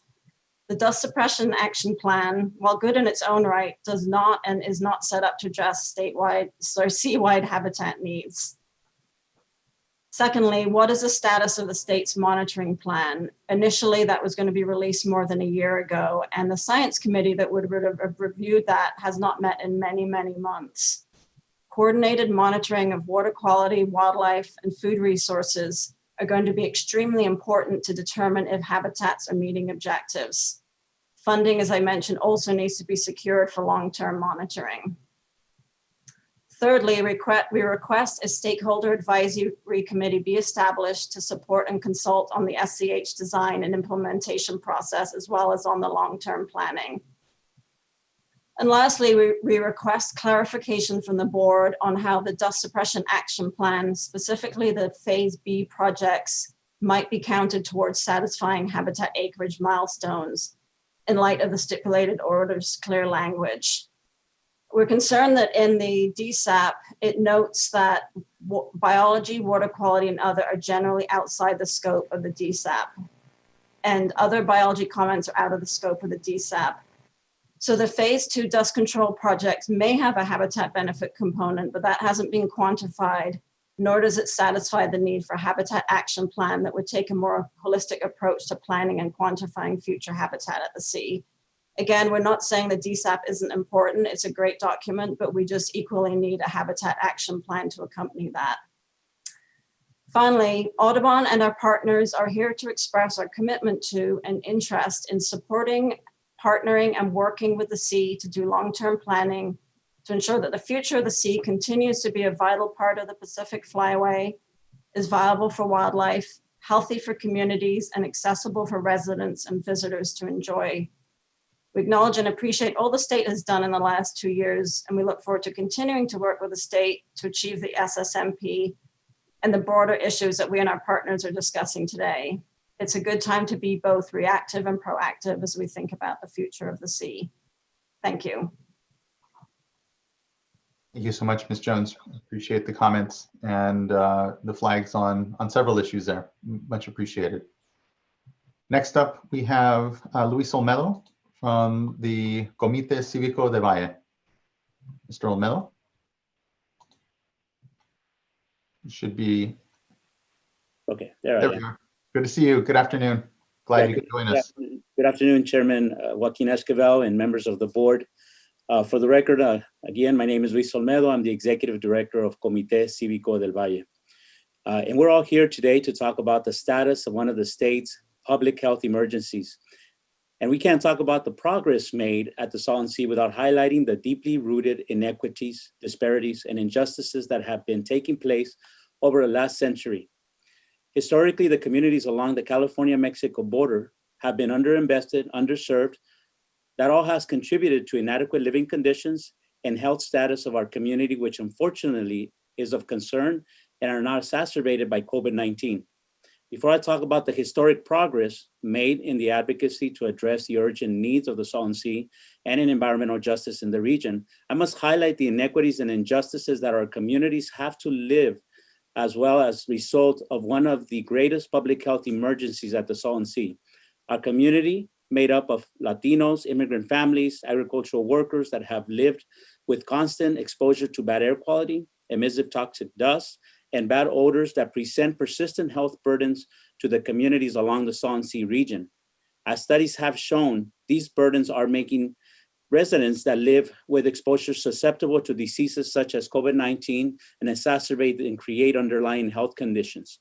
COVID-19 has left us gasping for air, and despite the economic struggles, Governor Newsom and the legislature have kept their commitment to fund projects at the Salton Sea and the New River. Thanks to community advocates, Assemblymember Eduardo Garcia, Governor Newsom, cabinet secretaries, today we can celebrate the New River funding win. The New River $28 million must remain at DWR, the California Department of Natural Resources, California Department of Water Resources, and all the monies should be committed to the New River project as one allocation. It makes no sense any of these monies be run through the Salton Sea Authority. The monies should go straight to the City of Calexico to implement the project. I have not heard disagreement with this idea. I'm simply sharing it. The SEH project, the dust suppression and habitat projects are behind schedule. However, the Newsom administration has and is making progress. The North Lake project also that has been widely discussed at the Salton Sea Authority, supported by agencies both in Imperial and Riverside counties. And we must capture and learn best practices of these projects from proposal, funding to completion. To continue on this celebration, I would like to thank Secretary Crawford because he recognized that environmental justice and public health were not top priorities of the California Natural Resources Agency in past years. To address this knowledge gap, new jobs have been created. And as we heard today from Assistant Secretary Delgado, some of the new jobs will also be stationed locally in the Salton Sea region, in the Imperial Valley as well. This is a clear indication that Secretary Crawford and his leadership team are listening and delivering. Secretary Crawford spoke to this point of the community engagement as well. And we are very pleased with recent support from CNRA and DWR, allowing local community agreements to take the lead on developing localized messages in coordination with CNRA and DWR. This will improve messaging and accelerate engagement. By 2021, Comité Cívico will have expanded its operation and maintenance of 70 Ivan community air monitors consisting of PM10, PM2.5, and methane sensors throughout the entire Salton Sea Air Basin. The data we collect is being shared with government, academic researchers who are studying the ecological and public health impacts of the region. Our Ivan Air Monitors is also providing real-time air quality information to the public and schools.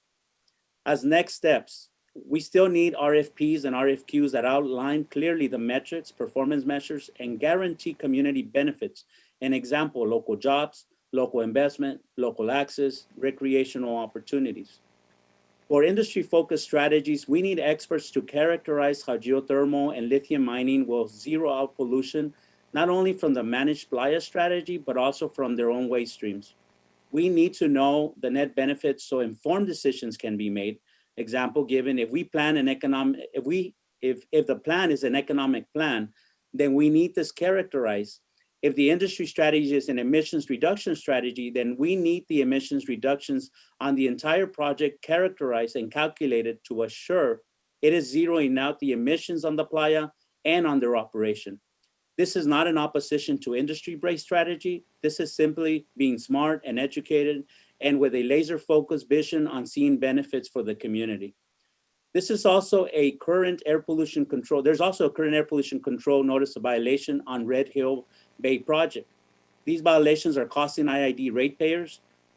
We need federal government to step up and get the job done urgently. We also need these violation dollars to be invested in local community benefit projects.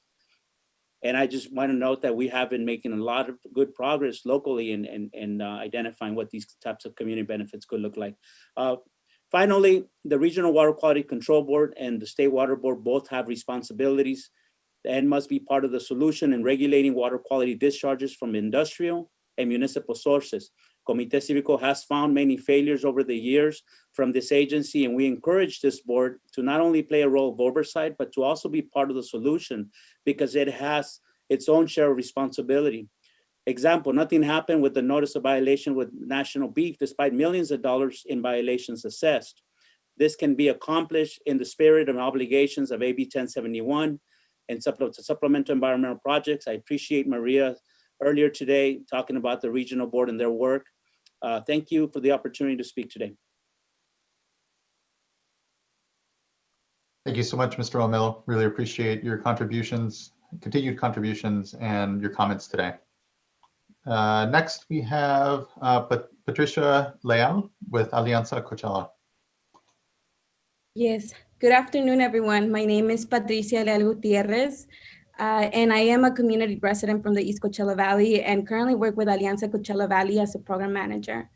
In collaboration with a number of local nonprofits focused in working on environmental justice issues such as air quality and the Salton Sea, through community engagement, our focus has been to uplift the respiratory health issues and impacts experienced by residents who live adjacent to the Salton Sea. Such communities are, but are not limited to North Shore, Mecca, Oasis, Therma, Coachella, Desert Shores, Salton City, and the urgency to take action is now. The reality is that the current pandemic only exacerbates this urgency for action. We appreciate the state's renewed efforts to engage community members by planning a number of community meetings. With increasing project activities such as the North Lake Pilot Project, there is a greater need to ensure that there is a clear structure in place to collect and incorporate ongoing community input and respect community knowledge and experiences throughout the entire process. Currently, the SSMP Community Engagement Committee, led by the state, is a committee that meets quarterly, composed of local organizations and other entities to support on engagement. We believe that there is a great opportunity to revisit the structure and goals of this committee and lay out a clear structure and clear process on how the intake of communities' recommendation will be integrated not only in the SSMP, but as we look at the long-term planning as well. We have provided input on the draft Community Engagement Committee document, and as the state increases its capacity, we look forward to restructuring the committee in a way that further engages residents and informs projects. Projects from the SSMP to the long-range planning, and really elevate and include community-driven solution that addresses community public health impacts linked to the Salton Sea. Having a local office located near the community around the sea is truly a good step in achieving this.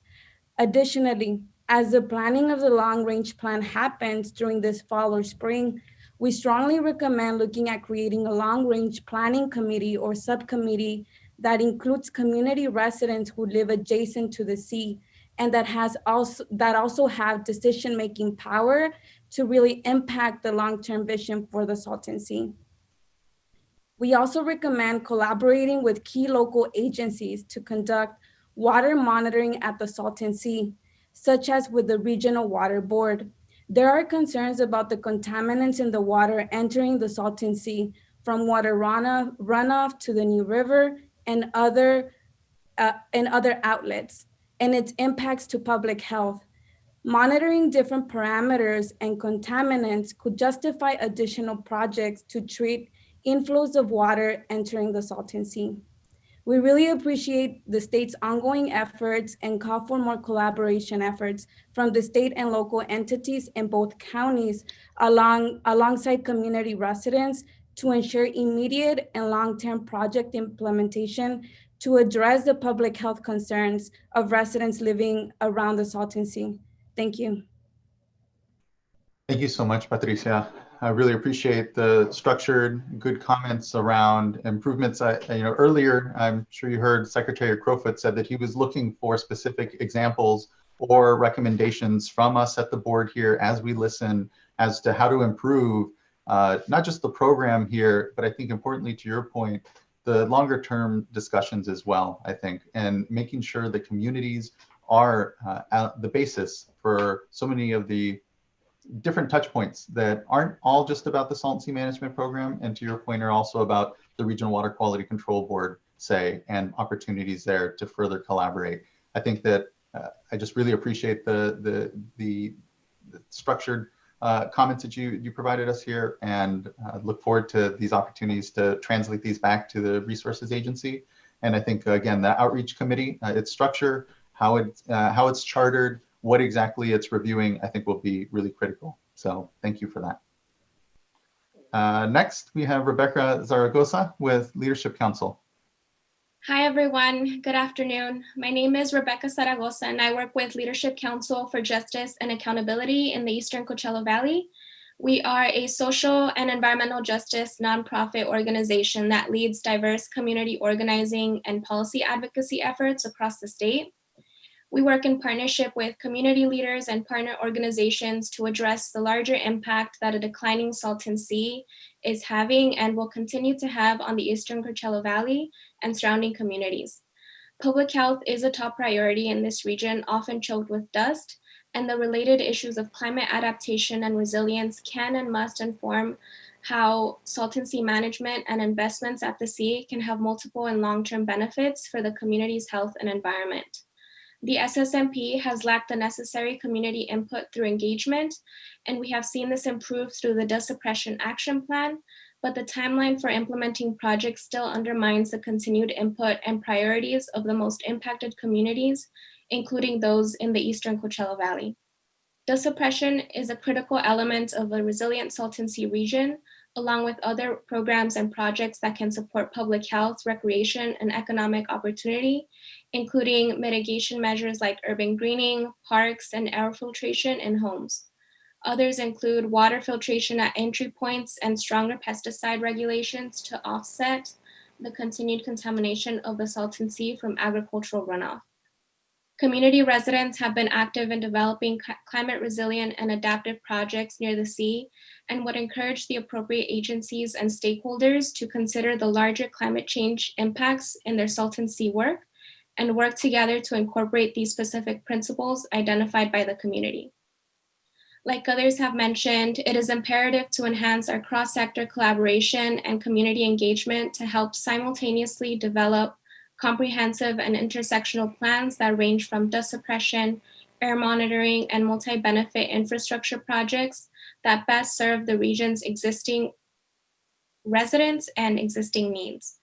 One of the programs in which we'd like there to be more transparent collaboration with is the AB 617 Community Air Protection Program.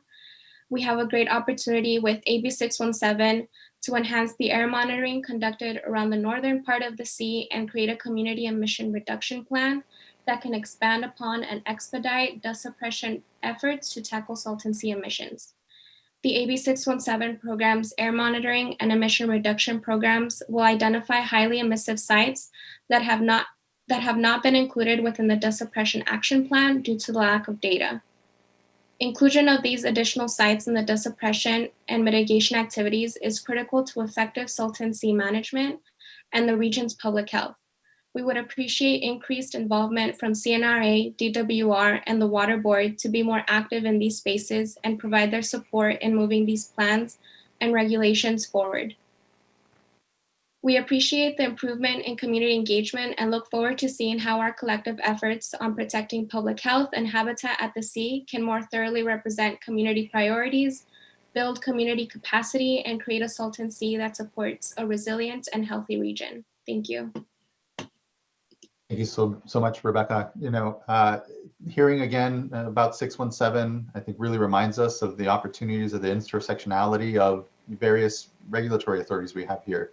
There's obviously the air impacts and therein and various projects that can contribute to it, but it's that whole air, land, water interface that we find ourselves with. And so the better we can have a program that, although uniquely is, yes, driven through 617 or the Salton Sea Management Program as a component for these other projects, or even the economic opportunities, I think that we've heard a few times around, finding those ways that they all are additive, they all add to like a common decision support space, if you will, so that we are talking about the same discussions. And ultimately, what we're talking about are the futures of our communities, and making sure that our communities are empowered to engage and decide and help shape how they are going to continue on into the future here. And that means the economic prosperity that comes from and should come from so much of the investments going on at the Salton Sea on the habitat side, but also even air quality projects and economic projects therein. So I appreciate that. I appreciate the continued focus on that intersectionality. And I commit to us trying to do better to blend where we have staff and capacity, process and engagement around, but then also with our programs, do the same. Make sure that, and this workshop being an example of that, making sure that we're all continuing to have the same discussion amongst ourselves, particularly in these next months and years ahead, because there's a lot going on. And so I appreciate it. Thank you. That's wraps up actually our panels at this point. Any other, as we transition here to the public comment cards that we have, which there are about, at this point, 23 or so. Are there any comments from board members? Anything you wanted to bring up, question, or make comment before we transition to the speakers? Okay.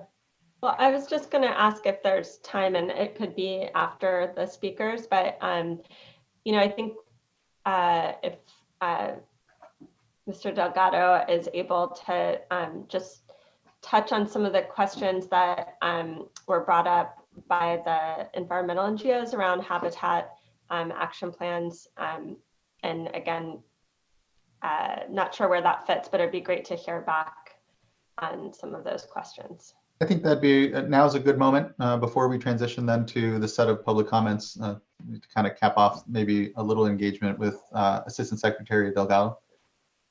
So yeah, we'll invite him here to share his camera and audio and see if he has any further comment. And I know, again, the outreach committee particularly has been something that CNRA and the Business Secretary have been focused on. And so maybe have some quick thought to some of the comments we heard from Alianza and Leadership Council about improving maybe some of that.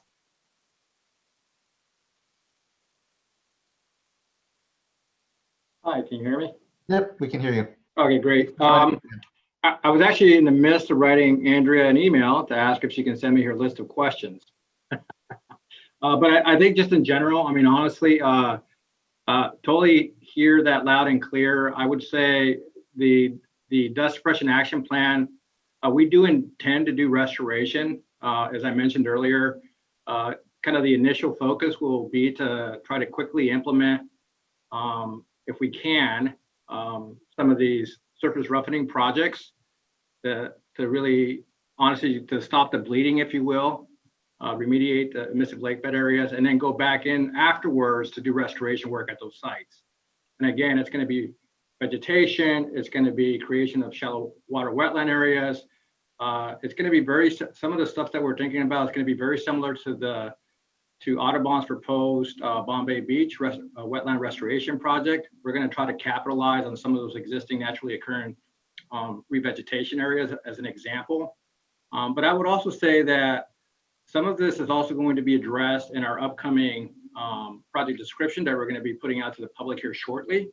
That's going to really start to address how we get to 30,000 acres and how much acres of aquatic habitat we're going to build, how many acres of these other revegetation areas we're going to do, these shallow wetland areas that we're going to create.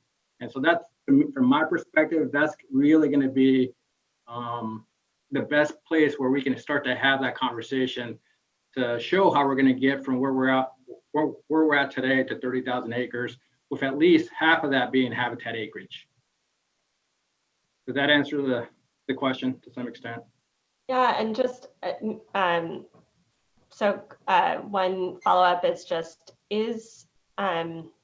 so the description is going to be coming out soon, and that will provide probably a lot more of those details, as you said. And then, you know, it sounds like a number of the presentations today have mentioned, you know, there's trade-offs between quality and quantity and sort of pace and different ways of rolling out the different acreage projects. And I'm just curious where that process fits to kind of clarify the plans and give opportunity for discussion and engagement around how that's rolling out. Yeah, I guess I would generally say, yeah, thank you for that question. I would generally say that I don't see it as an either or. I think we can do quantity, right? I mean, we have to follow through and meet our commitments, right? We need to deliver the acreage, but we can do that and still do quality work. And I'm not suggesting that we not do quality work. I think we can do both. And quite frankly, you know, that was what I mentioned earlier when we put together the dust suppression action plan. That really started to provide a reality check for me on whether or not this is realistic and it's whether or not it's doable. And I think it is. But again, I need to really stress that it's only doable if we all work together, right? And that we're able to get land access agreements in place, and that we're able to get the permits timely, et cetera, et cetera. Mm-hmm. Yeah, and I mean, I wonder if the community engagement plan, I'm forgetting the name of the document that you mentioned earlier, but that plan can help also highlight ways to talk through and clarify some of those on the habitat side, in addition to the, you know, on a number of areas that the SSMP is working on, but be able to help, you know, clarify opportunities to engage around that as well. Sounds like that's, you know, maybe already in the works, but seems like a good. No, I totally agree. You know, and I think really kind of going back to the little game plan, the high level Gantt chart, if you will, really, that's really one of the primary purposes of that project delivery timeline, right? Is to really start connecting dots on where we're going and where we're at and how we're moving forward and schedules, et cetera, et cetera. And now we can actually actively identify touch points when those need to occur. And frankly, we didn't have that before. And so I totally agree. And I think we can start to build in these touch points, these opportunities for collaboration and conversations into the engagement plan as an example. And so I'm right there with you. Great. Thank you. Any other questions for the Assistant Secretary? Okay, hearing none. Thank you, board member, and thank you, Assistant Secretary Delgado. We'll now, excuse me, we will now move on to our public speaker cards here. And first up, we have, and for those of you here on the Zoom platform, you'll see we do have a sort of a ticker here with the next individuals that will be coming up to kind of help you understand where you'll be. And we'll keep things at about 3 minutes. I'm requesting at this point to help us get through what are a number of comments. Can extend to 5 if folks really need in there, but otherwise appreciate everyone's opportunity to engage and provide comment to us here. Note as well that we will have a second session to provide public comment after 6 p.m. And so have a tranche of folks coming at that point as well. So hello, good to see you, Ms. Rowe. Good, thanks for participating. Hello, thank you for having me today. I'm Annette Morales Rowe, a 30-year constituent of all the Coachella Valley elected officials participating in the program today. I've met with many of you in person about water importation for Salton, and my questions are for Assistant Secretary Delgado. According to the 2020 annual report on the Salton Sea Management Program, page 10, the SSMP project delivery timeline indicates the long-term plan was supposed to have selected an independent reviewer, and new proposals for water importation were then able to be submitted for review and feasibility at that time. That deadline has passed. Your presentation this morning showed an amended schedule shifting these tasks to fall 2020. This new timeline also appears to show that you are beginning preliminary planning prior to, not after receiving any new importation solutions. My three questions are as follows. Arturo, could you put a finer point on why the preliminary planning is being conducted prior to receiving new importation solutions? What is meant by preliminary planning and what is being evaluated? Last, how does the new schedule shift impact how new ideas for water importation will be included? Thank you. Thank you, Ms. Morales-Rowe. I will flag that as we receive public comment here, and it is less an opportunity to ask direct questions of other panelists. I know that the water importation discussions are something that continue to be out there and of interest. And so we'll just say then, if Assistant Secretary Delgado would like to respond to any of those specific questions, he may, but then otherwise appreciate the comments and interest I hear in importation plans. Thank you. But thank you, really appreciate that. Assistant Secretary, did you want to say anything regarding the direct questions?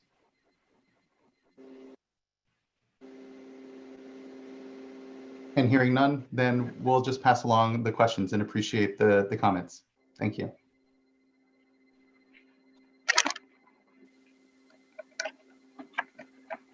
We'll move to our next public speaker then.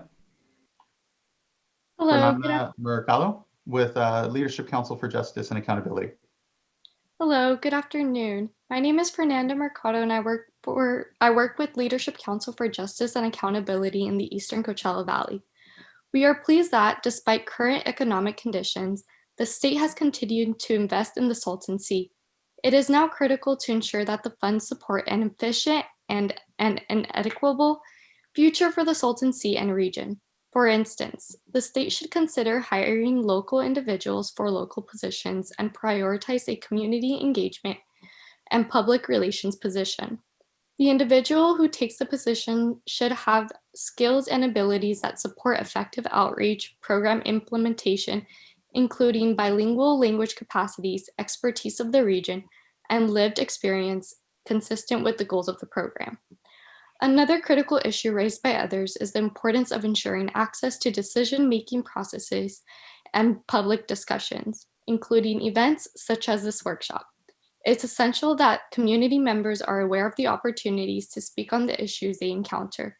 This will allow individuals with firsthand experience of the effects of the Salton Sea to highlight how they are being affected.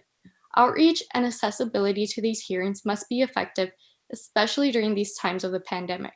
For example, outreaching to nonprofit organizations that work with the Salton Sea directly a few weeks before the hearing will allow nonprofits to work with community residents and gather any immediate issues, concerns they have to ensure that community residents have the information they need to participate in the meetings. Also, it's important to ensure effective outreach in all relevant languages, including Quechua, Spanish, and English to help overcome language barriers. Lastly, making the public comment registration process more simple will help residents register. For instance, providing brief and clear instructions in Spanish, English, and other relevant languages more than a few days in advance.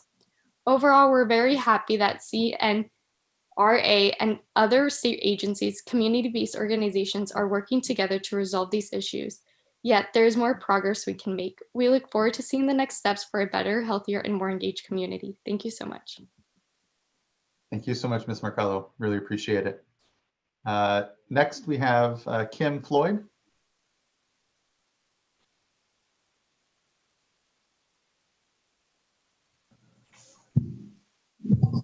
I guess I made it.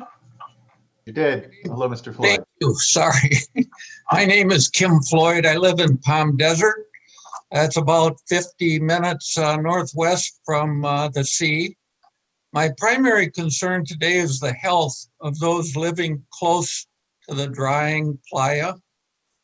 As reported in the Desert Sun, our local newspaper today, the 9 cities in the Coachella Valley represent 31% of our county's COVID deaths and only 20% of the county's population. Data shows that the rate of COVID infection in County Supervisor Perez's district is particularly high in low-income communities in the West Coachella Valley, i.e. near the Salton Sea. These communities are home to a large portion of our essential workers who cannot work from home. These communities have suffered from poor air quality for years, and as such are at higher risk for COVID infection. These communities need work completed at the sea to suppress airborne contaminants as soon as possible. Please, no more delays. Thank you.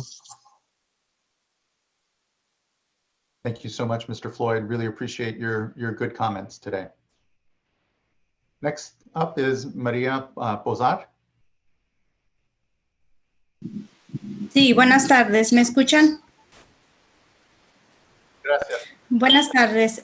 Yo vivo en el este del valle, en la comunidad de North Shore, que está, mi vecino es la laguna del Salton. Mi preocupación es que ahorita estamos a las temperaturas de 120 grados y ya se empezó a liberar el sulfuro del olor huevo, olor a drenaje, y es mi preocupación porque no podemos salir afuera, pero tampoco podemos estar adentro porque ese olor está penetrando adentro de mi casa. Tengo 2 niñas, una de 3 años y una de 10.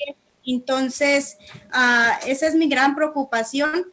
Y nosotros como miembros de la comunidad en general y también como miembro de la comunidad purépecha que vivimos aquí, quisiéramos pedirles de antemano de favor que por favor hagan algo ya. Podemos poner enverdecimiento, más árboles alrededor de la laguna, árboles alrededor de nuestras casas que nos proporcionen filtros de aire adecuados para que podamos estar en mejores lugares para vivir, porque todos somos hijos de Dios y merecemos vivir de la mejor manera. Entonces, esa es mi gran preocupación en estos momentos y nosotros no tenemos a dónde irnos a vivir. Este es nuestro lugar, es donde nuestros hijos están creciendo y por el momento ahorita las escuelas están cerradas y podemos tener a nuestros hijos aquí. Pero cuando ellos regresan a las escuelas, ¿qué sucede? Pues los olores también se penetran en las escuelas, los químicos, lo de los campos. Entonces, quisiera también que las personas que van a ser dirigidas a la restauración del lado norte, que sea una persona que está ya involucrada con la comunidad de North Shore, que conozca a la comunidad de North Shore y que nosotros tengamos esa confianza con él para que podamos guiarlo hacia cómo queremos mejorar nuestra comunidad, porque solo la comunidad puede saber qué es lo que nosotros necesitamos para nuestro mejoramiento ambiental. Sabemos que cada día nuestra laguna se nos está yendo, pero yo quiero que mis hijas cuando crezcan más puedan mirar algo de que sobró de la laguna. Ese es mi comentario, solamente en general a todos también, que por favor involucren más a la comunidad antes de hacer cualquier evento, porque nosotros somos los que vivimos aquí y queremos una restauración sana para nosotros. Muchísimas gracias por darme el espacio para hablar. Gracias, señora Posar, para tu tiempo y tu voz de la comunidad. Gracias. Next, we have Miguel Hernandez, Comité Cívico de Valle. Hi, everyone. Thank you. Thanks for this opportunity to provide comment. Again, my name is Miguel Hernandez. I'm with Comité Cívico del Valle and also resident in Brawley. And first, I want to thank you for hosting this meeting, even though, it's a few months after its original date. But we're here now, and it's a good moment in time to have this conversation and how we keep our commitments moving forward. And talking about commitments, I want to make sure that there's also a commitment between agencies and the Water Board and IID and the Air Pollution Control District and AQMD to coordinate efforts. There's 617 in the southern part of Imperial County. There is 617 in the eastern Coachella Valley. So there's that gap in between that it's not covered in a way by the 617 program. But it could be a way, for air districts to coordinate and meet that gap to improve the air quality of that particular region, and enhancing or improving the whole airshed in the Salton Sea region. So also Arturo Delgado and Tina Shields mentioned that there's some overlapping on the projects, for the dust suppression projects, and I think that's a perfect opportunity to again have that commitment and engage and talk to each other, and make sure that progress in fact happens, and that is also a good opportunity to leverage funds to have a better or more robust strategies being implemented at the sea, in coordination, so there is no double efforts, or one is getting a permit and then the other one is doing the same thing. Just talk to each other and get things done in an efficient way. And I just also want to thank DWR and CNRA for allowing us to have conversations. Also part of the engagement committee meetings that happen frequently, and have those conversations with them, so we can have also conversations with the community. The upcoming meetings that we have in September for the pre-NEPA process on the SSMP, allowing us to have these conversations at an earlier stage, allow us to have conversations with our community, make sure that we engage them in a proper way, that even though without a digital platform, we find ways to make things easier for them too. And it gives us time to, how to log into these meetings, how to provide public comments and things like that. So I do appreciate from this agency reaching out to us and allowing us to provide input and be part of this process too. And I actually look for a similar coordination or a similar partnership with the Water Board, hosting these meetings that happen annually, but reaching out to nonprofits, to community stakeholders will be a good way to engage in the future meetings for the Salton Sea. And thank you again for this opportunity. Thank you so much, Mr. Hernandez, for your really great comments, and really appreciate the artwork you have behind you there. It's pretty great. Thank you. Next up, we have Christian Rodriguez. Mr. Rodriguez. Hi, everyone. Thanks to the board for allowing me the time to speak. My name is Christian Rodriguez. I am a community associate for Concrete Design Initiative, working primarily in the Eastern Coachella Valley. It's wonderful to see you all again. I want to start off by saying that I want to echo the comments of my colleagues, Rebecca and Patti Leal, during the NGO panel portion. In an attempt to not be redundant, I want to uplift what is possible when adding direct community design participation. First, I want to thank the California Natural Resources Agency for their support of the State Park project funded through Coachella Valley Mountain Conservancy, which Concrete Design Initiative will be leading and designing with community participation.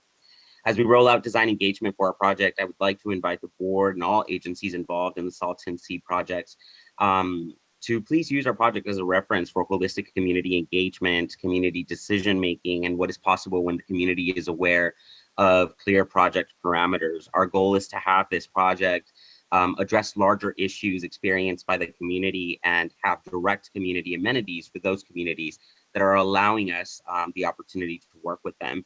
We encourage the state to undertake pilot projects to address immediate needs on the ground and to test multi-benefit infrastructure possibilities with this community. Thank you so much for your time. Thank you as well, Mr. Rodriguez, and just want to commend your continued leadership and engagement. I have to flag, seeing Alianza and Leadership Council and others continue to build really incredible capacity in the Eastern Coachella Valley to engage, and in the Imperial County to engage in these discussions, to come to the table, to be able to understand where projects are at different points, and for the Resources Agency for really taking this last year to commit to that discussion, commit to these opportunities to engage. It has been a shift from the last update we've had, and I think one of the more encouraging ones. So thank you again, Mr. Rodriguez, for your leadership and others I know, and the continued development of capacity and leadership in the Eastern Coachella Valley. Next, I'd like to call up Karina Andalon. Hi everyone, my name is Karina Andalon, and as a community advocate for the Eastern Coachella Valley, I've been given the opportunity to experience different roles and nonprofit organizations to better shape the lives of our community residents. Our community has not only been shadowed by the luxurious cities of Palm Desert and Palm Springs, but we have also been neglected by our local government who do not put people, the community, first to decide how funds will be dispersed, creating in this manner gentrification within our valley that further forgets about our farm working, essential, undocumented workers who live in the incorporated cities of the Coachella Valley, essential workers feeding our country. Not only our people living in the desert with no to limited resources, such as convenience stores, clinics, and colleges, but they also reside near the biggest lake in the state of California, the Salton Sea.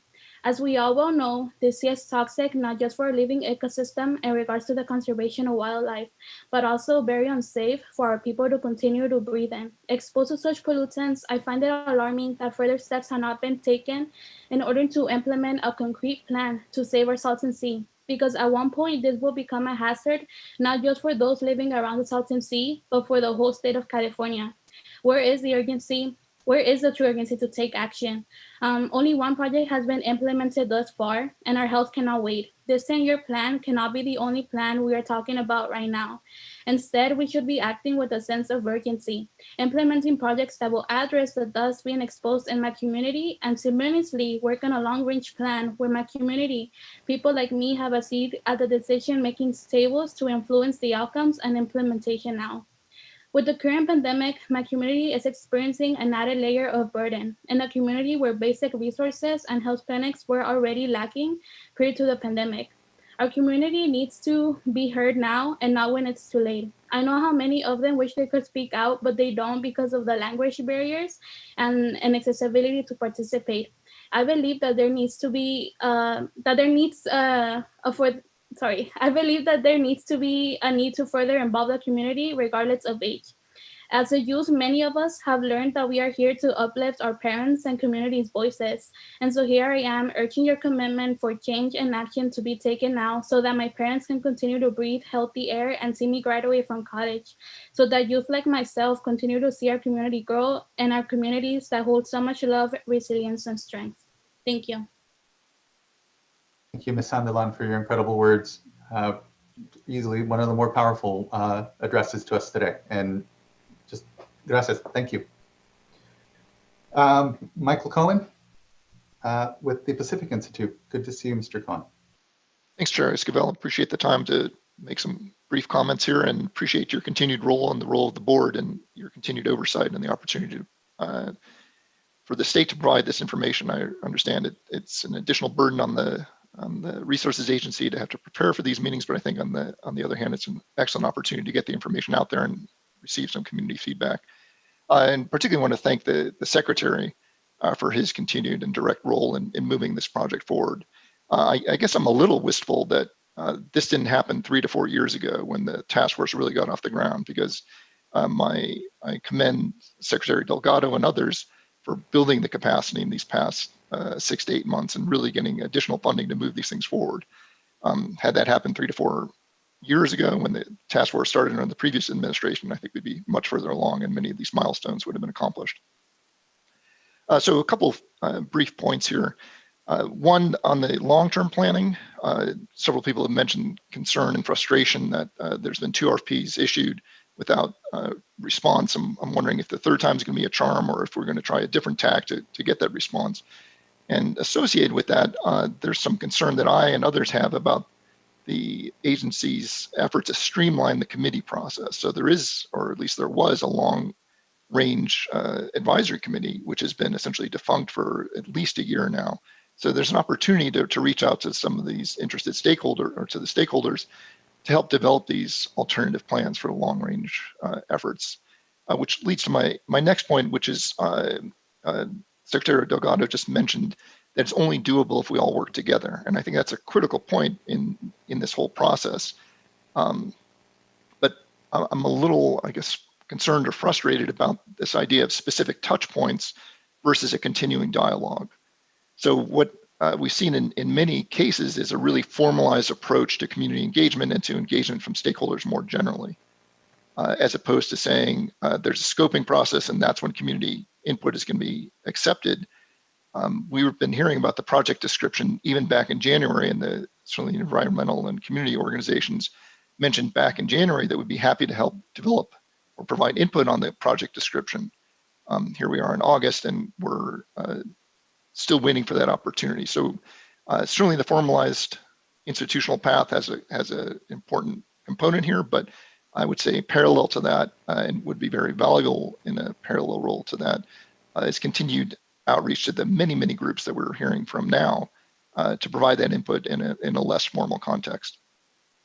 And speaking of context, it's important to acknowledge the various other projects that are going on. We heard from Secretary Delgado, and in this revised dust suppression action plan, mention of Audubon's projects, of the IID dust control projects, but some of the maps that have been provided would be very helpful, I think, to indicate on these maps where these various projects are going to occur, referencing the North Lake and these other various proposed projects. So we have a better, broader vision of what the sea looks like more generally.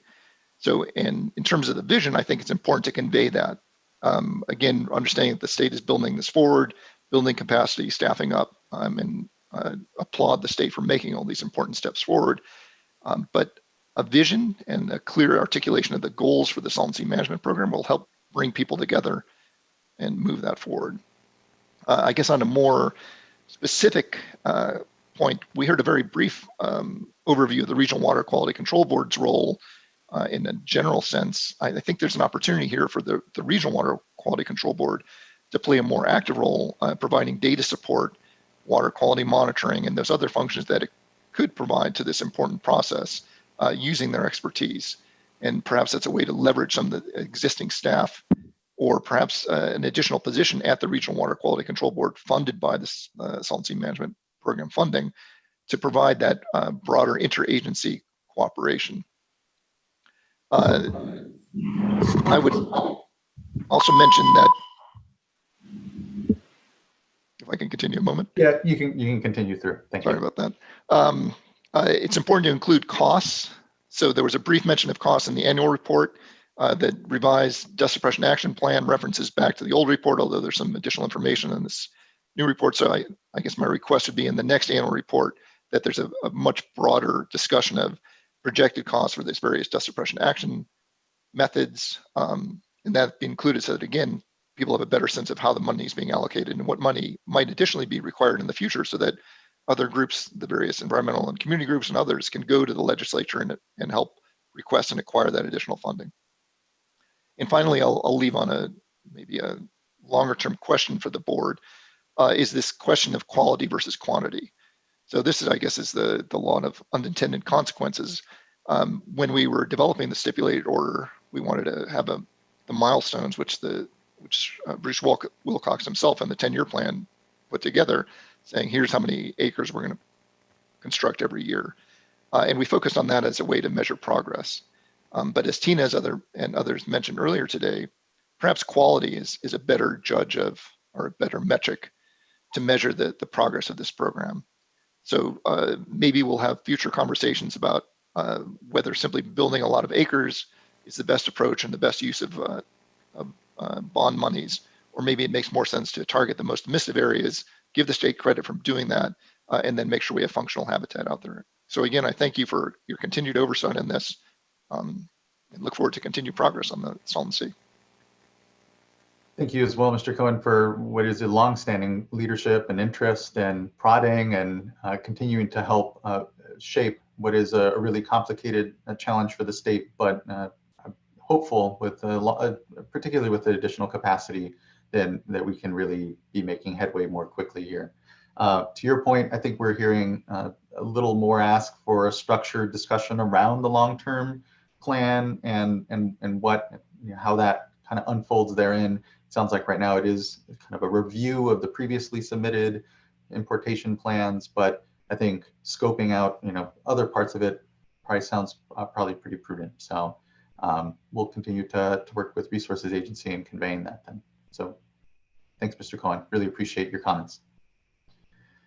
Next up, hold on one second. I do want to do a time check. It's 3:15. We'll want to take a break at some point here. Our interpreter's been going for about, well, I guess we came back at 2 o'clock. So we can, sorry, Mark.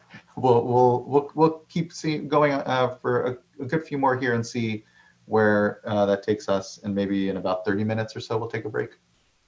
Okay, we have next Chuck Parker from the Salton Sea Coalition. Mr. Parker. Hi, thank you. Can you hear me? Okay. Yes, we can. I wanted to focus on a few problems that I think are ongoing.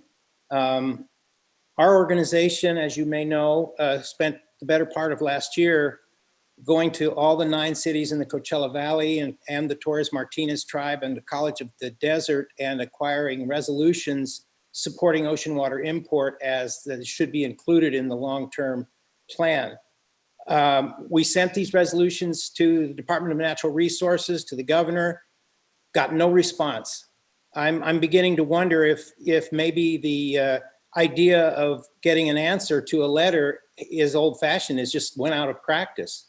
We also attended meetings of the Region 7 Water Board last January with a group, about 20 community members who are concerned about the water quality in the Salton Sea and the fact that for 27 years, they have been out of compliance with the requirements of the EPA Clean Water Act. They have not developed TMDLs for the pollutants in the Salton Sea. That was not mentioned in their presentation today. We sent letters to the director, Ms. Rasmussen. We sent a letter to you. We sent letters to the EPA, the US EPA. The only response we got was from the US EPA saying that the Region 7 board was going to prioritize TMDLs by the year 2030. And I mean, maybe that was a misprint, but if it wasn't, that's really crazy. I don't think that should be acceptable. The other problem that's ongoing, and I think it stems from the non-responsiveness, is I think that it appears to me that the current administration is trying to throw out the baby with the bathwater, and if they just don't discuss ocean water import or don't give us any recognition that most people want that, it'll just die away. And I have to call out the Salton Sea Authority for their presentation today, which was a gross misinterpretation of reality when they said that they put up a list of all the cities in the Coachella Valley and the Imperial Valley as supporting the perimeter lake concept. That's just plain not true. People on the street are not talking about the perimeter lake. People are talking about importing ocean water to save the sea. And where he got that, where that came from, was the Salton Sea Authority surreptitiously circulated an MOU that they had signed between Riverside County and Imperial County. And one of the 17 points on there was support for the perimeter lake. Our organization went around to the cities and asked them to amend that MOU to include ocean water import.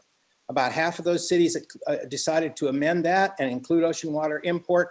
The rest just passed a resolution independently in support of that. So, I mean, finally, I just wanted to say that the state saying that the Department of Natural Resources recommending a feasibility study of water import.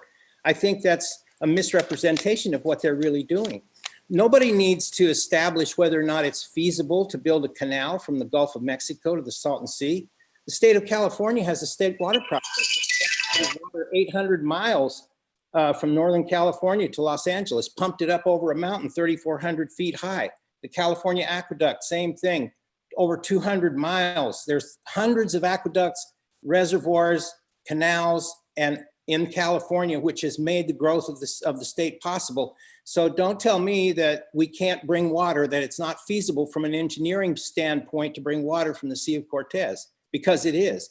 So what they're doing is they're under the cover of doing a feasibility study.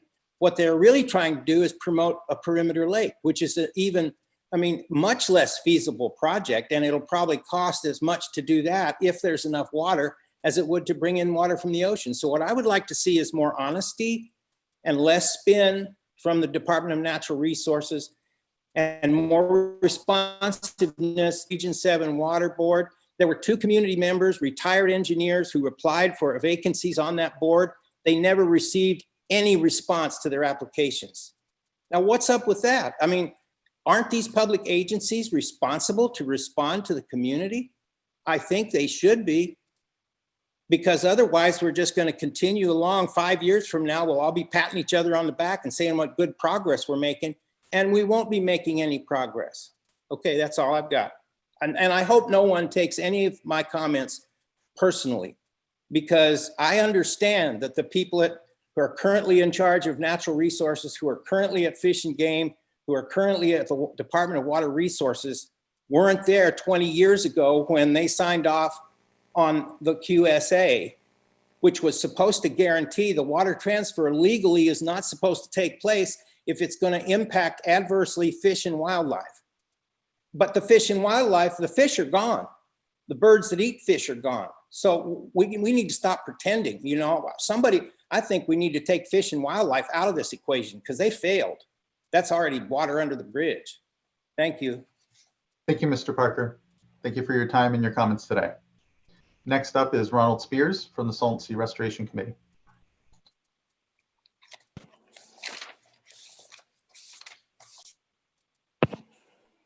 Okay. Hi. Am I on? You are. Good afternoon. Thanks for joining us. Good afternoon, Mr. Escobar. I want to say it's a pleasure to meet you. You are a Coachella Valley resident or alumni at least, and I know you have the Salton Sea issue in your heart to rectify it and to help the sea. So I appreciate everything you're doing. My name's Ron Spears. I'm chairman of the Salton Sea Restoration Committee. I'm also president of the Bahia del Mar Property Owners Association out at Desert Shores. And I'm also a board member on the Channel Maintenance Committee for Track 662B at Desert Shores. Initially, I would like to thank certain people. I'd like to thank Katie Burnworth of the Imperial County Air Pollution Control District. I would also like to thank Matt Desert, the Chief Officer for the Imperial County Air Pollution Control District. I would like to thank Arturo Delgado, Assistant Secretary for Salton Sea Policy. And also, I'd like to thank Ryan Kelly, Supervisor of Imperial County Board of Supervisors, who has done an exceptional job in working to get a memorandum of understanding on the Desert Shores Channel Restoration Project. And last, I'd like to thank Deputy Secretary of CNRA, Tom Gibson, who hopefully behind the scenes directed the MOU project towards completion. Several times it got off the track, and I think Deputy Secretary Gibson was essential in making this happen. I'd now like to talk about the Desert Shores Channel Restoration Project itself. First, I'd like to address the board members of the Department of Water Resources. I want to thank you all for putting this on, and I would like to thank those members that reached out to include the community in discussions. I know the two or three of the board members mentioned they would like to have community involvement in the process, and we appreciate that. Sorry about the grandfather clock. I would like to address the board that I am the community that is going to be speaking to you board members, representing a lot of the members, a lot of the people of the West Shores at the Salton Sea. I'm talking about the Desert Shores Channel Restoration Project. I call it Desert Shores Restoration Project. I want to say did we lose me? No, that was the 3-minute timer. So if you could try to wrap up somewhat, Mr. Spears. But you still have a few moments if you need to, by all means. Okay. The one thing is you have an existing infrastructure at Desert Shores, which you don't have at most of these other projects. I think that's very important.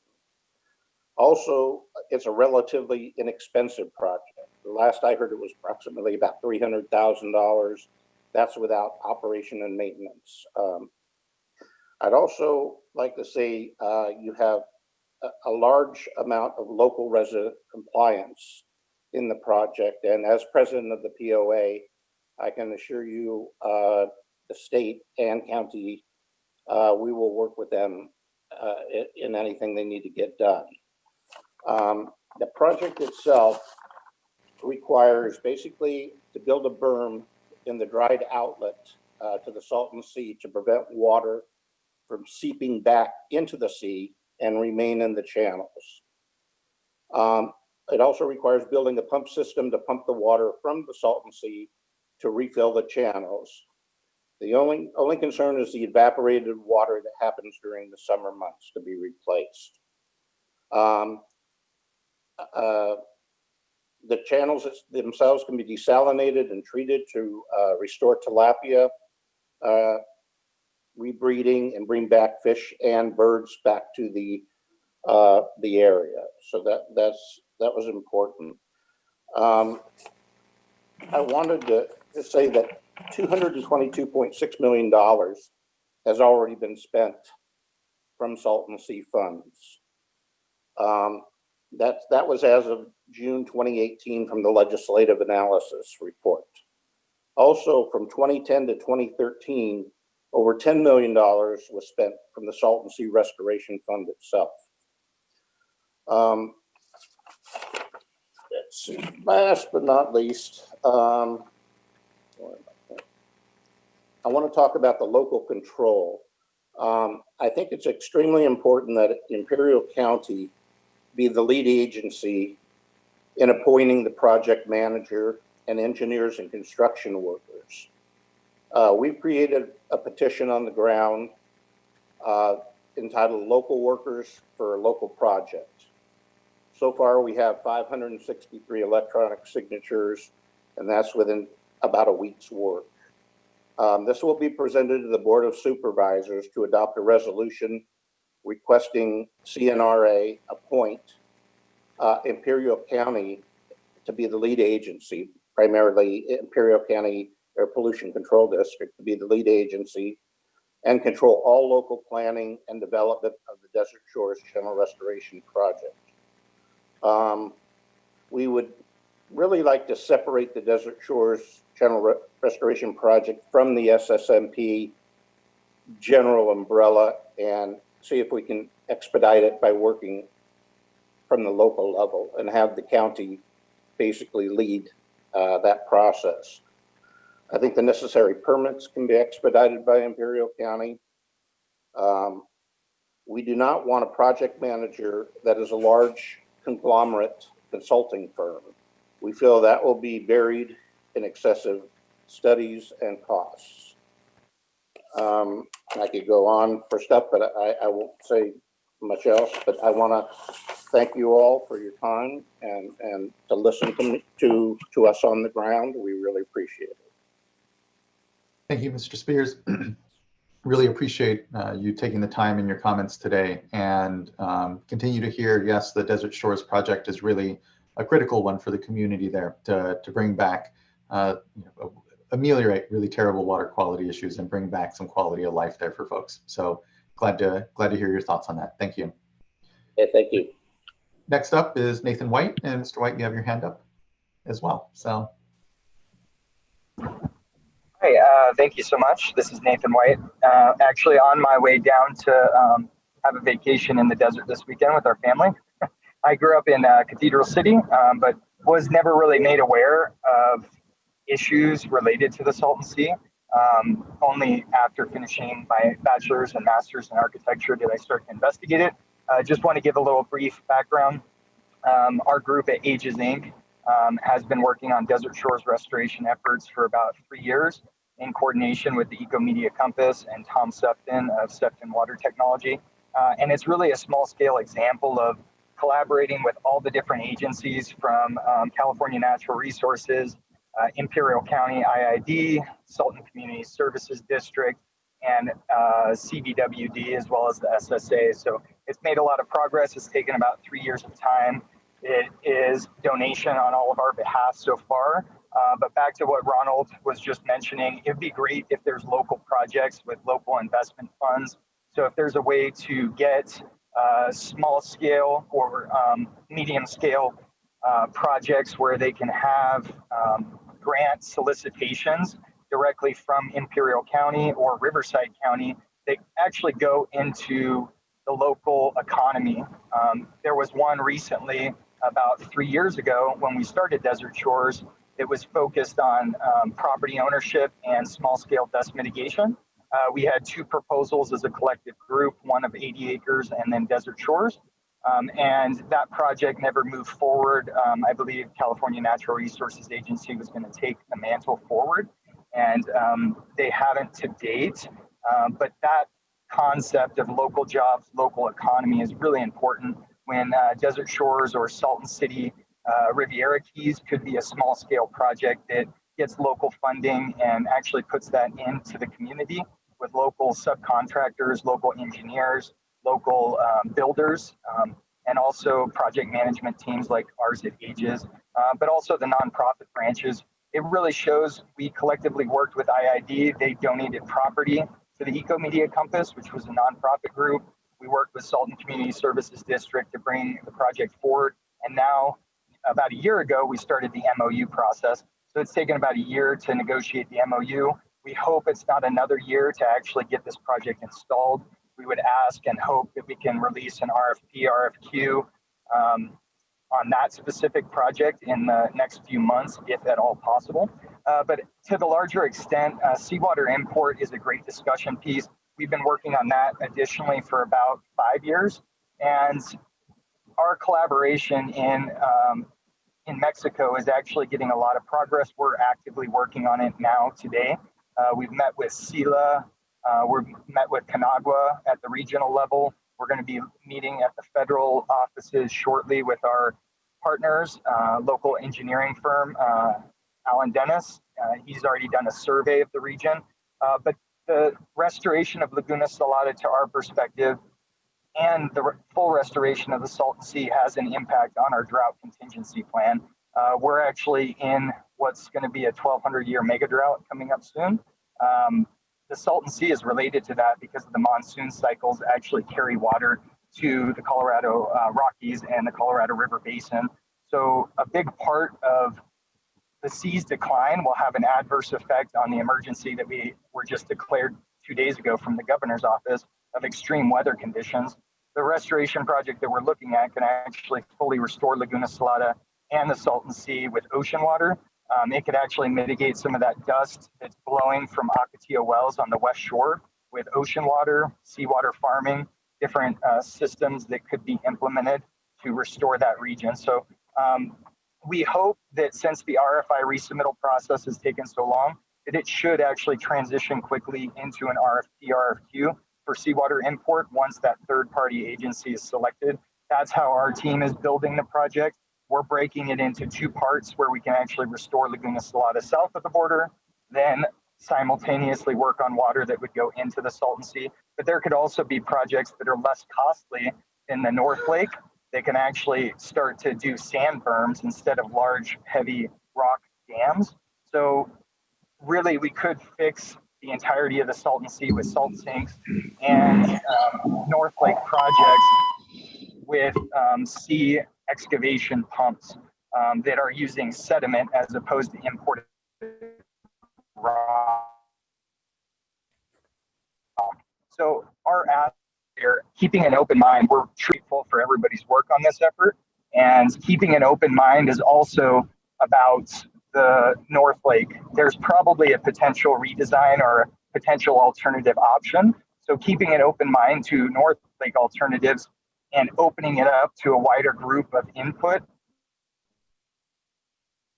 I think we may be losing you a bit, Mr. White. And I would ask you provided that picking up your comments. I think you've been a bit over time. Thank you. Yeah. Yep, I was just doing that right now. So I wanted to thank everybody's effort. It would be great if we could have local efforts, local investment into local projects, similar to the New River and the Alamo River. If we had funding, we could actually install some of our mitigation of that nutrient. Yeah, I think we're starting to lose your connection again, Mr. White, and It is, and distribute that to local owners. I appreciate it. Okay, thank you so much. I really appreciate your comments. Next up, we have Tom Septon with Ecomedia Compass.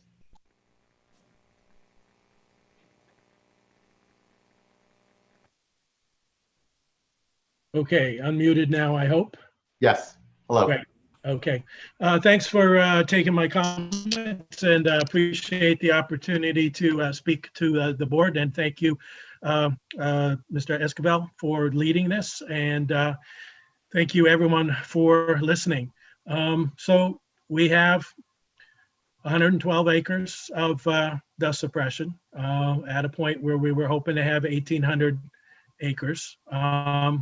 But we see an acceleration of movement. The Assistant Secretary Delgado spoke about pushing the pedal to the metal and pushing it right through the floor. And that's great that there's more movement, and we applaud that. We do have a bit of a concern that in pushing the pedal right through the floor, the car might be moving in reverse with respect to the species conservation habitat, because half of that area that should be starting to be built into aquatic habitat is now going to be tilled with furrows and become dry dust suppression for the immediate future. Now, we have the label on that as temporary dust suppression. We hope that temporary label is actually true, because there is going to be a certain incentive once the state spends some millions of dollars on turning 1,900 acres into tilled playa to just leave it that way. So we'd like to see some, and we've heard it spoken, but we'd like to see it in writing, that that SCH territory genuinely will be part of the 50% of habitat to support both the fish and birds of the ecosystem, because that's critical. And you know, we've heard some people lament about the ecosystem being gone. It isn't yet. I had the good fortune of seeing a school of about 40 inch long juvenile, based on the markings, I believe desert pupfish in the sea right at Obsidian Butte. So that represents a new generation that's coming up. So the fish are not dead, and right next to them were a smaller school of fry on the surface next to the rocks at Obsidian Butte, taking advantage of a current coming by and staying in a steady spot for more than an hour, grabbing food out of the current and being right next to the protection from the rocks. And we see at the same time, the thing that identified the place to look was Caspian terns, diving for fish. The day after that, I saw brown pelicans diving for fish, just a little bit west of that spot. So the aquatic fish and bird habitat is still alive in the sea, but it is critically threatened. We know the numbers are way, way, way down. And we know that the salinity is going up very quickly now that the mitigation water is no longer going into the sea.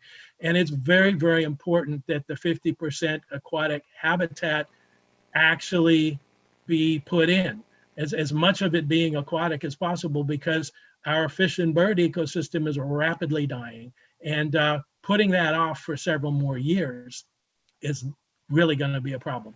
So I hope that something serious can be done, and done quickly. And I hope that that 1,900 acres actually does become aquatic habitat. That said, you know, we have some positive opportunities. You've heard Desert Shores mentioned several times. I've had the pleasure of being involved in that. Currently in a rotation as president of the board of Ecomedia Compass. We're supporting that very actively. Is that my 3-minute warning? It is. It is. Okay, so I'll pass on from Desert Shores just to say that we do know how to turn that into habitat. We do know the technology to make that a salinity managed, low selenium, low cyanobacteria spot that can be maintained in the long term.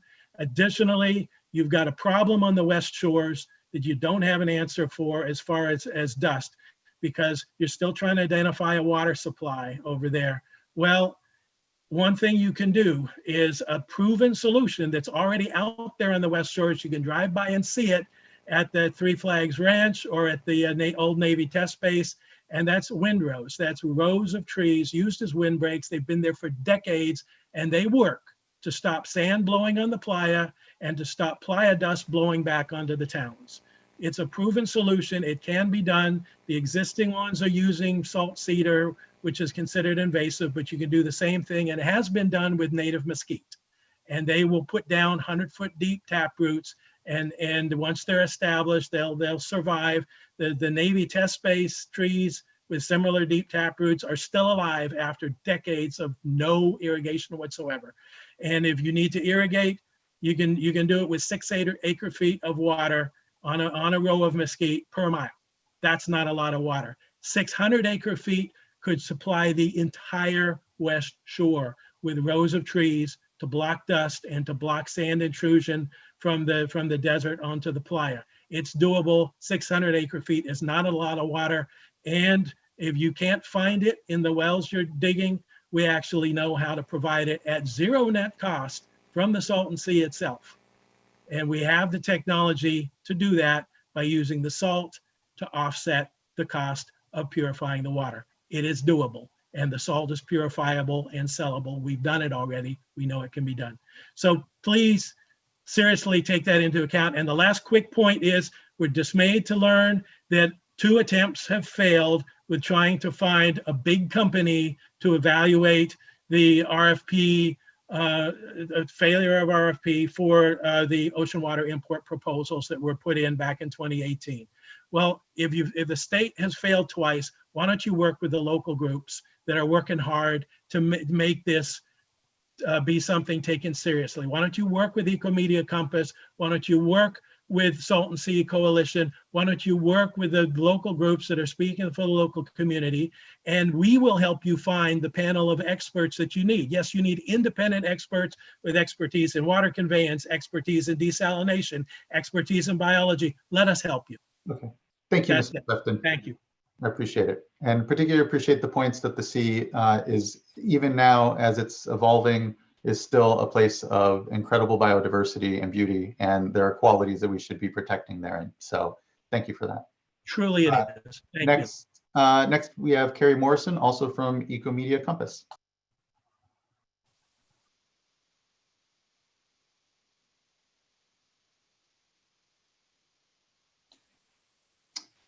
One moment. There you are. You should be able to unmute yourself. Fantastic. Can you hear me? Yes, we can. Thanks for joining us. Thank you so much for continuing to meet and shine light and focus on this project. My name is Carrie Morrison. I'm the director of the Ecomedia Compass for the last 9 years. I was former couple-term West Shores mayor. I've been the president of the board of the West Shores Chamber of Commerce, on the board of the state park, Friends of the Salton Sea State Rec Area. And I've noticed a few things over the years. I see 3 main challenges with the Salton Sea region and ecosystem in general. Biggest challenge is not enough water. Number 1, not enough water for what we're trying to do for future generations and for future species. Number 2, too much salt. There'd be a lot more life, there'd be some pollutants, but if it's too much salt, that's our biggest pollutant unless we do something good with it, which we can. 3, then we have the TMDL, too many toxins and various things that need to be figured out. Yes, but number 1, not enough water. What we see is that if the Salton Sea is dry, there's a ton of dust. If the Salton Sea is wet, you get to meet my fish friends. We do see a lot of life still at the Salton Sea. What I'd like to recommend, after possibly interviewing more people about the Salton Sea than anyone else, possibly, is to add water. I believe that people get hurt or suspended or put on guard for financial shortcomings when they feel that their project won't get funded? What if we find a way to put them all together? I think Desert Shores is great. We've been leading this and working with different leaders in the community. This is the easiest thing to put a project that provides habitat, dust suppression, actually where people live, the only project where people live currently. This can be connected to a North Lake. This can be connected to a perimeter lake. That's great. But if there's not enough good water, the perimeter lake doesn't make sense.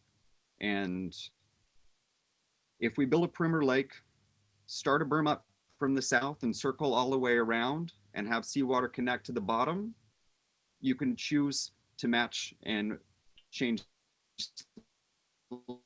from. You can supply water for Desert Shores, for the whole West Shores, for Bombay Beach, for the North Lake. And you can choose to have zero emission from the playa, and you can let water out onto the playa whenever necessary. So I'd like to recommend all of the projects that everyone's talked about are great. The habitat being constructed, great, but make sure there's enough water for future generations, please. We can do this. We can approach Mexico with a couple $2 billion offer, have them bring water to the border. We have solar powered controls, send it back to Laguna Salada if it doesn't work, accept it when it's needed. Work on those other projects mentioned. We need flow, we need movement. Salinity can be addressed if we have enough water in the first place. Thank you all for coming together here. I once again want to say that I believe Desert Shores is a great first step. So many residents want to see this happen. As you may see over the years, there's just been a couple of residents that have been coming together to support the Desert Shores Restoration Project, just a few. We can do that. I think it's going to be an amazing thing. Here's a diagram by Aegis. So easy first start, water, then too much salt, then toxins. Let's make sure there's water for future generations. I appreciate you so much. I hope to see you again in person someday. Let's keep it wet. Then we have tools. All right, have a great one. Thank you for your time. Thank you so much, Mr. Morrison. Thank you for your time as well and your comments here, and long time and committed engagement in so many of these discussions. Looking forward to that continued space. Thank you so much. Next is Mr. Brandon Dawson from the Sierra Club of California. Good afternoon, Chair and members. Brendan Dawson, Policy Advocate for Sierra Club of California. First, I want to thank you and the work your staff have done today to ensure that this meeting has happened. Also want to thank CNRA and the work they've done for preparing today, and also all of the panelists who spoke today and gave their perspectives on the Salton Sea and the crisis that impacted it. Our organization works closely with other environmental and community groups to ensure that the Salton Sea restoration efforts are, while transparent, expeditious, informed by, and benefit those residents near the sea that have felt the impacts the most. Whether those impacts are from the sea's ecological demise, air quality deterioration, or economic stagnation. So with that, I'd like to make two recommendations based off of the comments today. First was in regards to the ecosystem health and restoration. We align ourselves a lot with what the representative from Audubon had to say. But one point I'd like to underscore is that the Species Conservation Habitat Project would benefit greatly from more clarity around exactly how much it will cost annually to maintain, monitor, and manage that project once it's constructed, and also who will be responsible for that management and monitoring of that project. So it's one thing to construct the project, but another to make sure that the project is operating sufficiently, will also allow the state to meet its obligations and also cure deficiencies from past failures. The second point that I want to point out is something that my friend at the Pacific Institute actually brought up, which is around making sure that we have a formal vision and objective for the sea. So within the Salton Sea Management Program and the annual report, they both detail a 10-year plan that lays out annual habitat and dust suppression acreage targets that were obviously enshrined in the stipulated order. But the state's ultimate and actual visions, goals, and objectives for the Salton Sea remain unclear. Our concern is that without clear and defined goals and measurable objectives, the SSMP will be unsuccessful, as neither the state nor the public will be sure as to what exactly the SSMP is trying to achieve. So we know the state wants restoration at the sea, but what that means exactly is ambiguous. And even though providing this information is statutorily established by Assembly Bill 71, which was authored by then Assembly member and now Supervisor Manny Perez, that still hasn't been publicly released yet. And so next year, we ask that the SSMP and annual report include those clear goals and measurable objectives that guide and direct implementation of the 10-year plan. and ask that the agency also publicize these defined goals and objectives to make sure that the public has an idea of what the attainable vision and the plan forward that the state has for the Salton Sea. So with that, I want to thank you again, and you have a wonderful evening. Thank you, Mr. Dawson, and thank you for your patience and sticking through today's discussion and providing your comments here. I think particularly what salient was just, anyway, I appreciate your comments. Now I'm just kind of losing my train of thought. Been on the Zoom platform a little long. Next, we'll have Pablo Garza from the Environmental Defense Fund. And I will say after Mr. Garza's comments, we'll go ahead and take a 10-minute break.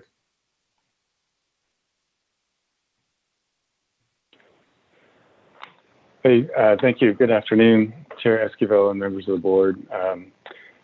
And just to echo what others have said, we really appreciate you holding this hearing at this time under these circumstances and all the work that has gone into it. At a high level, I want to say, the Newsom administration deserves a lot of credit for the progress they've made, and they've probably done more than any past administration has to make progress at the Salton Sea. That said, there's this legacy of inaction at the sea. The first project was done just this year, 17 years after the QSA was finalized, and there's this pent up frustration and need and urgency to get something done. So I think they've taken a lot of important steps, but need to do much more, much faster. And I think we all recognize that, and they do too, as Secretary Crowfoot said earlier. I think it's really encouraging that the staffing was approved in the recent state budget, the 10 positions, and I think that will really help scale up the program and give Assistant Secretary Delgado the support he needs. And I'd encourage us all to think even bigger. This is a big job.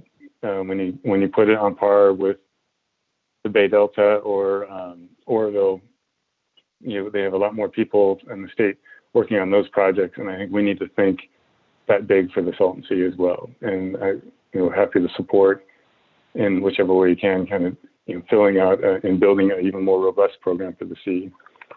And the final point I want to talk, there's been a lot of discussion about water importation today, and I think I just caution, I have many reservations about a water importation project. I think certainly it's technically and technologically feasible. We built a lot of large canals and pipelines, as others have pointed out. I think the question is it financially and politically feasible?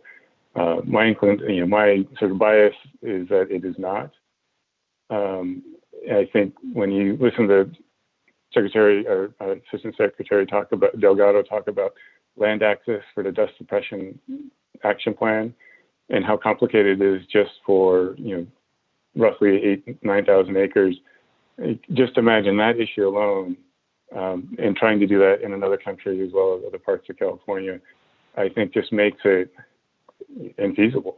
And then the financing, secondarily is infeasible. So I don't think it's a question of is it technically feasible. I think it's politically and financially infeasible. And I think the other question is, as we're spending time and resources on trying to figure that project out, what else are we not doing? And I just think as we're experiencing, as the region is experiencing right now with COVID, we cannot afford to wait any longer to get projects done ASAP. So thank you again for your time and the opportunity to provide comments and for the forum you've provided.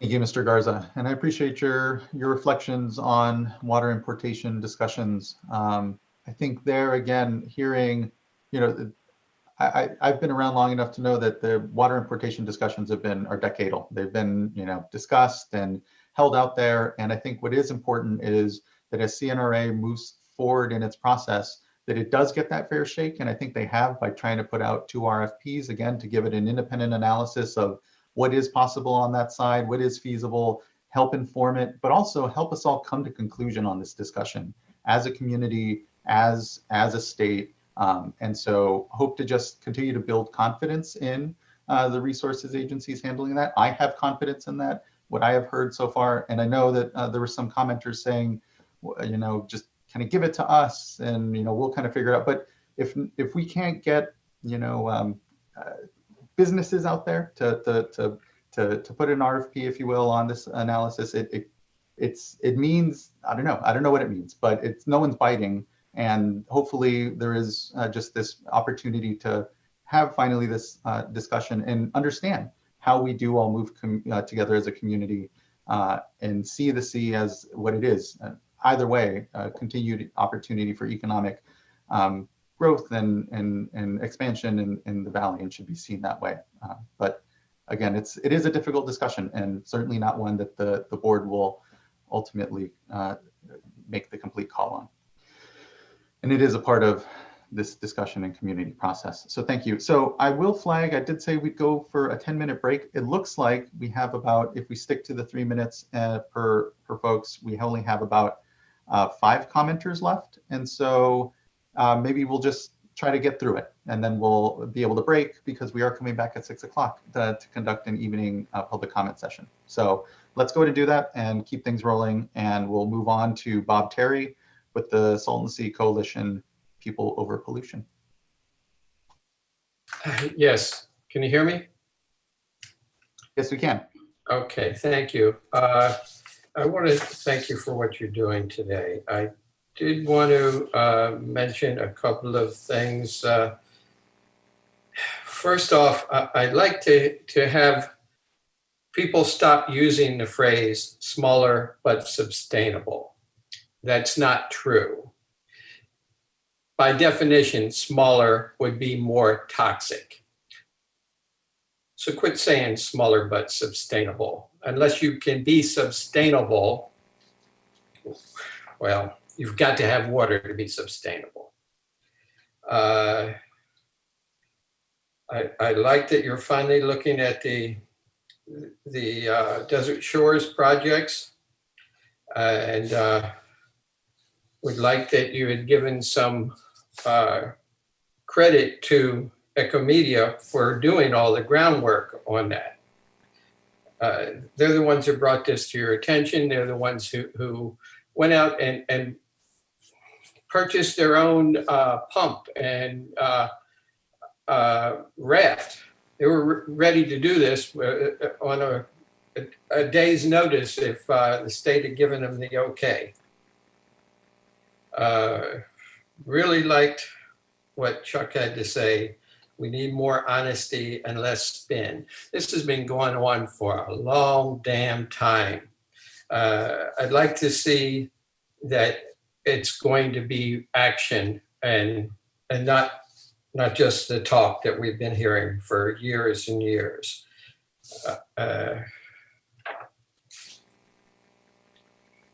Someone said that this whole thing is too complicated. Yeah, it's complicated if you take out the one real solution.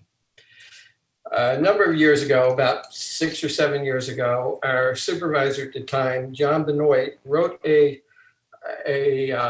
Valley Voice article in our local paper calling for the residents to suggest what we can do about the Salton Sea issue.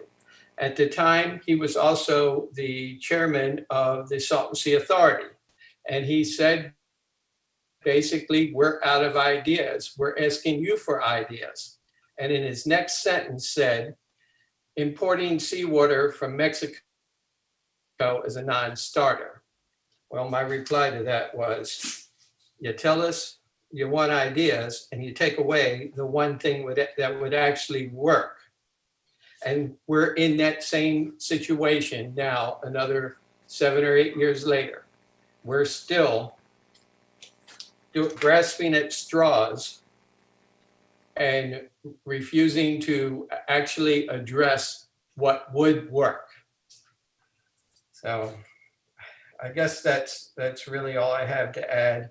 I'm glad that there are so many people being involved in this. I'm glad that we've got Imperial County finally, actually Riverside County finally working with Imperial County. And that's taken a long time to do, but they have agreed that all 9 cities in the Riverside County and in the Coachella Valley of Riverside County, all the cities in Imperial County and the Torres Martinez have all agreed to support ocean water import. Why can't we get the state to be serious about going that way? We don't need a feasibility study. We need the engineering. It would be cheap. It would take a small amount of money to do the engineering, and then we would have an idea whether this is feasible or not. We do not need a feasibility study to take another couple of years. We can be doing engineering at the same time we're doing all these other projects, and it does not cost more than $1 to $2 million for the engineering. It can be being done at the same time. So thank you. That's all I have to say. Thank you, Mr. Terry. Thank you for your participation today and your comments. Next up is John Brooks Hamby. Hi, thank you. My name is JB Hamby, and I'm a resident of the Imperial Valley. Last summer, I told your board that the true test of a person's character is what they do when no one is watching, and that the QSA water transfers were conditioned on the promise that the state of California would undertake the restoration of the Salton Sea ecosystem. Yet what we have seen is a very clear trend that can best be summed up by the statement, forget it and move along. As was shared today, after 17 years of water transfers from Imperial Valley to San Diego, nearly 40 square miles of playa have been exposed. Today, only 0.1 square miles of playa has been addressed by the state by plowing the playa in a manner not compliant with air quality standards, 0.5% in 17 years. Your board stated its desire to engage with local communities and leaders. Aside from poster sessions, what have we experienced in the Imperial Valley? The location of a new Salton Sea office that will consist of temporary trailers in an area so remote and distant from local communities and exposed playa to be rendered effectively a meaningless token. This despite the protest of local leaders and community members who point out that this location frees just 5 local employees from actually having to live in the Imperial Valley, where the sea's problems are most acute, to live instead in a more affluent Coachella Valley. I was particularly shocked by several statements made today. The first statement by Mr. Delgado essentially blamed the IID and the Imperial County Air Pollution Control District for the lack of progress at the sea. 2 decades of inaction is the sole responsibility of the state of California and has little to do with permits issued by IID or the Air District holding parties accountable. The second was the insinuation that the Salton Sea playa emissions have little impact on air quality in Imperial Valley. Clearly, the individual that stated this has not been sandblasted by a 35-mile-per-hour dust storm, as I have, at Red Hill Bay when visibility is minimal. Perhaps the lived experience of Imperial Valley people is merely anecdotal.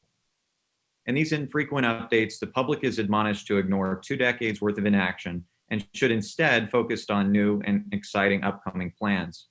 Yet we're continually disappointed by inaction and urged to ignore what we see with our own eyes and feel in our own lungs to instead believe in PowerPoint promises instead. The problem is quite simple. Instead of water being used in the Imperial Valley to sustain our way of life, hundreds of billions of gallons of water are sent to La Jolla and West LA every year. The result is that California's largest lake is disappearing along with endangered wildlife while spewing toxic dust into our air. Another inconvenient truth is that progressive values of social equity and environmental protection disintegrate when it means coastal 7-figure homeowners may have to live without a sprawling green lawn. The state has enjoyed 2 decades of escaping from its obligations while facilitating the enrichment of one community at the expense of another. The Salton Sea will not be fixed by the state on its own. It will be fixed once the QSA water transfers are challenged as a breach of contract and the Imperial Valley is made whole again. Thank you. Thank you, Mr. Hamby. Next up, we have Melissa McKeith.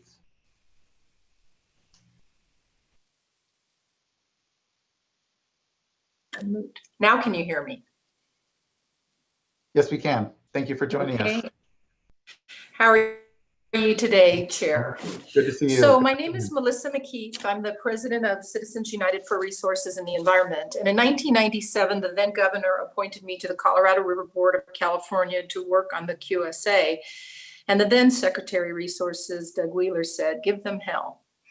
At that time, none of the water agencies, including the Imperial Irrigation District, wanted to talk about the damages to the Salton Sea. And fortunately for us, the State Water Resources Control Board, in approving the transfer, did require 15 years of mitigation water going into the sea. Unfortunately, a large error that this board made was to allow that mitigation water to stop and to ramp up so that there is no longer mitigation water going to the sea. And as Carrie Morrison pointed out a few speakers ago, water is critical to being able to do anything. In listening to the many individuals who have made a lot of money working on the Salton Sea and a lot of government employees who have earned their salaries working on the Salton Sea, I have to say that it is probably far more expensive for an acre of restoration on the Salton Sea than it is for land in Beverly Hills or Ross or other wealthy areas in California. And recently, when asked by a reporter about my optimism, I said, frankly, I thought it would be cheaper to move people from the area. Because at the pace we are proceeding, it is unrealistic, almost delusional, to imagine that the Salton Sea is going to be addressed in a way that mitigates the air quality problems that everyone is experiencing and will continue to experience. Because what is lacking in addition to water is really the resources necessary. We've squandered a lot. So I have a few concrete recommendations. First, I think it's critical in the future when this board is making policies that it makes sure that it sets aside environmental resource water. Water before water is transferred, water before water is conserved under these new urban conservation programs to allow us to address environmental issues and climate. If water had been set aside as part of the QSA, which was one of CURE's recommendations in 2002 and 2003, we would have water for the sea. That was ignored. When you allowed the 15-year plan to cease, we came close to suing the state board. Mike Loeffler and I spoke with Kevin Kelly for the Desert Shores community, and Kevin Kelly committed to making that project work. Kevin Kelly even committed to actually providing some nominal water to Desert Shores in order to make that program work. And frankly, I was pretty dubious at that time, not with Mr. Loeffler. I know that he's genuine to his word, but had no control over that. But certainly with IID, their behavior speaks volumes about their commitment to actually accomplishing anything. So at least for today, I would say if this board at the end of this hearing could ensure that you prioritize the time and attention it takes to at least address Desert Shores, where you have a community that has invested time and effort. It's such a pimple on the elephant's butt, but at least it would be something. How, you know, in second, I just want to say, because we heard the comments about the C2C projects. You know, they've been talking about the C2C projects since George Brown was a congressman, which was in the 50s and 60s. And Ronald Reagan talked about these issues. So this is nothing new. I do agree we need engineering. Lots and lots of talk. I also represented Mexico against the lining of the All-American Canal, so I'm very familiar with the kind of topographical and other challenges that we have on that particular issue. And I think that there are many of us who have worked for free and are not asking the state for money that would be more than happy to speak to the resources agency, both lawyers and engineers, about how we could put that project, either make it go forward or put it to rest for once and for all. And finally, and sadly, you know, the next time the State Water Board, the one agency with jurisdiction, the one agency that has some legal capacity to actually mandate environmental resources water, that be done, and that water not transfer out of a region until water is set aside to deal with environmental issues. In most instances, the magnitude is not as great as we see on the Salton Sea, which, intergenerational, huge regional issues.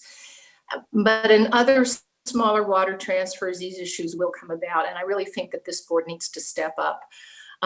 Finally, I got to say, there was a lot of self-congratulatory comments today. I think that ignores reality. I was a child of the 60s, and our favorite sayings were, the chickens come home to roost, or you don't need a weatherman to know which way the wind is blowing. Well, the dust and the wind is blowing, and the chickens are roosting in the Imperial Valley. And I fear that that's going to be the case for a long time to come. Thank you very much for your time today. Thank you as well, Ms. McKeith. Really appreciate it. Last, we have Ryan Sinclair. Bye. Goodbye. Thank you.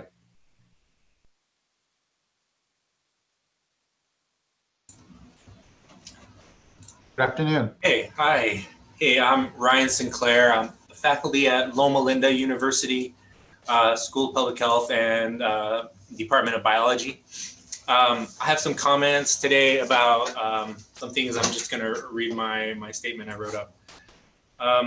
So I enjoy the presentations and the data updates from everyone so far. I'm encouraged by the active data sharing relationship with the IID and that the CRNA has. I'd like to suggest that other data be included as part of the CRNA's build out plans, their infrastructure and their, the dust suppression plans. That other data should be from academic institutions or environmental groups or other local government agencies. Most importantly, the CRNA should incorporate water quality monitoring data from the Regional Water Quality Control Board. I don't see that as much. So the data can be used to explore water quality parameters for justification of projects and for assessment and evaluation of contaminants in the sea. Because we all know that there are contaminants that are being measured in the sea, and not only contaminants, but just general water quality parameters. And those things will all change with these dust control projects.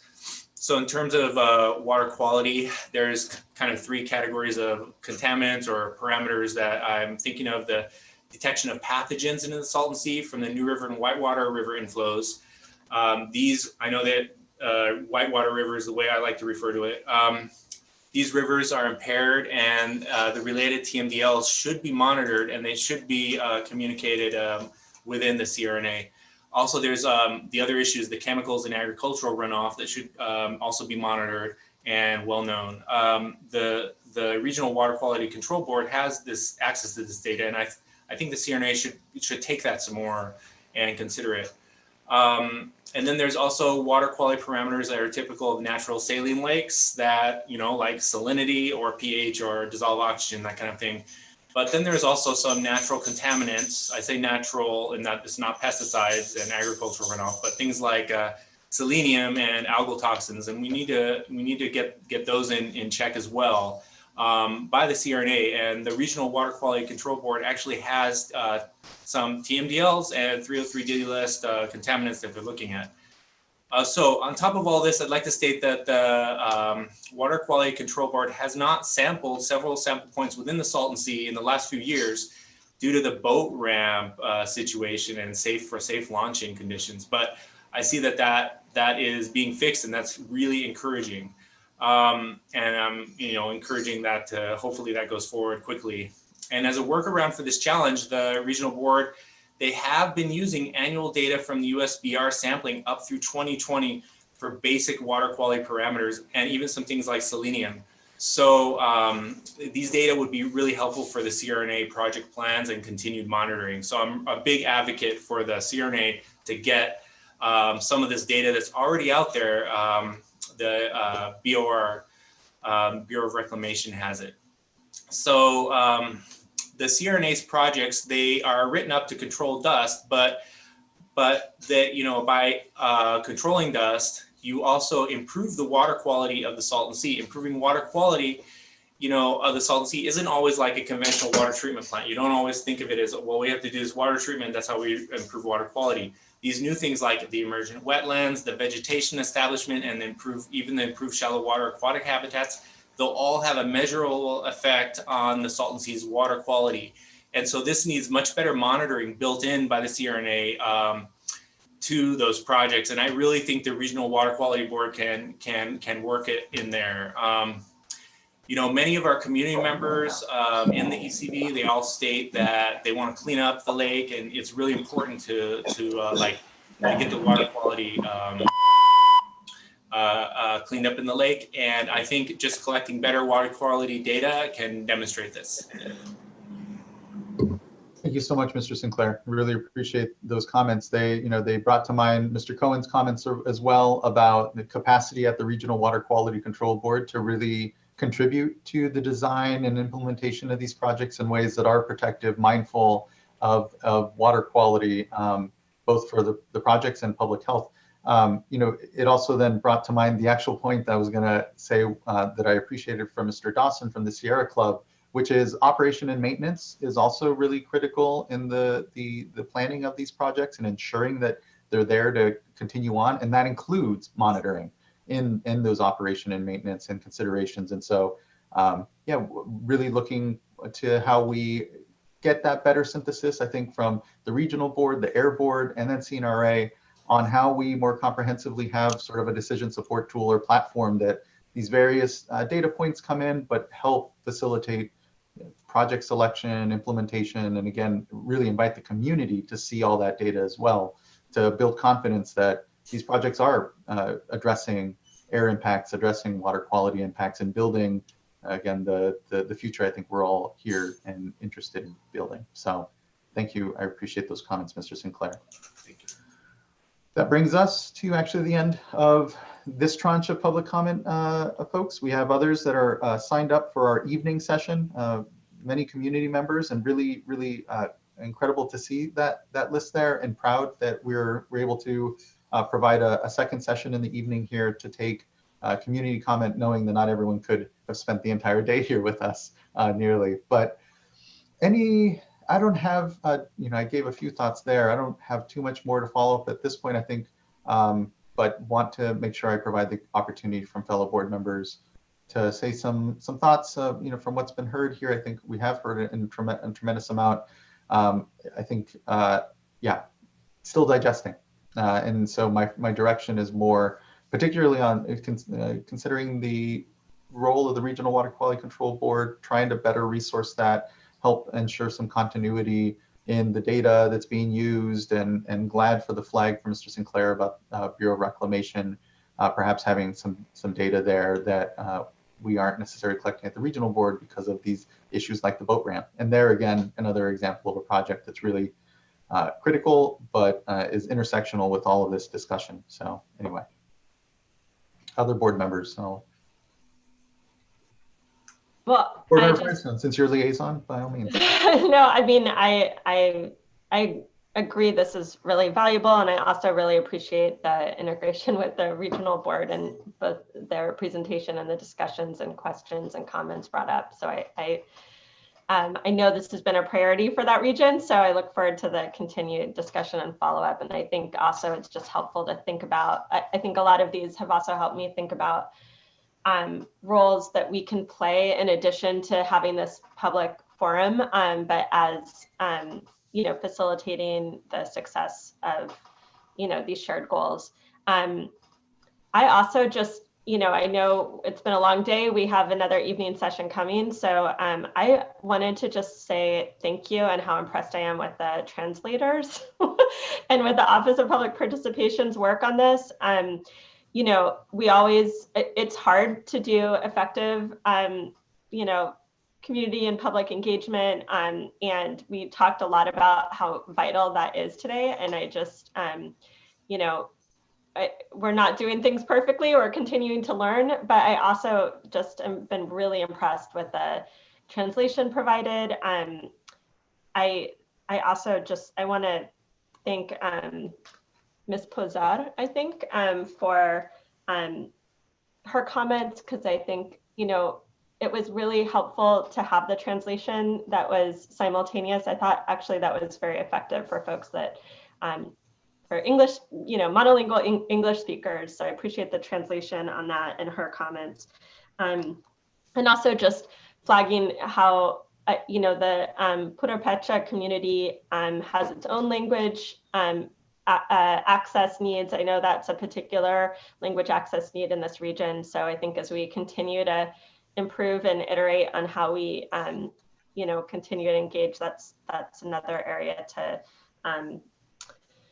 to work on and explore. And yeah, but I, you know, I think on a positive level, I also just appreciate the work that our Office of Public Participation has been able to put into this. And I think as the Natural Resources Agency is able to staff up in the region in particular, and with the information officer and other, you know, capacity there, just to figure out how we can help support some of the lessons learned and you know, practices and capacities we have been developing at, you know, our Office of Public Participation over years, because I think the more we learn and support about how we can do this work as public agents, as state public agencies with local partners, the better outcomes we have.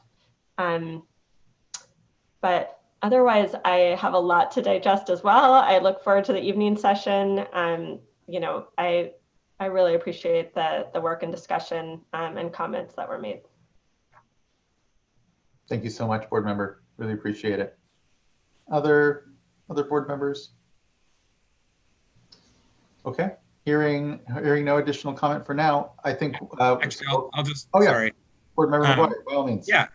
So echo all the comments that have been made. So I won't delve into that, and the thanks to everyone who's participated in a very long day and information-filled day. And, you know, I remember back to last year when we were there in person at the North Shore Yacht Club, and the opportunity there as well to hear from many of you. And so this is really reinforced to me, you know, the importance of the sea and our legacy and investment, and the work still to come on this. And so I've been thinking of what a constructive comment might be. And I think part of it might be just thinking through how we can take what we've heard today and actually ensure that that's then reflected back into some of the actions that CNRA and other agencies are taking. And so I don't know how best to do that, but I think we've heard a lot of really fantastic recommendations and ideas, and certainly we can't do everything. It's a wish list of everything that could, and everyone wishes they could be done, but I still think it warrants some sort of a response and some sort of a follow-up in a productive way. And I don't want to put Assistant Secretary Delgado on the spotlight right at this moment, but I think some reasonably near-term follow-up in some way, whatever capacity that might make the most sense, especially on some of these ideas as it relates to the long-term vision and quantifiable objectives. For me, that we heard with regard to habitat restoration and dust suppression activities, I think that really struck a chord with me. And I'd like to hear more about that. As you know, CNRA is moving forward with the NEPA project description. We have the 10-year plan, you know, we have the action plan. So, you know, really thinking, what is what are those concrete objectives that we're trying to achieve in the near term horizon and with the long-term efforts, I think would really provide some bookends to what we're all trying to, you know, best understand here. So anyway, just want to throw that out there, somehow, you know, getting a sense for the response. So thank you. I appreciate that, Board Member McGuire. I've been taking notes and listening, and there's just so much here today. Definitely progress, but then also some key areas that could use some additional follow-up. And so I don't want to repeat the list that you just gave. I think that's a good start. Also on the issue of community engagement, I guess I would just add that to the list. And then there's some areas where we're seeing progress already. Ms. McKeith, called out in particular desert shores, and, an area where there seems to be quite a bit of consensus that let's at least get something across the finish line soon. And so, ways that we could continue to see progress in the short term as we're looking for the sort of the longer term vision, as you point out. So I think, we'll hear more tonight, and then I look forward to following up with staff where we can maybe hone in on some of these areas a little more closely. And of course, working with CRNA. Perfect. Thank you both. Really good direction and summary.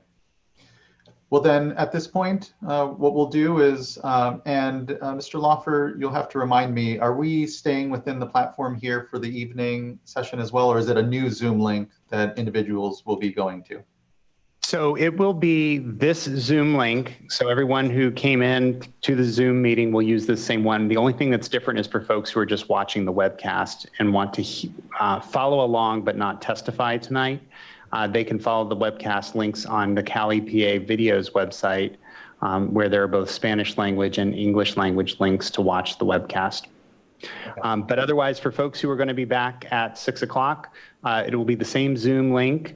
And we ask again, because we do have to go through the admission process again and the renaming process, that people start coming in about 15 minutes before that. I think the interpreters are going to be meeting up with us about 20 or 30 minutes before that.